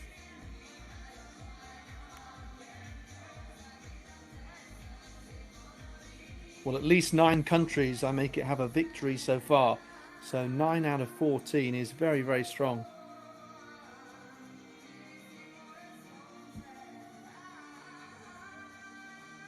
Okay, we're about to see some high jump action here. And obviously we're in the early stages. We're expecting to go above and potentially beyond 2 meters. And don't forget, it's that unique format, fairly unique, where you're only allowed 4 failures. And I remember seeing it the previous event like this a couple of years ago, and just wondering whether athletes had retired before I realized actually, yes, although they've only had 2 failures at a particular height, that they've had 4 across the whole competition. Evia of North Macedonia here. Of course, Maria Vukovic in the women's high jump for them will be one of their big hopes. Evia, who's 18 years of age, in one of these 2 groups that are going alongside one another. So we can also see on the results system on the European Athletics website, by the way, when athletes are expected to enter. So it's information that they've given the officials before the competition.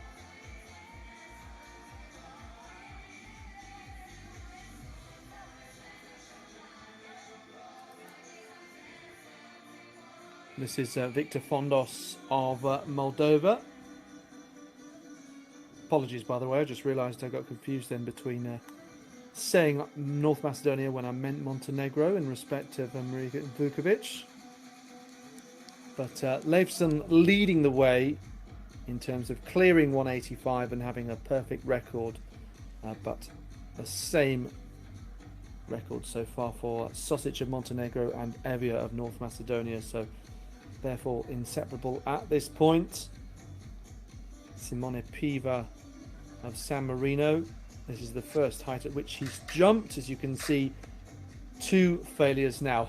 Love that myth look on his face.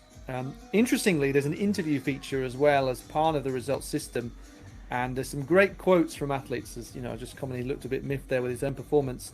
Interesting, because Alam Nagyev won the men's 100 meters. He said he didn't expect it at all, and also Yasin Arslan, Rob, who won the 400 hurdles, he said it was annoying to start the race 5 times. It took a lot out of the legs having to do 5 starts, but he was delighted to eventually win. So interesting to hear the athletes comment on the drama. Well, I was tired watching it because of the nerves building and jangling, so I'm not surprised they were feeling it down on the track. And those 4 hurdles were brilliant, and these 4 flats promise to be just as good, Alex. Well, absolutely. And here we have, Leven Kvaratskhelia. You may remember that he won the A race of the 400 hurdles. So going again here in the 400 flat. So, an unexpected double for sure. Would be rather common. The Armenian vest there of Agabyan onto Lassine. And you would imagine that he would have caught sight or caught wind of that performance from Fanny Arendt to win overall. We look at the game face of Mihail Petrov. This is Novruz Asadli of Azerbaijan. Rocenovic, one of the 18-year-olds in this. Last year he won the 400 and 800 double at the North Macedonian Championships. This is Bud Telaku of Kosovo. Again, don't have a 400-meter time. He'll go in lane 2 here, right on the inside. So, yes, I wonder whether Kvaratskhelia can win 2 of the A races here. The B heat coming up in a few moments' time. Those with the faster personal bests. The fastest of all is 48.6 in this particular heat. And that's Glenn Lassine of Luxembourg. He was part of a quartet who won the 4x400 meter relay with a national record time at the Games of the Small States of Europe recently, but he's also a triple jump national under-20 record holder. So Telaku, Rocenovic, Asadli, Petrov, Lassine of Agyan, and Kvaratskhelia on the outside for Georgia. Well, that's become a familiar sound, the so-called burglary alarm. Kvaratskhelia, he can't help but break out into a smile, because obviously he was part of one of those 400 hurdles races that we had some issues getting underway, to put it lightly, and as a result, it's not the first time we've seen the back of his head as he trudges back into the blocks. The officials take a look, Rob. Again, didn't necessarily see anything there, but we know it could be a faulty start and no issue of the athletes. Yes, and it was nice to see that Kvaratskhelia saw the funny side there. He just had a little chuckle to himself. Deja vu out in lane 8. And to be honest, even some of the officials were chuckling, and they're very quick to make the decision this time that that's faulty rather than false. So the nerves will jangle, but hopefully we won't have quite so many attempts to get this one underway. Fascinating to see that battle between lanes 5 and 6 here, and see whether Kvaratskhelia on the outside can harness the fact that he's been on the track already and produce something good. Telaku on the inside for Kosovo in lane 2, but lots of talent in 5, 6 and 7. On your mark. It's a good learning opportunity really for the athletes to be in this position that they've not experienced before, and it doesn't happen too many times in track and field, especially for those who only do one event. And therefore, to focus oneself and try not to let it bother you mentally or indeed physically. And by what Yasin Aslan was saying, maybe the latter is just as hard, if not more difficult. Kvaratskhelia doesn't really do 400 meters, but he's pretty sharp over 200, 22.82, sorry, personal best, which is pretty good at this sort of level. So should post a good time here. And you can see just maybe Lassine there, who I think is marginal favourite in this race, saw the advance of Kvaratskhelia and was very keen to push on himself in the red, white and blue. Well, as Rob and I was saying, the talk has been all about some of the female athletes from Luxembourg over the last year or so, particularly Patricia van der Weken, and now Fanny Arendt, 100, 200 and 400 national records. But Lassine going strongly, but you can see well back, in fact, as the camera pans out, from Rocenovic of Montenegro here. So this is really impressive. 50.30 showing as his personal best. I wonder whether that is accurate, because he's just posted a time of 47.74. And you can see by the expression on his face that is genuine surprise at the clock, and you don't often see that. So often we know athletes work behind the scenes so hard in training, and they always say they knew a big time was coming, but to see that genuine shock on his face, well, that is brilliant, because yet again he's beaten a faster athlete. What a performance from Rusenovic of Montenegro, Rob. Oh, that was absolutely incredible. From 2:20 to 3:20, he absolutely flew. Solid start. The eye-catching beginning came from Lassine. Second from the left there. But watch the way Rusenovic storms round that second bend. He was absolutely electric in that section of the race. I think that was a big PB because the expression on his face, that's half grimace, half grin. And the look of shock when he saw the clock and realised there was a 4 and a 7 next to his name. Wow, wow, I can't believe that. Well, he earned it. The way he accelerated round the second bend was world class. Brilliant run by the Montenegrin. Yes, and one element would be that he doesn't appear to have done 400 metres until last year. He's only 18, and there would be reasons, therefore, why he would show a big improvement. But that's 2.56 seconds ahead of Lassine, who I can imagine maybe if he'd looked at the start list beforehand, he might have been a bit surprised to see that big a margin in front. But fantastic from Rusenovic. I wonder who will beat that time in just a moment. That might feature quite highly, even though there's some athletes who've run 46 in the past. Amel Tuka stepping down to the 400 metres for Bosnia will be one to watch out for. And by the way, before you get into that long jump, that is a qualification. He's just run a qualification time for the European Under-20s in Tampere in August.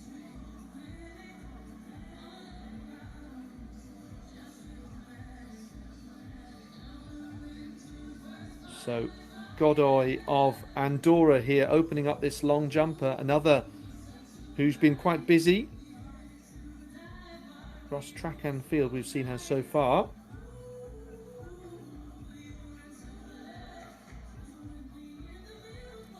Expecting her to be in the high jump as well, and entered for the 4x100 metre relay. You can see plenty of space there back on the board. So an early jump of 471, but important even if you don't fully execute to get a mark on the board. She's guaranteed at least a point, and I've seen occasions in the past where maybe, I don't know if it's too harsh to say that the intelligence sometimes hasn't been there, going for a really big effort or a personal best or something like the form you're in and getting a third foul. Kristjansdottir hoping to continue Iceland's great form over the last few hours, leading strongly in the overall standings, still with plenty to go, but I think it's starting to become a question of who might join them. Moldova, Bosnia, Luxembourg, all looking strong overall so far. Well, that's more like it with a foot placement there.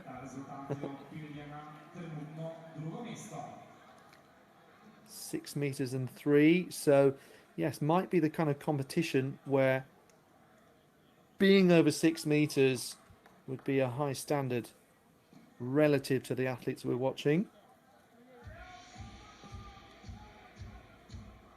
So this then is the second heat. Yes, this is the start list for the second heat of the men's 400 metres. Amel Tuka still flying the flag for Bosnia-Herzegovina. A 142 man at his very peak. We'll get to him in just a moment. There's the Andorran on the outside. Pau Blasi, national champion for the last 3 years. 48-32 this season. Ivan Golusko of Moldova. 7:04 indoors, over 60. Now Matthew Galea Sola having a very, very good season. European youth medalist in 2022. Franco Barrage, a winner of the European Team Championships. Great victory back in 2023. Won his last race for 26.5, and there is the 34-year-old veteran from Bosnia. He won the 800 back in 23. Amel Tuka, a world bronze and silver medalist. Flag bearer back in 2016.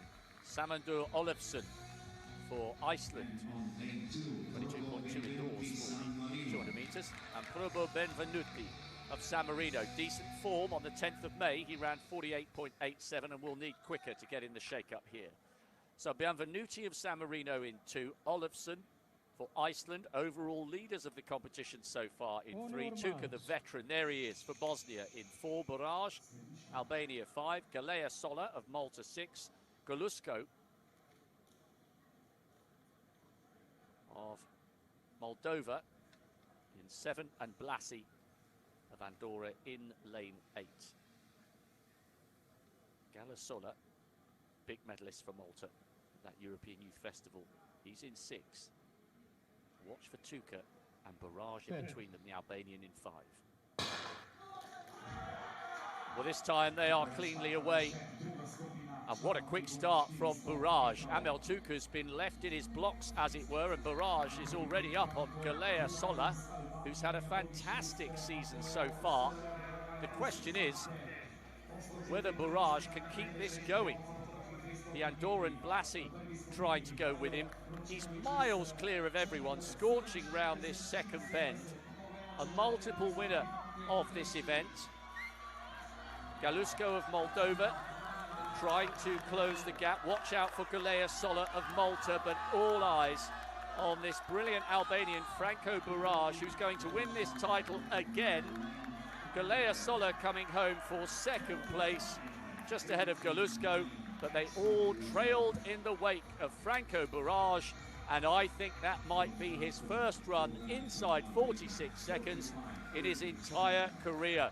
What a run and what a win. More than a second clear of Galea Sola and Galusko. He was bold, he was brave, and it paid off with a fabulous victory. Yes, I remember seeing Franco Barrage for the first time at the European Under-23 Championships. He made the finals some 6 years ago. Since then, he's gained so much experience, including holding championship records and Albanian national records indoors and out, and as well as featuring at the Olympic Games. And he's showing that experience here over the 400 meters, which can be a tough event to master, but yes, well ahead of the rest of the competition, and really impressive, especially when we've seen such a strong time from a young athlete in the first race of 2, Rasenovic. In fact, Alex, that's coming through. Not only is it a PB for Barrage, if the graphics are to be trusted, and I think they are, that's a new national record for Albania as well. Yeah, had previously held the record since 2022, so quite a while since breaking his own record. That was in Oran 3 years ago, the 46.16 best, and he was some way off it. So obviously, Rob, this is a quick track then, as we are seeing quite a spate of personal bests. I think it bodes well for the rest of the races, short and long, to be honest. Franco Barrage with a national record, Galea Sola with a PB, Galusko with a PB, and Amel Tuka just a shade inside 48 seconds, the veteran coming home 4th.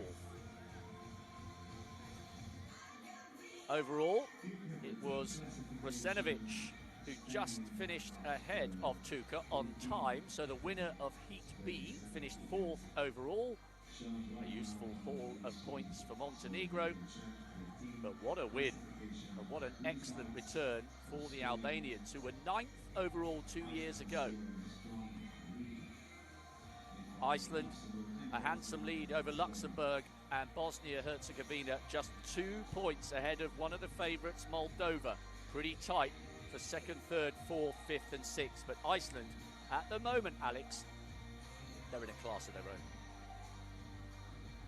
Absolutely, and I think this will be hopefully something that an Icelandic audience will be watching, and will get an idea of how well things are doing out on social media, and will continue to tune in as well on the European Athletics website, where there's plenty of coverage, full comprehensive results and articles, and as well as the social media channels And we know sometimes when there's a big national following and patriotic one at that, then things can really get a great reception, especially for athletics when you're trying to cut through amid a number of other summer sports. I think the fact that this competition is happening during the day on a Tuesday and Wednesday as well, when there aren't as many sports happening simultaneously, will help with that as well. As we see the Georgians, I like that you mentioned the rugby tradition for Georgia as well, which kind of helps when you consider the number of strong throwers that we've seen so far. But here in the long jump, looks like Zaganidze is in a good position in second as well. Yes, this has been a good day for the Georgians. So many strong performers. So we've had a couple of long jumpers over 6 meters. Early stages, but an intriguing competition unfolding here, Alex. Yes, this is Umit of Albania. You can see tried to stay hanging in the air here. Early stages of the competition, of course. But Albania, having just added their name to the list of winners so far with Buraj. And yes, although Iceland do have this overall lead, you can quite clearly see that performances across track and field are resulting in victories for so many nations. And make it 10 out of 14, which is impressive considering a couple of the nations don't have the full complement of athletes. De Souza Moreira of Luxembourg next to go.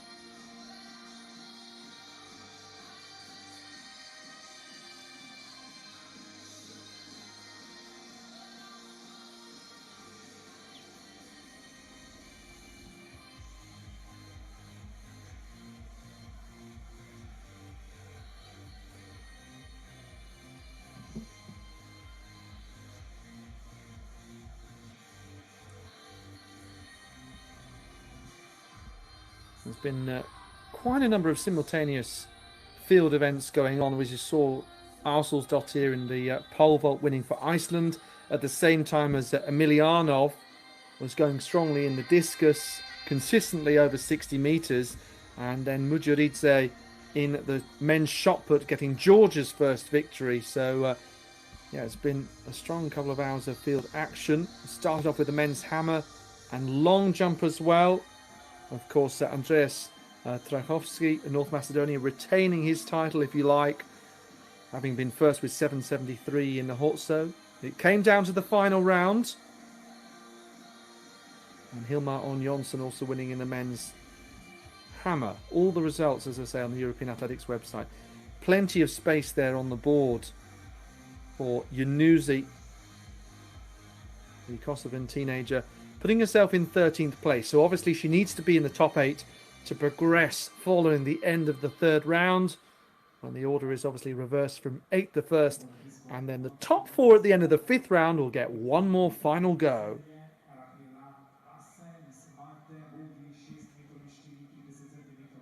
So 5,000 meters is the next track event, scheduled to get underway in a couple of moments. So yes, obviously to this point we've seen up to 1,500 meters and just the one race at that, and the 5,000 will be followed by the women's steeplechase and then the 4x100 relays. Let's have a look at this then. So Avagyan, you can see there showing as a lane infringement, so disqualified from the 400 that took place earlier. Unfortunate for him. And that would mean a score of 0 points as well for something like a DNF or DQ, or, for example, 3 fouls in one of the field events.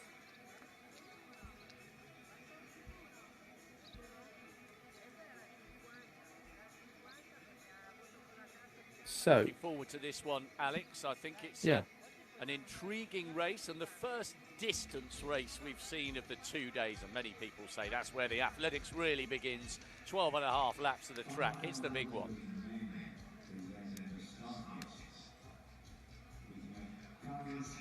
Yes, and I'm sure we'll see once again a real range of athletes, some stepping up from the 1500 metres and also others with more road experience. Incidentally, there used to be a 3000 metres as well as a 5000 at the European Athletics Team Championships, but that was cut from the programme, and well, I guess you still have the 1500 and 5000, both regular championship distances, which at global level the 3000 isn't. It does feature at European under 20 level, of which there's up to 5000. Baldvin Magnusson should be one of the athletes to watch out for here. A previous winner at the European Athletics Team Championships. It's potentially a harder race to predict. Not everyone, of course, has run a 5,000 metres this year, as you can see, the lack of season's bests. But it's yet another event in which Iceland should be strong.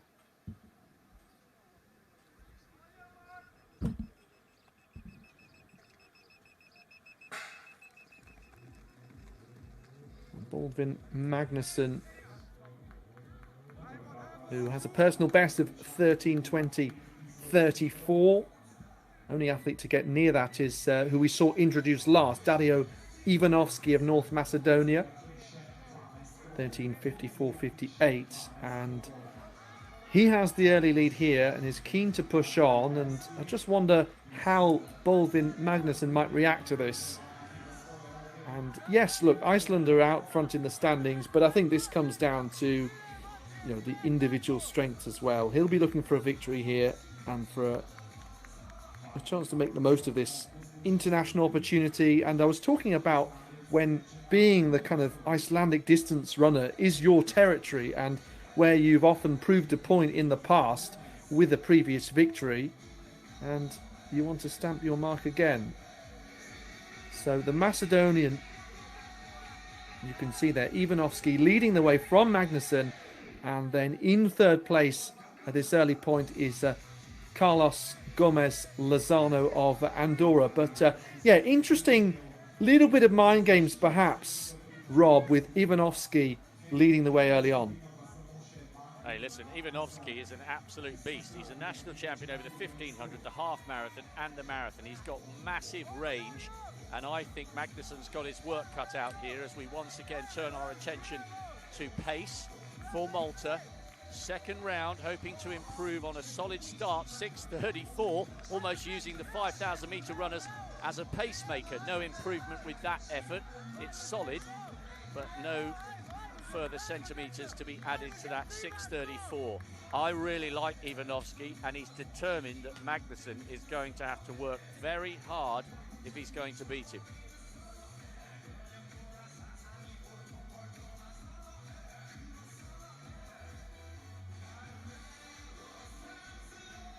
I did wonder if the Maltese athletes with the surname Pace were related. In fact, either way, it's a great name to have in athletics, particularly one might think for a distance race. Back to the high jump, which we haven't seen for a few moments. This is Avia once again of North Macedonia. So a great card so far, and clearing at 194. Now, I was very curious to see how many athletes might be left in once we approach the 2 metre mark.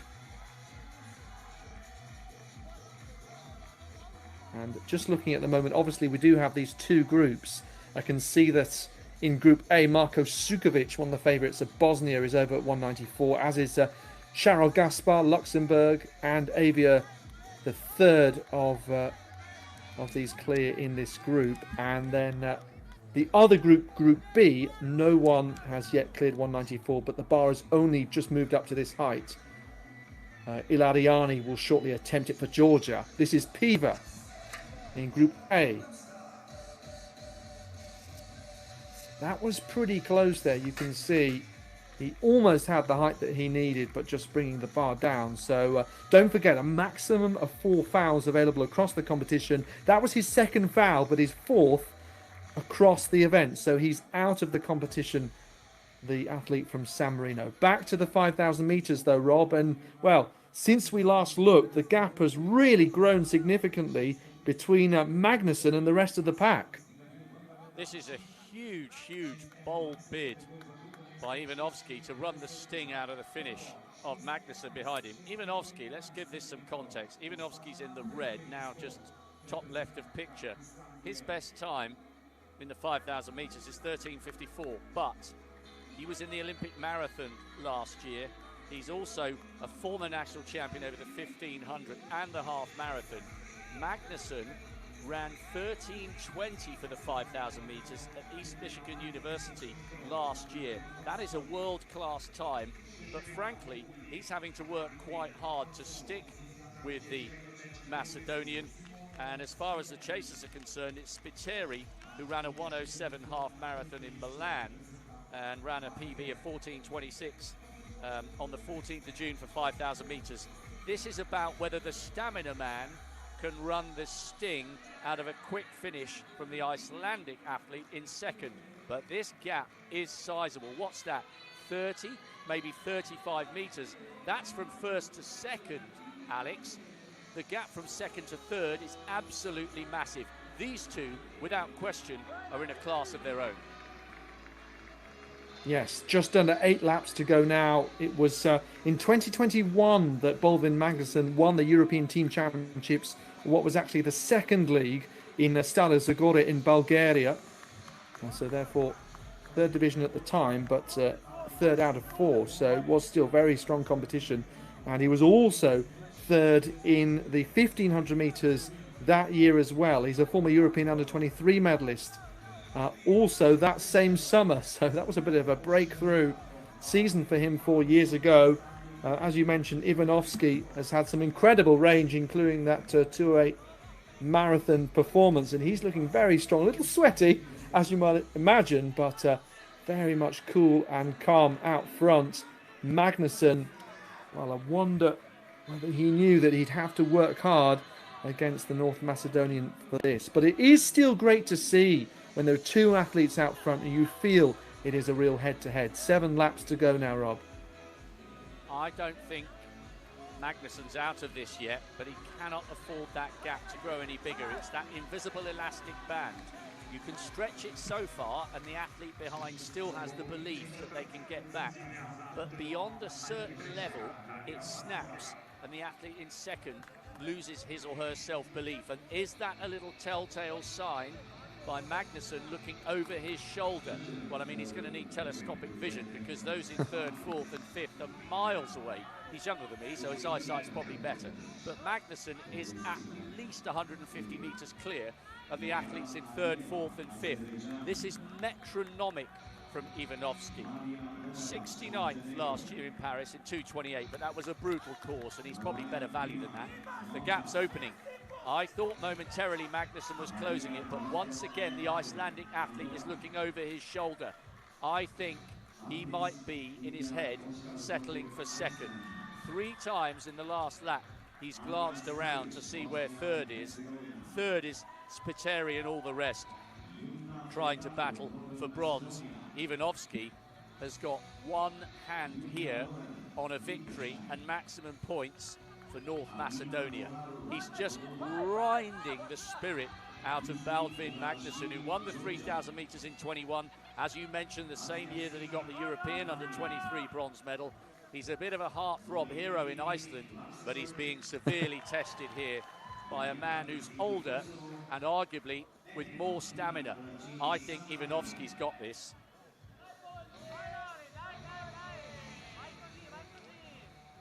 Well, yes, 2:42 for the opening kilometre, then 5:29, and therefore even faster. And to be honest, he's just gliding off the ground. It's like he's running on clouds. Fantastic amount of energy that he's showing here. And just doesn't look to be tiring at all. But that gap is growing. I think you were right to read into Magnussen looking over his shoulder. Magnussen, who's had a fantastic year so far with national records over 3,000 and 1,500 metres. Those were both set indoors, so a little while ago, end of January, start of February, but really being pushed very hard here by Magnussen. 5 laps to go then, 8:20.97, the last split as he came through, as he starts to lap those behind him. And yes, lots going on in the field that we'll keep an eye across in just a moment's time. But this is a fantastic display from Dario Ivanovski. Of course, North Macedonia winning one of the first events of the day with Andreas Krajkovski in the field. But here on the track, Ivanovski, terrific when you consider that it was always likely to be he and Magnusson who stood out on the start sheet. Magnusson, of course, may help him somewhat, that he has other athletes now to reel in and pass as you're tiring, as you're really running out of energy. That might give him a bit of motivation, and or at least a sense of where he is in the race, and he can just try and finish strongly rather than being in no man's land and letting that really get to him. 4 laps to go now. He's an absolute beast, Ivanovski, and unless he has an attack, a cramp or an injury, he has victory assured. He's blown Magnusson away. Now let's see, women's long jump, second round. Been a good day for the Georgians so far. Not sure that'll be an improvement for Zagny. Plus 1.1 it would have counted from a PB perspective. The blustery conditions from the men's long jump has settled down. Women's javelin going on as well. Montenegrin, Bogovic, getting ready to go. She's thrown over 53 meters this season. We're just staying with the replay of this long jump, but she was miles over the board, so it's a red flag. Everybody is just blown away by the pace and the relentless belief from Ivanovski. I mean, you have to pay close attention to someone who's run a 3:44 1500, a 64-minute half marathon, and a 2:08 marathon. And Magnusson has been left wanting here, and he settled for second a long time ago. And actually, I know the point you were making, Alex, about the back markers helping Magnusson, but I think the back markers also help Ivanovski because it creates more traffic between himself and Magnusson, who can't then even see Ivanovski up the track because all he can see is back markers, and it makes him feel as though Ivanovski is further in front. And we've got a torrid battle going on for bronze. Spiteri looks a little bit tired, the Maltese athlete, but there has been no let-up in the pace and belief of Darlo Ivanovski. This guy has got some range and some talent. He's absolutely smashed everyone. Well, I think he's going to be quite close to his personal best here, and which is also the national record. It was set in 2022. I mentioned it at the start of the race, 13:54.58. That was set in Oran in Algeria at the Mediterranean Games. Same race where Buraj of Albania set his former national record, which he's since broken, of course, just a matter of moments ago, which would be quite interesting if they both did that. Magnusson here in second place, of course, also his national record holder. But 8:20 through that 3,000 mark, and then 11:13. So he's actually getting a touch slower, but you know that's all to be expected. It's 2:42, 2:47, 2:51, and then what's that? 2:53.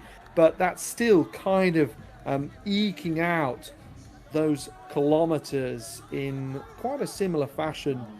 If you imagine that you'd want to get to the end of the race, yes, albeit you'd have something left, but ideally, you know, as many good coaches would say, you'd be out of energy just at the right point as you hit the finish line.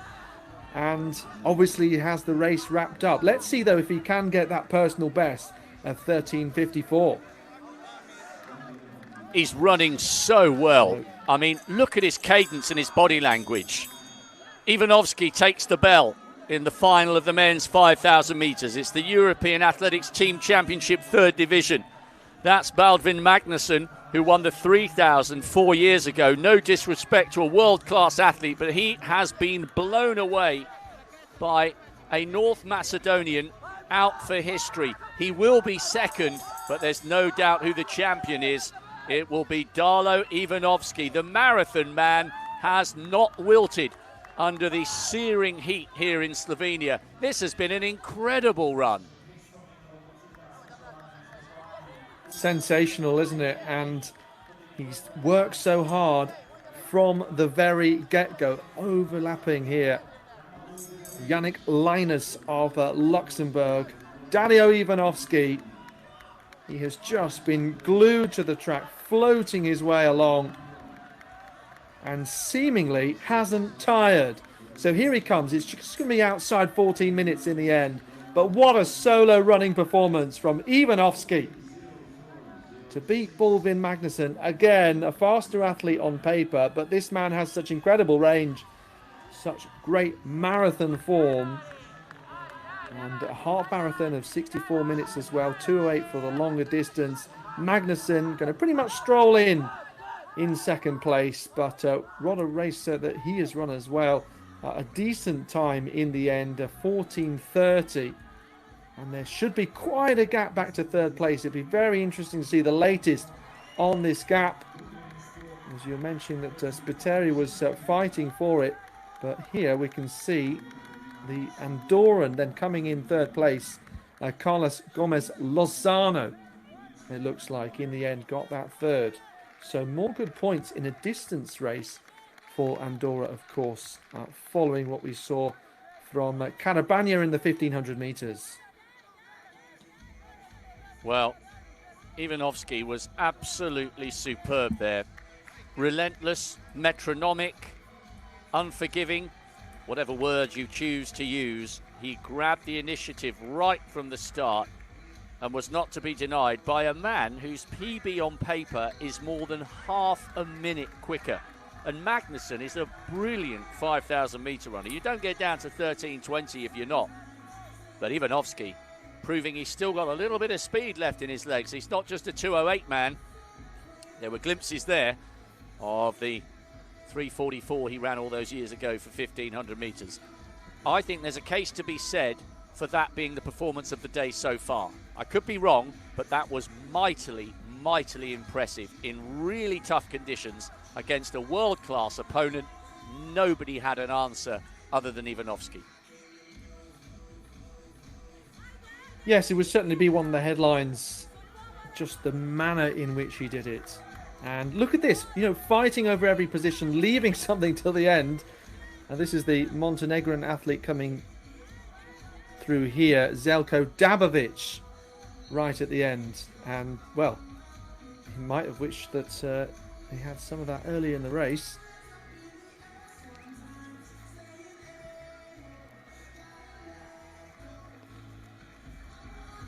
So just having a look back at some of the big moments all together for a very, very brief point. Already Ivanovski was at the very front at this stage. Oh, in his mind, there was only one tactic. He was leading after 80 metres, and that was it.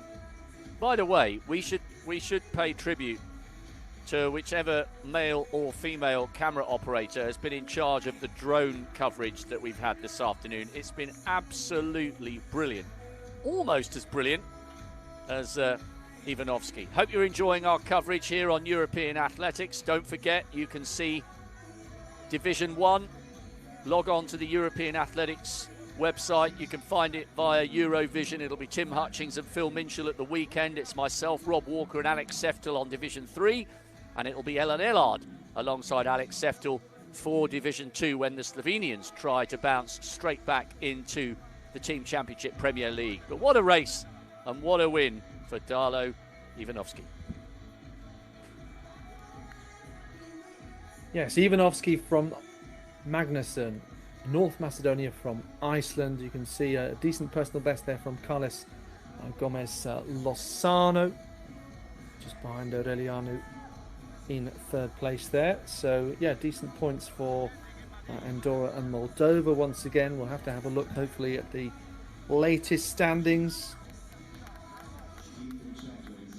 Interested to see how the times don't appear to be in order there. Maybe that's an error on that graphic. Okay, so after 17 events, so we're pretty much at the halfway point. I guess that would be 18.5 out of 37, wouldn't it? And Luxembourg, I think that gap's actually closed ever so slightly, but don't forget, it's the top 3 that get promoted. So as long as you're in the top 3, that's important, even though there is an overall title still to be won.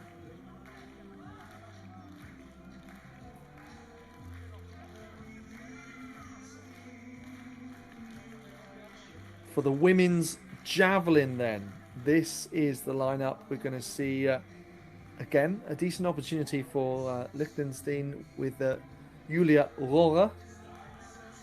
And yeah, some athletes again who aren't that experienced in javelin, but will do what they can for their country with the national vest to get every point and every centimetre. And they'll all get at least 3 attempts. And the top 8 will have a 4th and 5th, and the top 4 will have a 6th attempt. Okay, so first piece of javelin action that we've seen then at this European Athletics Team Championships, and this is Nomi Plimling, so representing Luxembourg here. Getting towards the last few events of the day. Plimling, who has national titles across discus, javelin, shot put, high jump. Personal best of 57.46. That was set 5 years ago. In 2017, she was second in this competition, being the 3rd league of the European Athletics Team Championships. And she's one of 5 athletes that make it over 50 metres this year. Well, there was a fantastic showing in the 3rd league a couple of years ago from Victoria Hudson as part of a promoted Austria side. And I seem to remember that was the best performance of all of the leagues, and the athletes ended up getting medals as part of the European Games for that as well. So that was an element to follow a couple of years ago. It was 3rd overall, apologies, but yeah, for a 3rd league athlete to still feature in the overall top 3 across all of the divisions is very impressive. So this is then the athlete from Kosovo. In his first round of the javelin, Bislimi, Lirita Bislimi, looking to get a mark on the board. At this early point, you can see 29 metres would get you into the top 8. I have a feeling we'll see quite a few heptathletes involved in particular, because they do tend to be among the best javelin throwers, just partly because it's a sort of specialist expertise that many nations don't have too many of, unless you're from the likes of Finland and some of the other Nordic countries, of which we don't really have too many of here. The Icelandic athlete, though, Arnestilia Óskarsdóttir, is out front. Only athlete over 50 metres so far with 51.60, and that's 3 metres off her personal best, which was set earlier this year.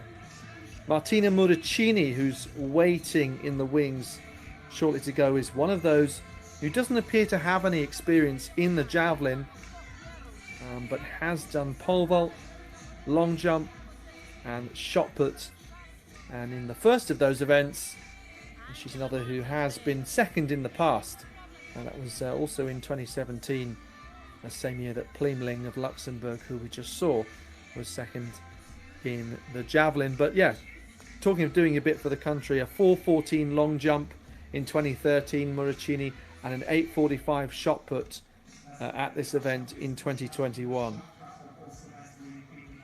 And Muricini, by the way, was second in the pole vault, so she has had a busy day already. The last individual track race of this opening day of Div 3, the women's 3,000 metre steeplechase. And in the absence of the magnificent Luisa Geiger, who has a championship record from 2 years ago in Poland, big opportunity this, and I wonder if it will be taken by Andrea Stravila, the Moldovan, by far and away the quickest on paper, 3 times a national champion over the steeple, twice over the 15 and the 800 metres. She's got great speed, 2nd fastest Moldovan in history, 5th in the Division 2 steeplechase a couple of years ago. Borg of Malta, Stanisic, national champion over the 10,000 for Montenegro, Clemendi of Kosovo, Caducci of San Marino, Isfandiarova, we've already seen her competing today. And there is Stavila, the favourite, 9.45. That PB came in Rome last year, I think.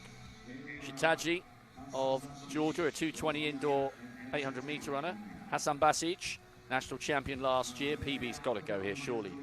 Klobansdottir has competed a lot in California. Very good marathon runner.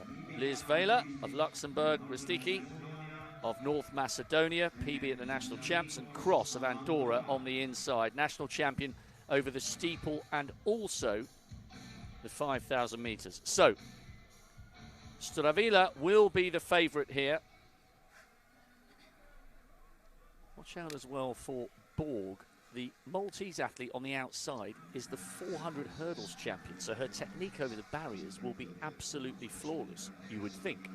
It's a question of whether her stamina can match her technique. So, Stravila, the 21-year-old favourite, got a silver back in 2021. Is it going to be gold in the absence of Geiger? The women's 3,000-metre steeplechase final gets underway. And it is Stravila who goes straight to the front with Kolbeinsdottir, the 26-year-old who's run a 2:46 marathon from California. Well, we saw what a difference that marathon stamina made for Ivanovski in the men's 5,000 metres. The Bosnian tucking in as well, Hassan Basic. Hassan Basic has surely got to beat that PB of 11:49. Her 1,500 metre time is way better than that would indicate. And Vela of Luxembourg is in the mix, up with the leaders. She won the European Team Championship race in 2017. Around 11:17 in April. So we're underway with the last individual track race of our opening day. And it's Moldova against Iceland. A little bit of a stutter into that barrier. And it was the Icelander Kolbeinsdottir just struggling a little bit, and a nice move by Vela coming up onto the shoulder and past Hassan Basic. So it's Moldova, Iceland, Luxembourg and Bosnia. The Montenegrin running well. Stanisic, national champion over the 10,000 metres. They're just going round with the 200 metre to go mark. Let's watch. Yeah, nicely done by both of them, but a lovely smooth technique there from Stravila. She's showing her class here, Alex, but she might not have it all her own way because she can't shake off Kolbeinsdottir. Yes, and don't forget Ivanovski, who's around half a minute off the personal best of Magnussen in that 5,000 metres. Did manage to come through, of course. Well, I say come through, he led from the very start until the end. But yes, Stravila, the faster athlete, in theory, on the start list. But the pattern across the day has been that someone else has challenged that form and has come through brilliantly in order to take victory. But again, it's a big head-to-head and a big gap from first and second to the rest. And yeah, Luisa Geiger set a championship record, of course, 2 years ago. You were just talking about it before. And yeah, not much form from 2023 to go off again, because it was the three promoted teams, Albania, Israel and Ireland, who were in the top three positions a couple of years ago. So a bit less experience to call upon for some of these athletes at this very competition. Not that that is the be-all and end-all, though. Big gap back to Viola of Luxembourg, who was in third, and Kolbeinsdottir has absolutely closed this gap, and Stravila just needs to maintain her belief here. There is Vela running on her own. Ooh, she landed very deep in that water, slightly cleaner by the Bosnian, so she'll have taken a little bit of a soaking there in third place. Vela in her battle to hang on for bronze. But gold and silver, surely barring a fall, will be determined by the two women out front. Stravila, maybe, is she just beginning to feel the effects, if not of the pace, then of the pressure from the Icelandic woman just behind her? We mentioned that she's run that 9:45. I'm pretty sure that came in Rome last year. But she hasn't managed to shake off Andrea Kolbeinsdottir, and she was 19th in the Copenhagen Marathon earlier this year. Now, okay, you're not ripping up trees with a 2:46, but that's a really good time, and it shows you she's got stamina to burn. So she is an annoying shadow against Andrea Stravila, and she can't shake her off at the moment. Better from the water jump there from the Moldovan, who now makes another bid and maybe just a metre or so opening up as she tries to stretch the pace and put the pressure on the Icelandic athlete. And what a good end to the individual track races it would be, Alex, if Iceland managed to get another victory. That is before the 4 relays come along to give an explosive end to day one. Yes, well, I was just looking, in fact, Rob, at the overall standings in a bit more detail, and we all know that Iceland have had their victories, but they've also had 9 top 3s, which is fantastic consistency, and that, I think, is playing a big part in where they are in the standings. And Moldova finding themselves in 4th place, top 3 being promoted. At the moment, Moldova only 2 points off Bosnia-Herzegovina, so you've got a Moldovan right now bringing it back to what's happening at the present in 2nd place, or sorry, in 1st place in the steeplechase, and then a Bosnian in the high jump doing well here, a joint leader, Sukovic, who can't clear 206 first time of asking, but that battle for that 3rd promotion spot very much playing out in the here and now. So just to give you a bit more information on the high jump just quickly, I can tell you that Gaspar and Avia are also still going for Luxembourg and North Macedonia, respectively. And still going in the battle for the 3000 steeplechase title, Andrea Stravila. But Andrea Kolbeinsdottir is gamely hanging on here. You get the feeling with 3 to go as though the Moldovan is desperately trying to pull away, but she can't do it. Every time there's a little gap of 3, 4 or maybe 5 meters, somehow the Icelander in 2nd manages to close, and there it is again, another little move off that barrier. It's only 5 meters. Is this the moment where the Moldovan finally breaks her opponent? That gap is getting bigger. These are crucial. This is a crucial couple of 100 meters for the Icelandic woman in 2nd. She's starting to rock and roll a little bit. This is as big as the gap has been. If it's a clean water jump for the Moldovan, this will start to sow the seeds of doubts in the mind of Kolbeinsdottir. Yep, that was a heavier landing from the Icelandic athlete in 2nd, and at last Stravila has managed to force the opening. Can she keep it going? Yeah, well, fascinating ebb and flow, because Stravila just took a step out to the right-hand side in order to overtake a back marker, which our Icelandic competitor didn't. But then the move off the water jump and off the barrier gained that gap back up again, and that last 100 meters or so has proved even more decisive as that pattern has continued.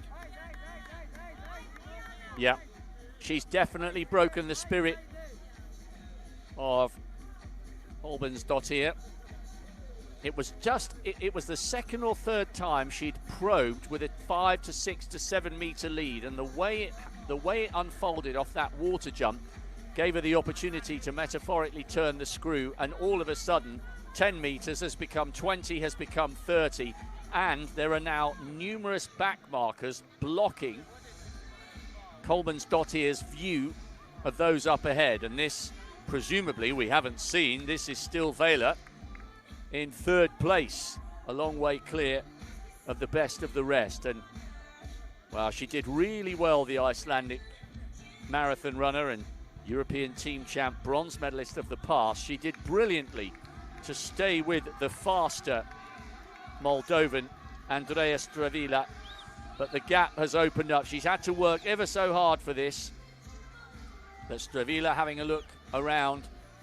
Still decent jumping there from Kolbeinsdottir, but now Andrea Stravila takes the bell with a sizable lead, and barring an issue or a clash with the back markers, victory will be hers. We just wait to see how fast it will be. These are tough conditions, And there in the foreground, Vela. In fact, she's run so well, Stravila, that I think she's within about 100 metres or 150 metres of lapping the Luxembourg athlete in third.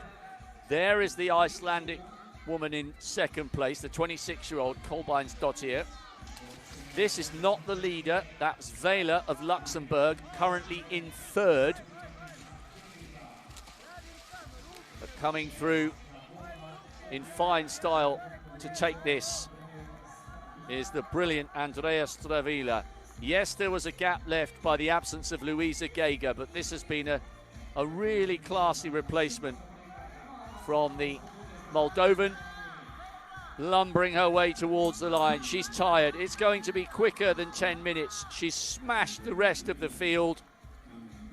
And a brilliant win for Andrea Stravila, comfortably inside 10 minutes, comfortably taking this 3000 steeplechase title.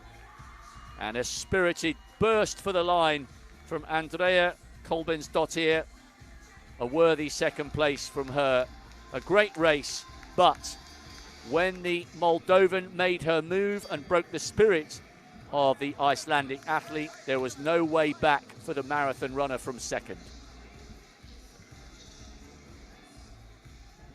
Yeah, and still a very respectable time at sub 10 minutes. And I think that's the 5th top 3 finish that Moldova have had. So obviously adding to the victory of Alexandra Emilianov and Sergei Markiev got a second in the hammer and some third places as well for Mazur in the shot put, Galusko in the 400 meters. And you can see how exhausted she is. And yeah, other athletes still in strong positions, still finishing this race in the women's 3000 meter steeplechase as the clock ticks over 11 minutes. And yeah, we still just had 2 athletes finish, Stravila and Kolbeinsdottir, and this is Jean Crow, or no, in fact it's the Luxembourg athlete Liz Weiler here, and she's still going to be close to her season's best. But look at this, there is Jeanne Cross of Andorra, and I don't think Weiler knew she was there, but she did actually hold on in the end to get that top 3 place.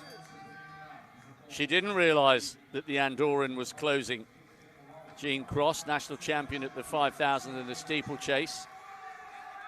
It was a real lunge for the line, because Vela, I think, probably assumed that she had broken the back of the rest of the field and had the bronze medal assured. But it was pretty tight on the line. I think, wow, yeah, I wasn't sure. I thought they might share it, to be honest. It was so close on the line, but at the moment, the way that graphic is showing, it is Cross, the Andorran, who has out-dipped Vela. But I think they might look at that again. It was exceptionally close between the two of them, possibly down to thousandths. Let's see. But Stravila, the Moldovan, miles clear of Kolbeinsdottir, who, by the way, has broken the Icelandic national record with her 10:07 in second place. But we've seen 2 fantastic distance races, men's 5,000, women's 3 steeple, and it bodes well for the rest of the long races tomorrow on day 2.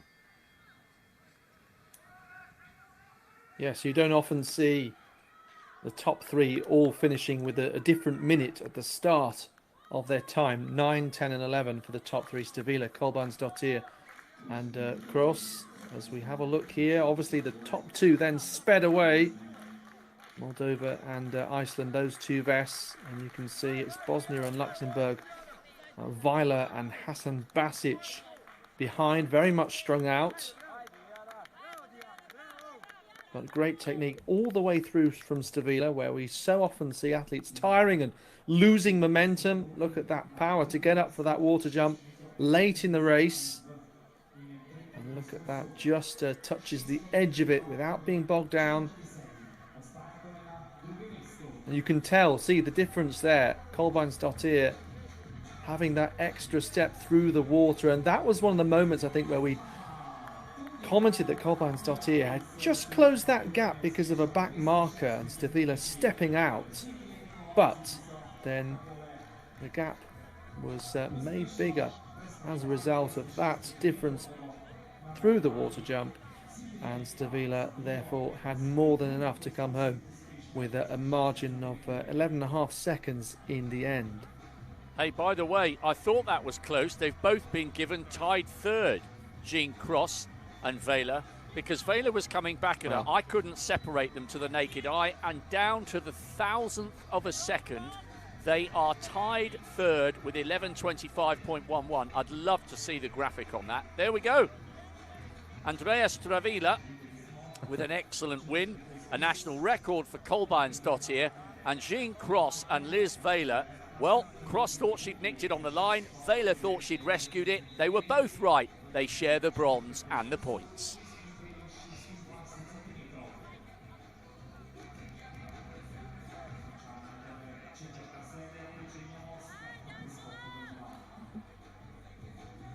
Well, that looks like a high jump bar being adjusted.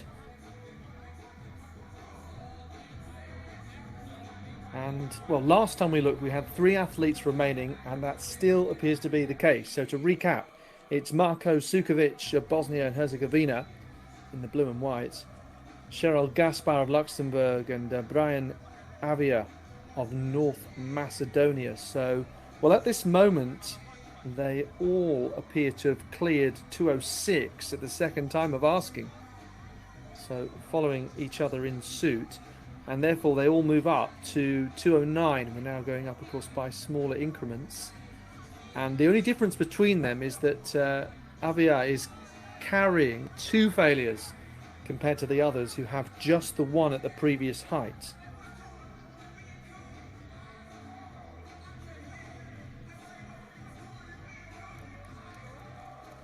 Avia, we saw him come in fairly early at 180 just to make sure that he got something on the board, and then he would have known that he can have a maximum of 4 failures, but failing wasn't a problem at all, as he's now managed to clear 7 different heights, so that might just put a bit more in his legs as we come to this new height of 2:09. Nobody left in the other group, Group B, because Bessarion Iladiani of Georgia out after 3 failures at 198. So I think we're just seeing the leaderboard for Group A there, but Iladiani is still in a good position overall.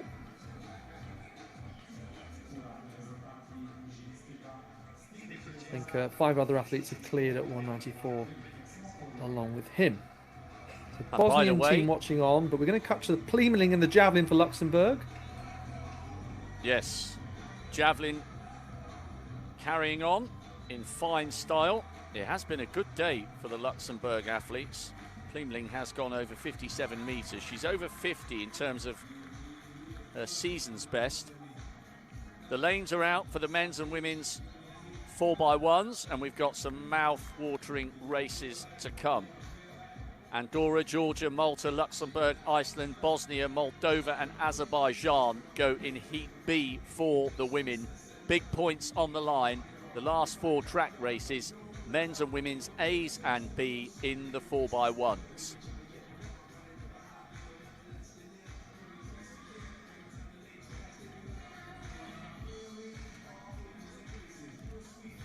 So Bislimi in 9th place in the second round.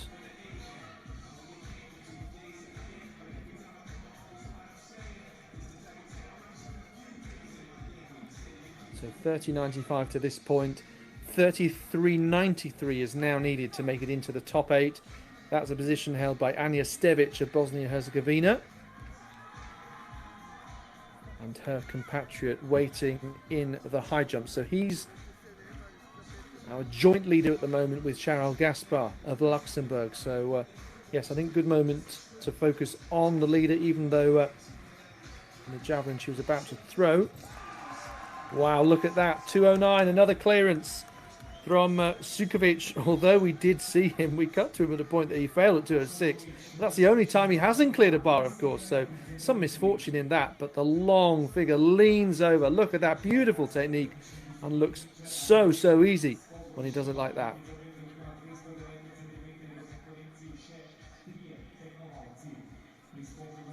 Good performance so far, Alex. Just the one failure at 06. Yeah. First time at 94, 98, 02 and 09. PB from Avia of Macedonia. Yes, and it's now over to Gaspar.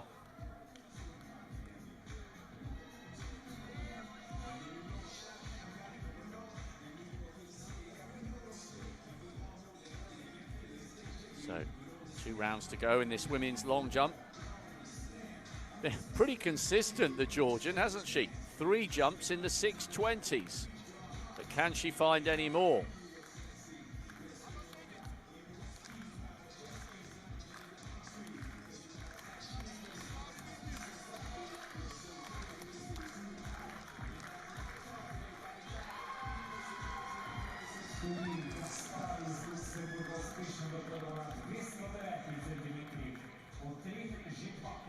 Well, that wasn't a bad effort, was it?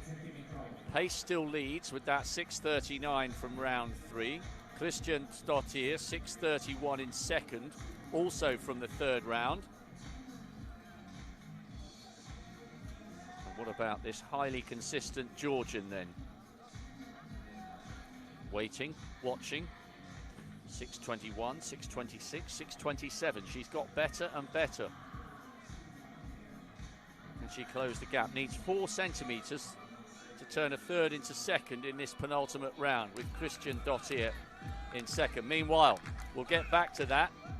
Men's high jump, they're all getting pumped up.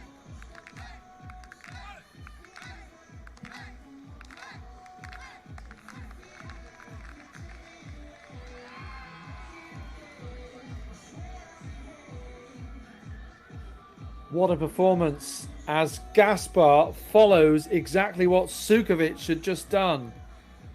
And these two, as I was saying, joint leaders, and as a result of clearing first time at 2:09, that remains the case. The one difference is that Avia had that other failure at 2:02. Rob, back to you, Christian Dottier. Yes, 6:31. Needs to find 8 centimetres. Not sure with that, and neither is she. I think that tells you not an improvement from her. She's enjoying the music from Maroon 5. I'll tell you what, the DJ's done an amazing job so far today. Back to the high jump. We'll rock and roll between these 2 field events, getting to the climax of both. Absolutely. So Avia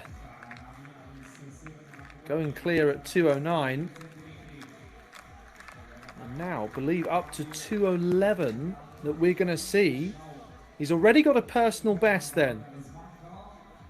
Well, I can tell you actually that graphic was wrong. That was his first attempt at 2:09 and a failure.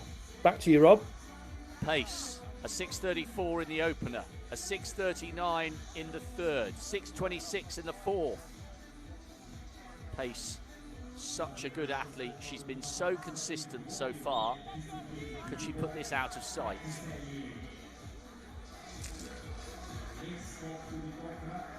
I don't think so. And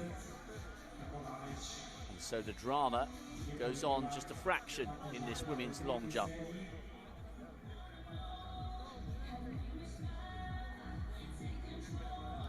Five times a national champion, 2 in triple, 3 in long. Perfect on the board.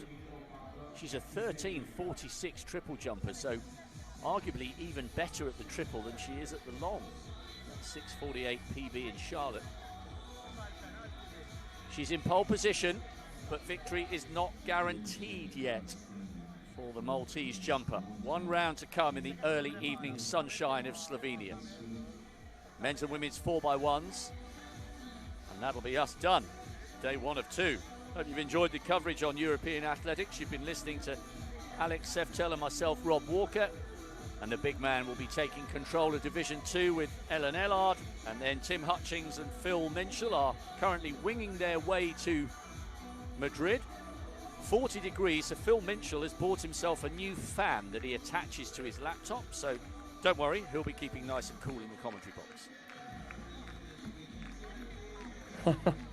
Thought you meant a new fan for a second there, as in a supporter, a very own Tim Hutchings supporter, which is a brilliant image. Anyway, Avia, second attempt, 2:09.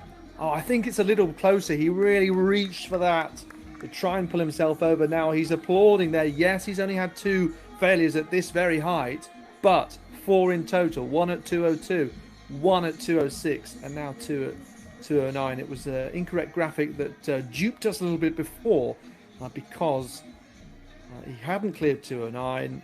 2 athletes have. They are Sukovic and Gaspar of Bosnia-Herzegovina and Luxembourg respectively. And again, they're 2 contenders for promotion overall, along with Moldova, Rob.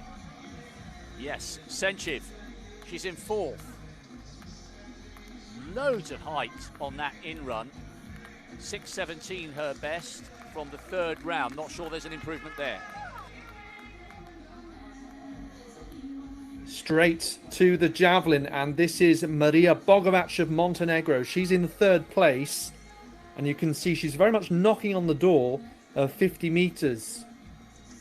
And that is a sort of golden barrier, if you like, that Plimling and Oscars Dottir are over.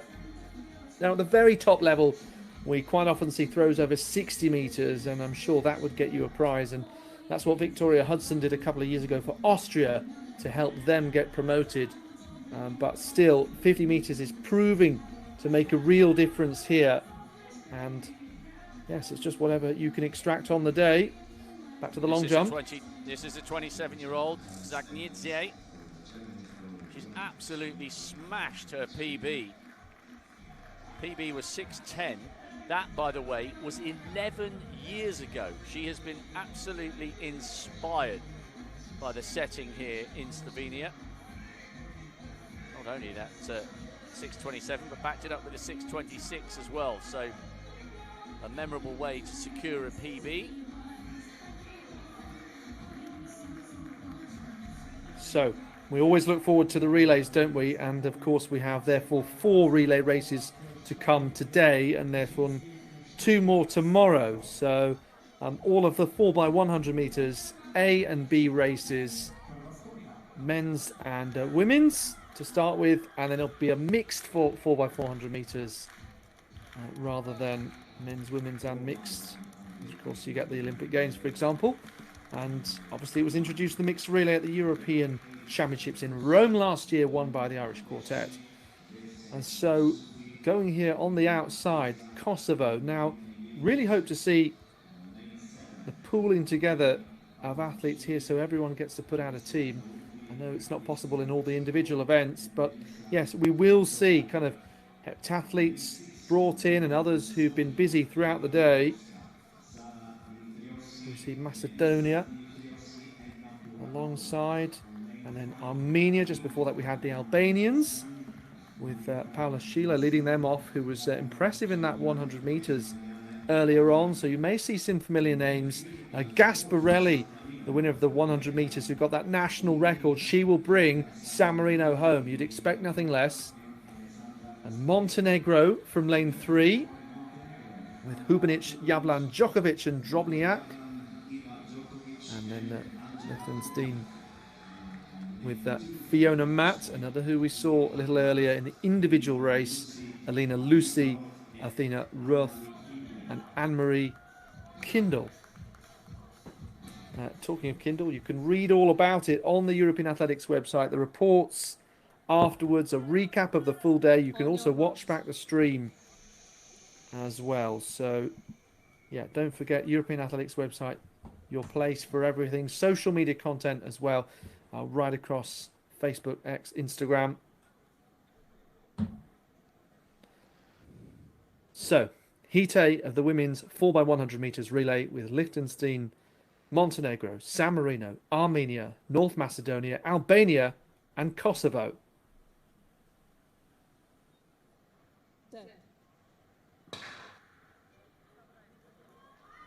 So now the gun gets going, and you can see good initial progress made by Paula Chile on the outside. She was strong in that 100 meter race.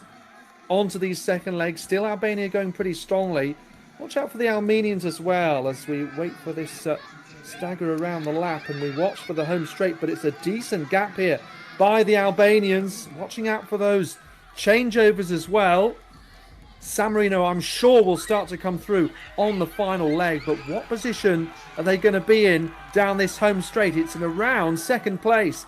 Albania still leading. Gasparelli with this big charge now on the Albanians, but they will hold on for first. Pretty close in the end, though. 47.74 on the clock. And huge appreciation for this Albanian team. Yes, we've mentioned they're without Luisa Gega, but they really are pulling out all the stops to make sure that they have some big headlines to at least finish the day with. One of them was Franco Buraj, of course, in that terrific 400 metres. And now, in the women's 4x100, they've at least won this first race, Heat A. And Gasparelli, I think, should be pretty pleased with that. Obviously, winning the 100 individually and then bringing her team home in a very credible second place and overtaking at least one team on that final leg, Rob. Very good run there from Gasparello at the end, but it was the start by Shul of Albania who got her teammate Doughty a really good chance to cement that lead. And by the way, second leg to third from Montenegro, Eva Djokovic, she ran brilliantly, and I thought the Montenegrins were actually going to get in the mix and close the gap. But a really good run from Gasparelli. If the race had been 4x103 meters, she'd have got the job done. But all credit to Myrtle Harari. She just hung on. Gasparelli came through like a steam train. And a good third place for Marlow, anchoring North Macedonia to top 3.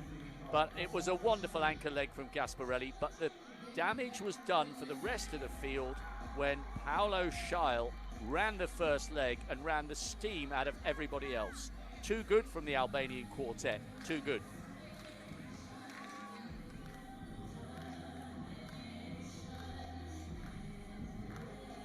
Well, there is the result of just his first heat, and yes, it sometimes is a tactic to front load, if you like. I remember the Dutch often used to do it by having Daphne Schippers earlier on the second leg. Of course, other reasons for running that second leg, but it did mean that they were well in front in the opening stages. Gaspar in the closing stages, you might say, of the high jump, but as he catches the bar, and rather than throwing it like a javelin, he elects to put it back in its spot. So we're now up to 2:11. Of course, we saw that they both cleared at the previous height that was 2 centimeters lower. Maybe all athletes, Rob, should be resetting the bar, helping out the officials, saving time. Well, it certainly shows willing, doesn't it? Absolutely. This is an implement that will be thrown.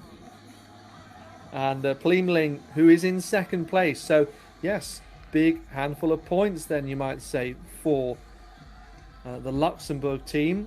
And, well, I think we can say that she has secured a big handful of points because of the gaps behind and the fact that some of the other athletes, it would be, best part of 10-meter personal best to actually get over 50 meters. So looking strong. Having said that, Maria Bogovic has closed 49.80, not too far off in third place. Right, Sukovic, can he do what Kaspar could not? Oh, he was very close there. He knows there was only a whisker there. And just having a look at the overall tally of failures, which is crucial, I think that he now has 3 overall.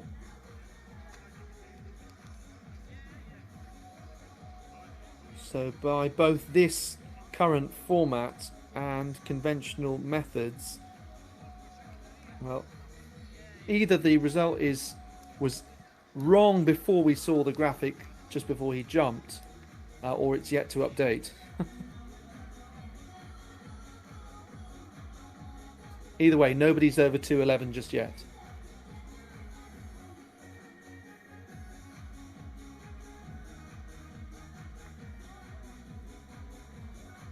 Well then, yes, this is Group A, but features the only athletes still left jumping.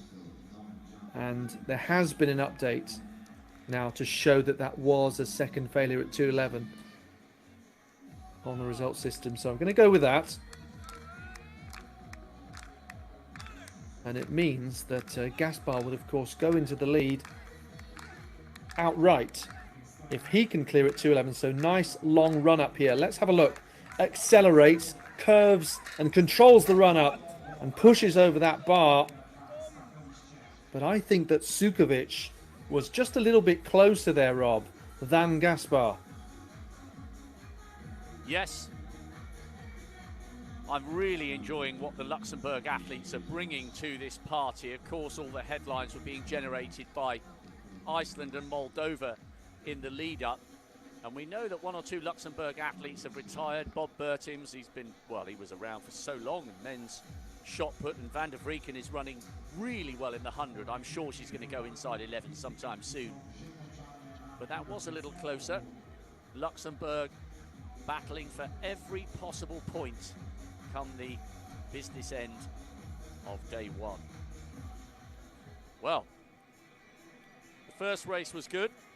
47.73 with the Albanians.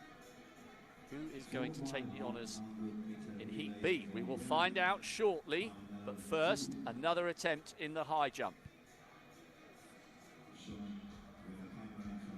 Yes, nearly there. And do you know what? Luxembourg overall are 4 points ahead of Bosnia-Herzegovina, and those two countries doing battle in the high jump. So, of course, 1 more point available for whoever wins and whoever finishes second. So Sukovic, if he can win, he would obviously close that gap by 1 point. But at the moment, not able to do it. So, yes, now we can say that he is out of the competition, and Gaspar has a chance to win in a moment. Azerbaijan on the outside, then to Moldova, anchored by Tabizir. Bosnia-Herzegovina, Dulic, very experienced lead leg for her. Then to Iceland.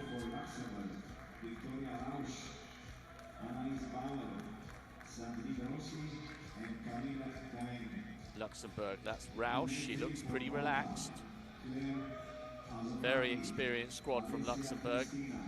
Malta, it's Azzopardi on the lead leg for them, with Spiteri going anchor. Karachvila of Georgia, second from the inside. And then right on the inside in the early evening sunshine, Aro Caraballo on the lead leg, looks a little nervous. So Andorra in 1, Georgia 2, Malta 3, Luxembourg 4, Iceland 5, Bosnia 6, Moldova 7, Azerbaijan in lane 8. The time to beat is the Albanian mark of 47.73. An expectant hush descends around the track here at Maribor.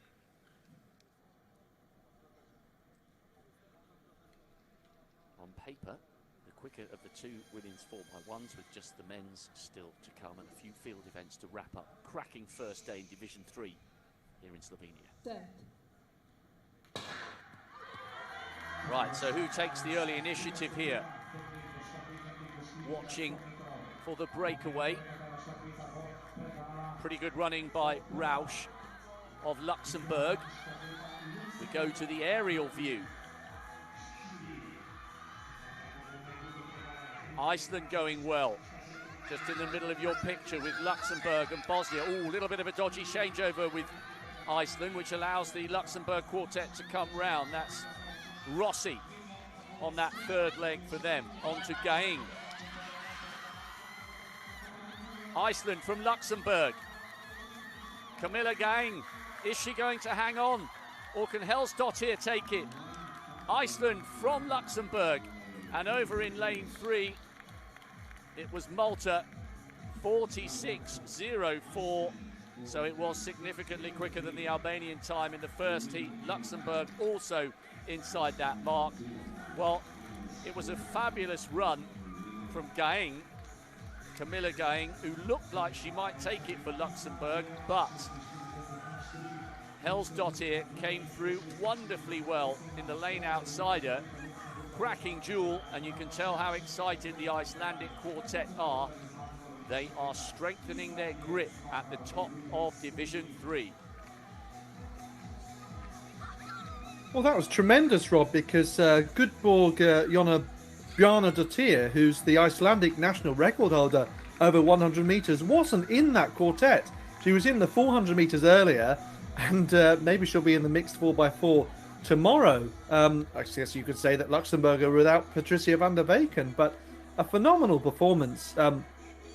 As so often with the 4x100 metre relay, sometimes it's hard to know where to look, so many things happening simultaneously, particularly with these changeovers. Looked relatively clean throughout here. Just having a look at Iceland in control of the baton. The Luxembourg team, though, just a slight check there. Obviously, the slow-mo replay may exaggerate it somewhat, but it was very, very close on this final leg. And fantastic, therefore, that Helsdottir, yes, who's 17 years of age and who was involved in the individual 100 metres, coming through so strongly on Camille Going right at the finish there. And Malta, who quite often have a strong quartet, but yes, a varied quartet as a party, starting them off more of a jumper, but doing very well to get that solid third place.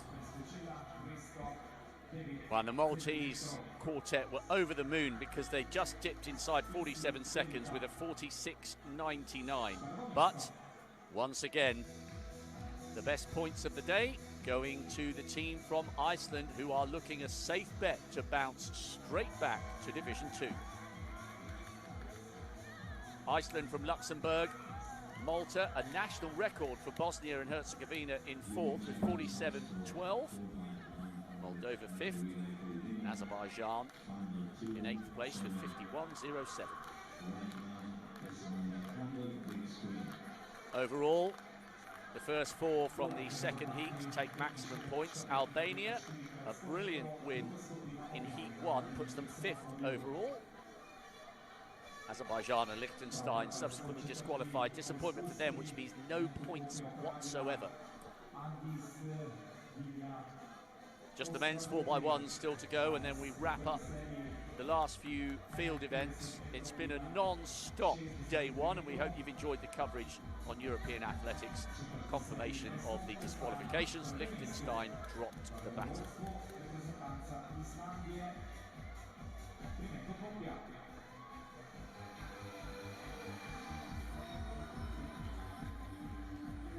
Well, we were watching the high jump previously and seeing the difficulty in clearing 211. So let's see where things are at now. It looks like this will be a jump off then. So neither athlete cleared 211, and in theory they could share the points at this moment as joint leaders.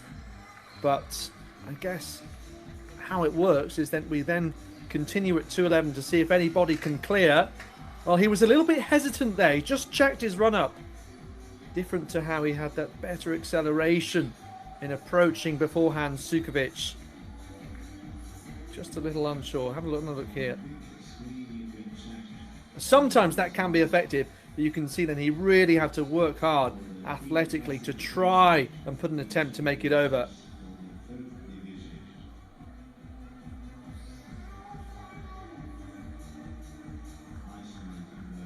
Bosnian team watching on. Oh, I just wonder whether he's got a slight injury or cramp there potentially.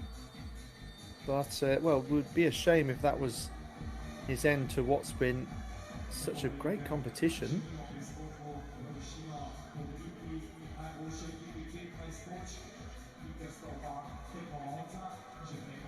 Well, Rob, we've also got the javelin ongoing, and just looking at the overall standings, it's a very close end to the day behind Iceland. Luxembourg, Moldova and Bosnia are all involved. So I think we'll have to bear that in mind when we consider these last couple of events.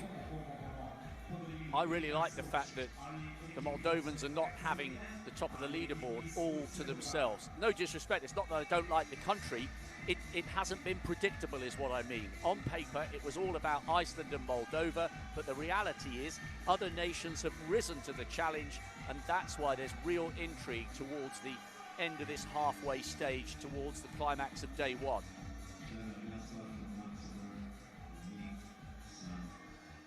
Yes, absolutely. So at the moment, behind Iceland, who have that 32-point margin, and I think this is without the 4x1 involved, but Luxembourg 146 in second, 4 points ahead of Moldova, who are on the same number of points as Bosnia. So it's going down to number of victories and then number of second places at the moment. I'm sure that won't be the case. Well, I mean, in theory it could be, but plenty more to come is what I'm trying to say.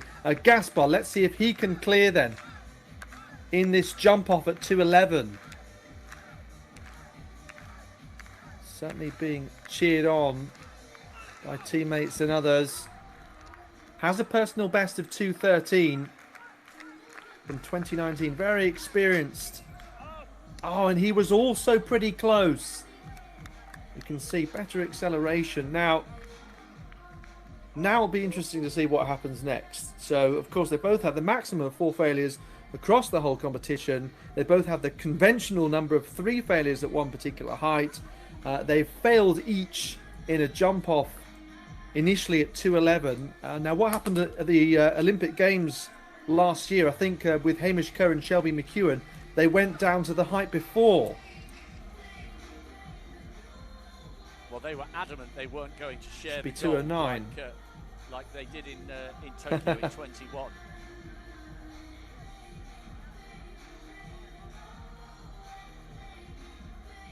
Absolutely, yeah, slightly different situation at stake, I guess, here as we see Rura. So having a very strong competition, she finds herself in 4th place, and of course if she stayed there it would give her a chance of that 6th effort, and there's a 7.5 metre gap behind her to 5th place, so you would think very, very likely that she would remain at least in that spot.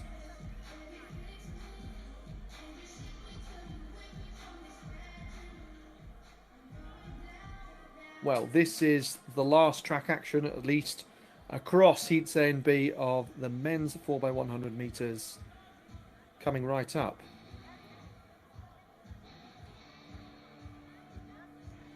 So again, you would expect San Marino to be strong.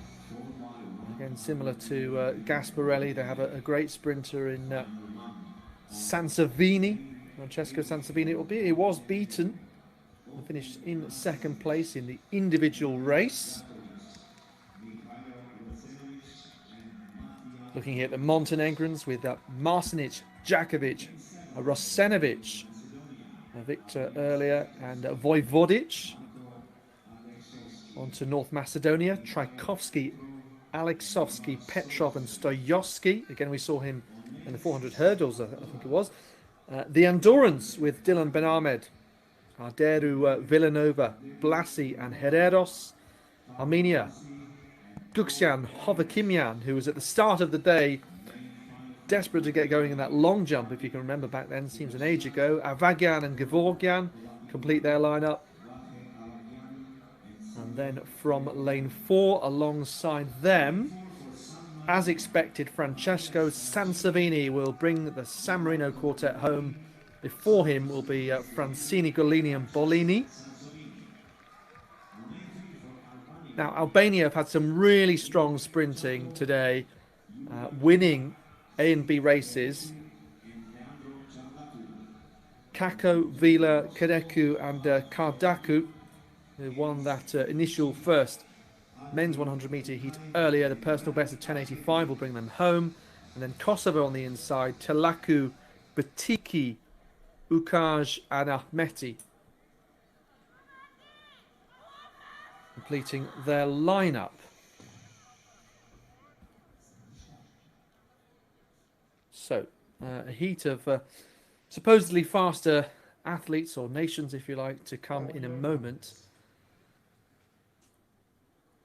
But maybe a little bit more unpredictable, with different options that you could bring into a relay.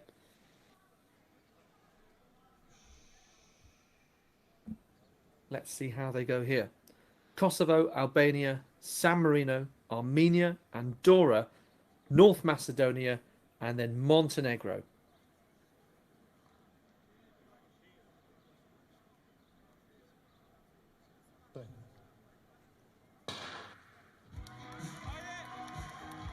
Well, what was basking in the sunlight has now turned to shade. Let's have a look at this opening leg. So good initially from North Macedonia with Tchaikovsky. Long jumper, of course, who won his individual event. Continuing to go strongly.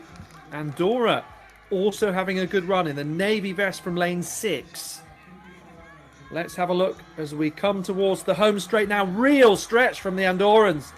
Just got it there in time. North Macedonia, smile on his face, pushing his way through. But a real fight on behind. And looks like Sansovini brings San Marino home for second place.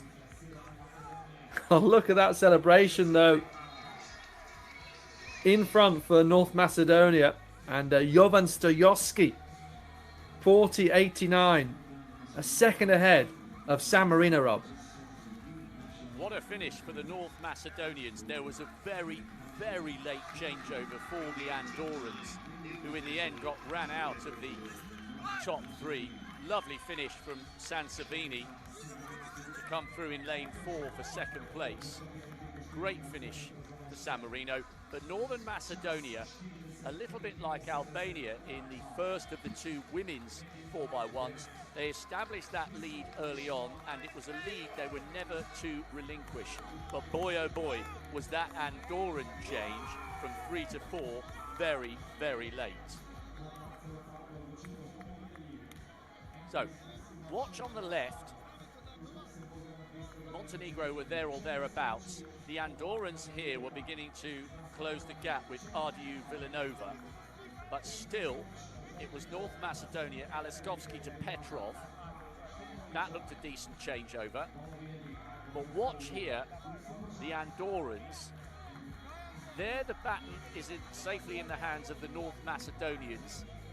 They're reaching. It was very, very late, and that's why they got overhauled. But watch the San Marino athlete, Sansovini.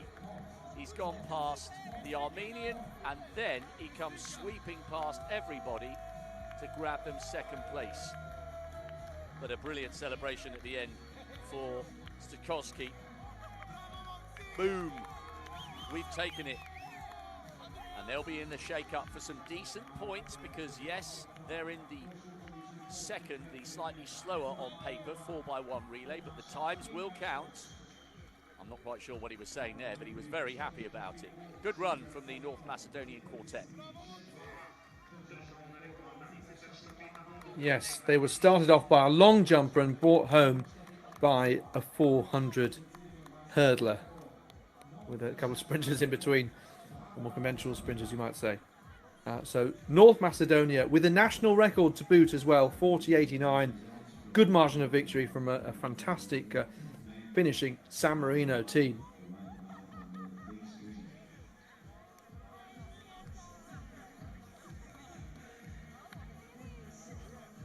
Well, you can see there, it's fairly obvious why. Yeah, sorry. Very obvious. No, not at all. We've had a few of those situations, including in those initial heats. Back to the high jump we go. So, yes, I thought we might go back to 209. Does anyone want maximum points here? Or at least not to share them? Well, maybe Sukovic does. And this could be massive for Bosnia because there's only a few points separating them and the top 3 promotion spots. So really, really crucial, that clearance. And we'll just wait and see for the correct graphic. But this should help, albeit it only makes a small difference and there's still a bit of a gap to make up and there's still tomorrow to come. But it could really help Bosnia's promotion ambitions. Of course, they have the likes of Amel Tuka involved this weekend. We saw Mesut Peza involved in the shot put, 2 of their international stars. albeit neither of them have tasted victory just yet. But that could be really, really important for Bosnia in the closing stages, especially of today's competition, as we head over to the javelin, Rob. Yep. What an excellent end to the competition for Iceland. Still very much in the mix for maximum points. Too good from Oscar Dottir. 51.60 from the first round. From Plemming of Luxembourg with 50.45 and Bogovac of Montenegro 49.80. And in fact, it was a funny card for Oscar Dottir. She had no throws in the second, third, fourth and fifth round. Didn't matter. She got total points in the end with that first round effort. And the Icelandic team have got one hand on a place back in Division 2 as we edge towards the halfway stage of Division 3 Day 1.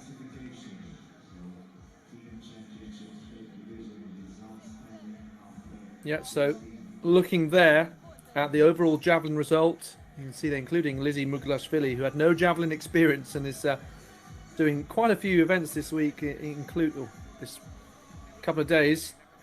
Onto the long jump results, you can see there, Rachela Pace, not too much in it in the end, but look at that, Iceland, if they aren't winning, they're at least getting second place or third, Rob.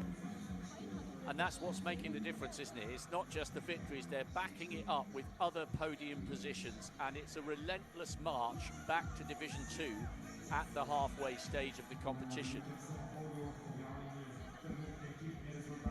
Yes, so 209 was needed. Yes, they do both say 209, but to give you added context, Sukovic cleared 209 again when they went back down to it as part of the second round of the jump off, if you like. And so that means that he will get one more point than Luxembourg rather than them sharing the points total of first plus second, and that will help get the Bosnians closer to the Luxembourg team. And we will recap the team standings right now. In fact, but so briefly. We'll come back to that in a moment. They were teasing you. You can wrap it up at the end with one last set of points available on day one. It's been a long one. We've worked hard today. We hope you've enjoyed the coverage on European athletics. Guess what? We do it all again tomorrow. Same time, same place on a Wednesday instead of a Tuesday. So, one last maximum point victory available, and it will either go to Georgia, Azerbaijan, Bosnia-Herzegovina, Luxembourg, Iceland, Moldova or Malta, as long as they are quicker than the 40.89 time posted by North Macedonia. There you go then. That is a big lead, isn't it? Is it big enough? Well, it might just be for the win, but the big question, Alex, is the battle for the second and third automatic spots, assuming the Icelandic team have a reasonable day tomorrow, is the other two spots that will provide huge drama on Wednesday.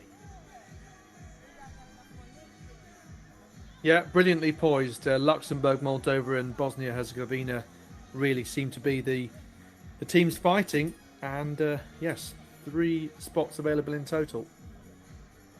Right, so North Macedonia have put the hammer down with a 40.89 men's 4x1, San Marino with a 41.91 and Armenia with 42 seconds on the nose. These teams will hope to go even quicker. We're not using lane 1, so we go 8-2.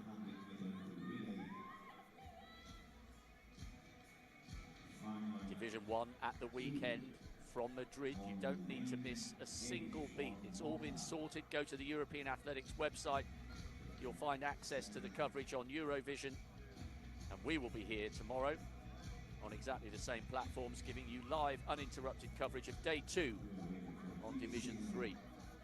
The end of this week is fascinating because the Slovenians, armed with their monstrous, 6'9", 6'10", well maybe he's 7 foot tall, Che, hoping to go well for them in the discus as they bid to get back in the Premier League. Meanwhile, let's wrap up this fabulous Day 1. It's Zara on the lead leg for Malta on the outside in 8. Brazina, watch for him round that second bend. Inside them, Moldova. Kalinin anchoring them home. Zatic on lead leg. They're in 7. Little puff of the cheeks, a shakeout. Then to Iceland. Hi, Mama. Svarson says that to his mum. Thorn Grimson on the anchor leg. They will lead overnight by how much? Luxembourg inside them in lane 5. Muller on anchor leg. Looks nervous, Dossert. Then to Bosnia-Herzegovina. Sebic on the lead leg. Music goes anchor. They're in lane 4. Azerbaijan, what a run earlier on today from Nagiev. Jafarov on second leg for them. And on the inside, remember in lane 2, not lane 1, is Georgia. Gregorian going lead leg. Ilarini anchoring them home. So Georgia in 2, Azerbaijan 3, Bosnia-Herzegovina 4, Luxembourg 5, Iceland 6, Moldova 7, Malta in 8. The last points available to wrap up a scintillating day 1 in the sunshine of Slovenia. A balmy evening, an atmospheric day. Who takes the last set of points? And watch the clock. North Macedonia's national record, 40.89 from the first of the 2 heats, is no mean mark whatsoever. Ooh. Well, we're finishing as we started as far as the track events are concerned. It feels like it was about 15 hours ago. It was probably 5 hours ago when we had the 400 hurdles and all sorts of faulty starts going on, and the last instalment of sprint drama is sprinkled with a little bit of drama. There was a little tumble there. It was the man from Azerbaijan, Alikabarov. I think he's okay in terms of injury. Now, come on, we don't want a disqualification. We've had a brilliant day of action. I know these guys have only got a job to do, but Alex, I'm old-fashioned. I hate seeing teams disqualified. The aspirations of 4 men crashing to the ground. Hopefully this will be a faulty rather than false. I couldn't spot an individual infraction, could you?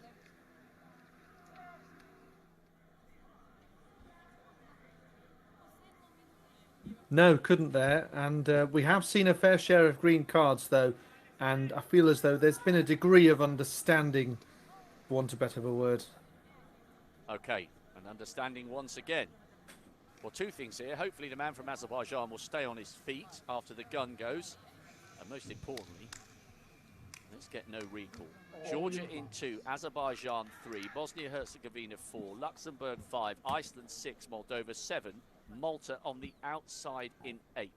Last points available, day 1, Division 3 here in Maribor.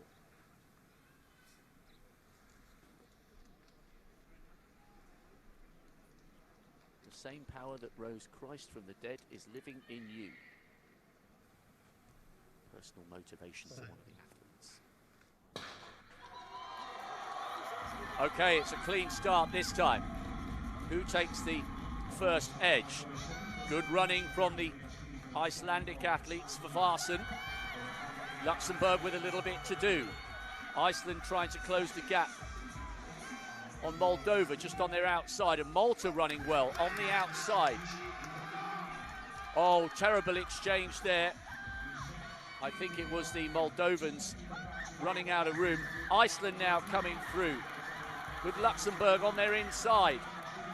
Look at the high knee lift there. Great running by the Icelandic team.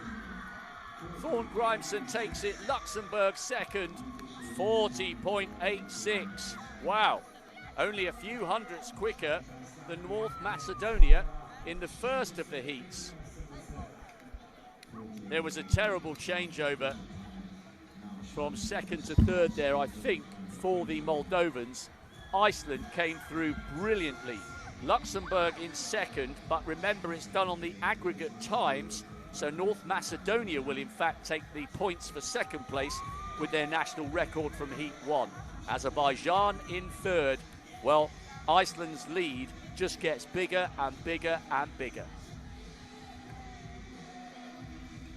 I think the unpredictability of the seeding relative to other events was shown very much so here. It just really depends. You could put all kinds of quartets together, and therefore there's no reason necessarily why Heat A would be that much slower than Heat B. That proved the case here, but watch very carefully. The Bosnian quartet, yes, one of those fighting very hard for promotion.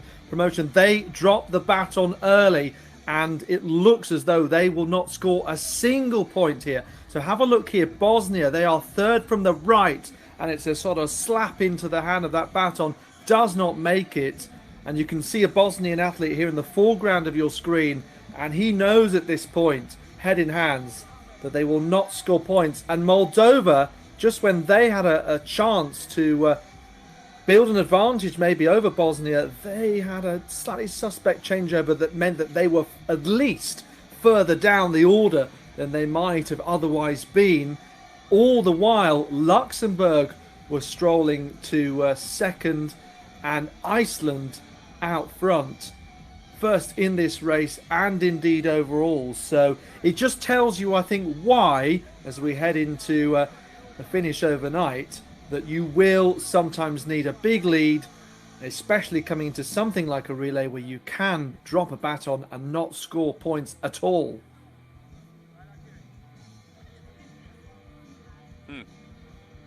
Perfect finish to day one from the Icelandic team, flexing their muscles in Division 3, smarting from their relegation 2 years ago. This has been a dominant day indeed for a proud island nation who will be over the moon at how things have gone over the last 5 hours. So Iceland from Luxembourg with Azerbaijan. Bosnia-Herzegovina didn't finish. And there was big disappointment as well for Moldova, fading to 5th when they were right up in contention, a disastrous changeover from 2nd to 3rd.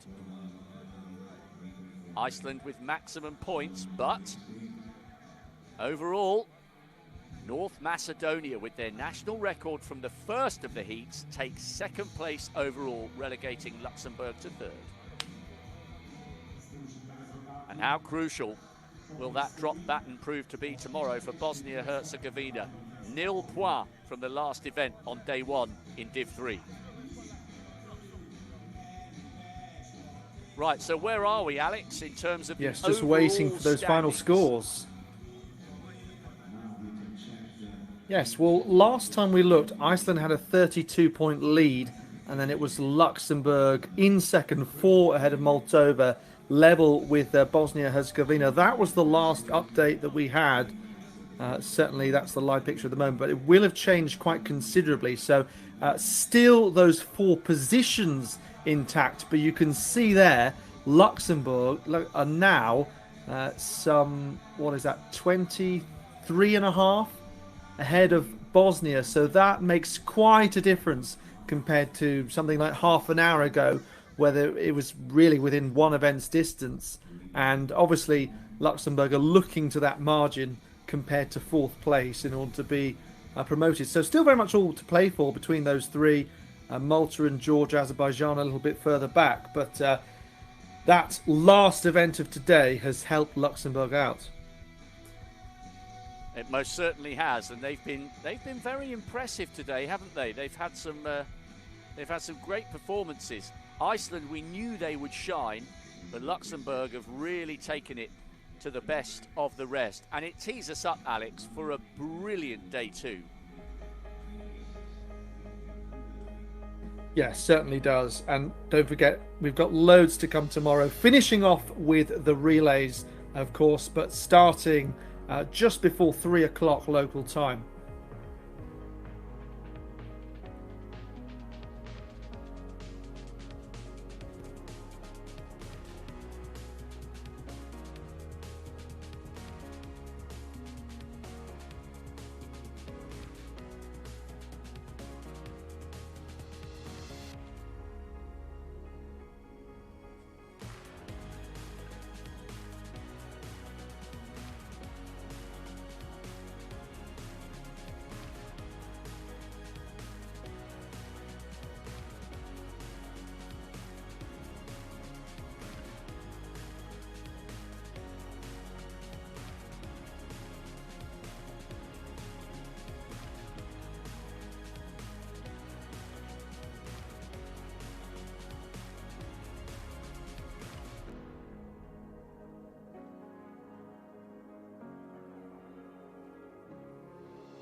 So there's the lineup for the action we have coming up tomorrow. We really hope you've enjoyed day one. We have. You've been listening to Alex Seftel and myself, Rob Walker. We have got some cracking action tomorrow. I'll tell you what, if the women's 5,000 is half as good as the men's with Darla Ivanovsky, we're in for a treat, and we'll finish with the mixed 4x4 to determine the 3 teams who will be going up to Division 2.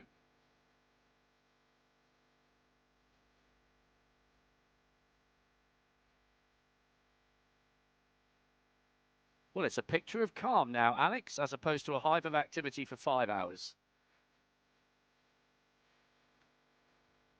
Absolutely, and we just wondered, just looking at this picture here, whether that changeover from Moldova was okay. In the end, it looks like they have been disqualified, and that will also affect the promotion race and will help out Luxembourg for sure as they look to hold on to not only a spot within the top 3, but a solid second as things stand.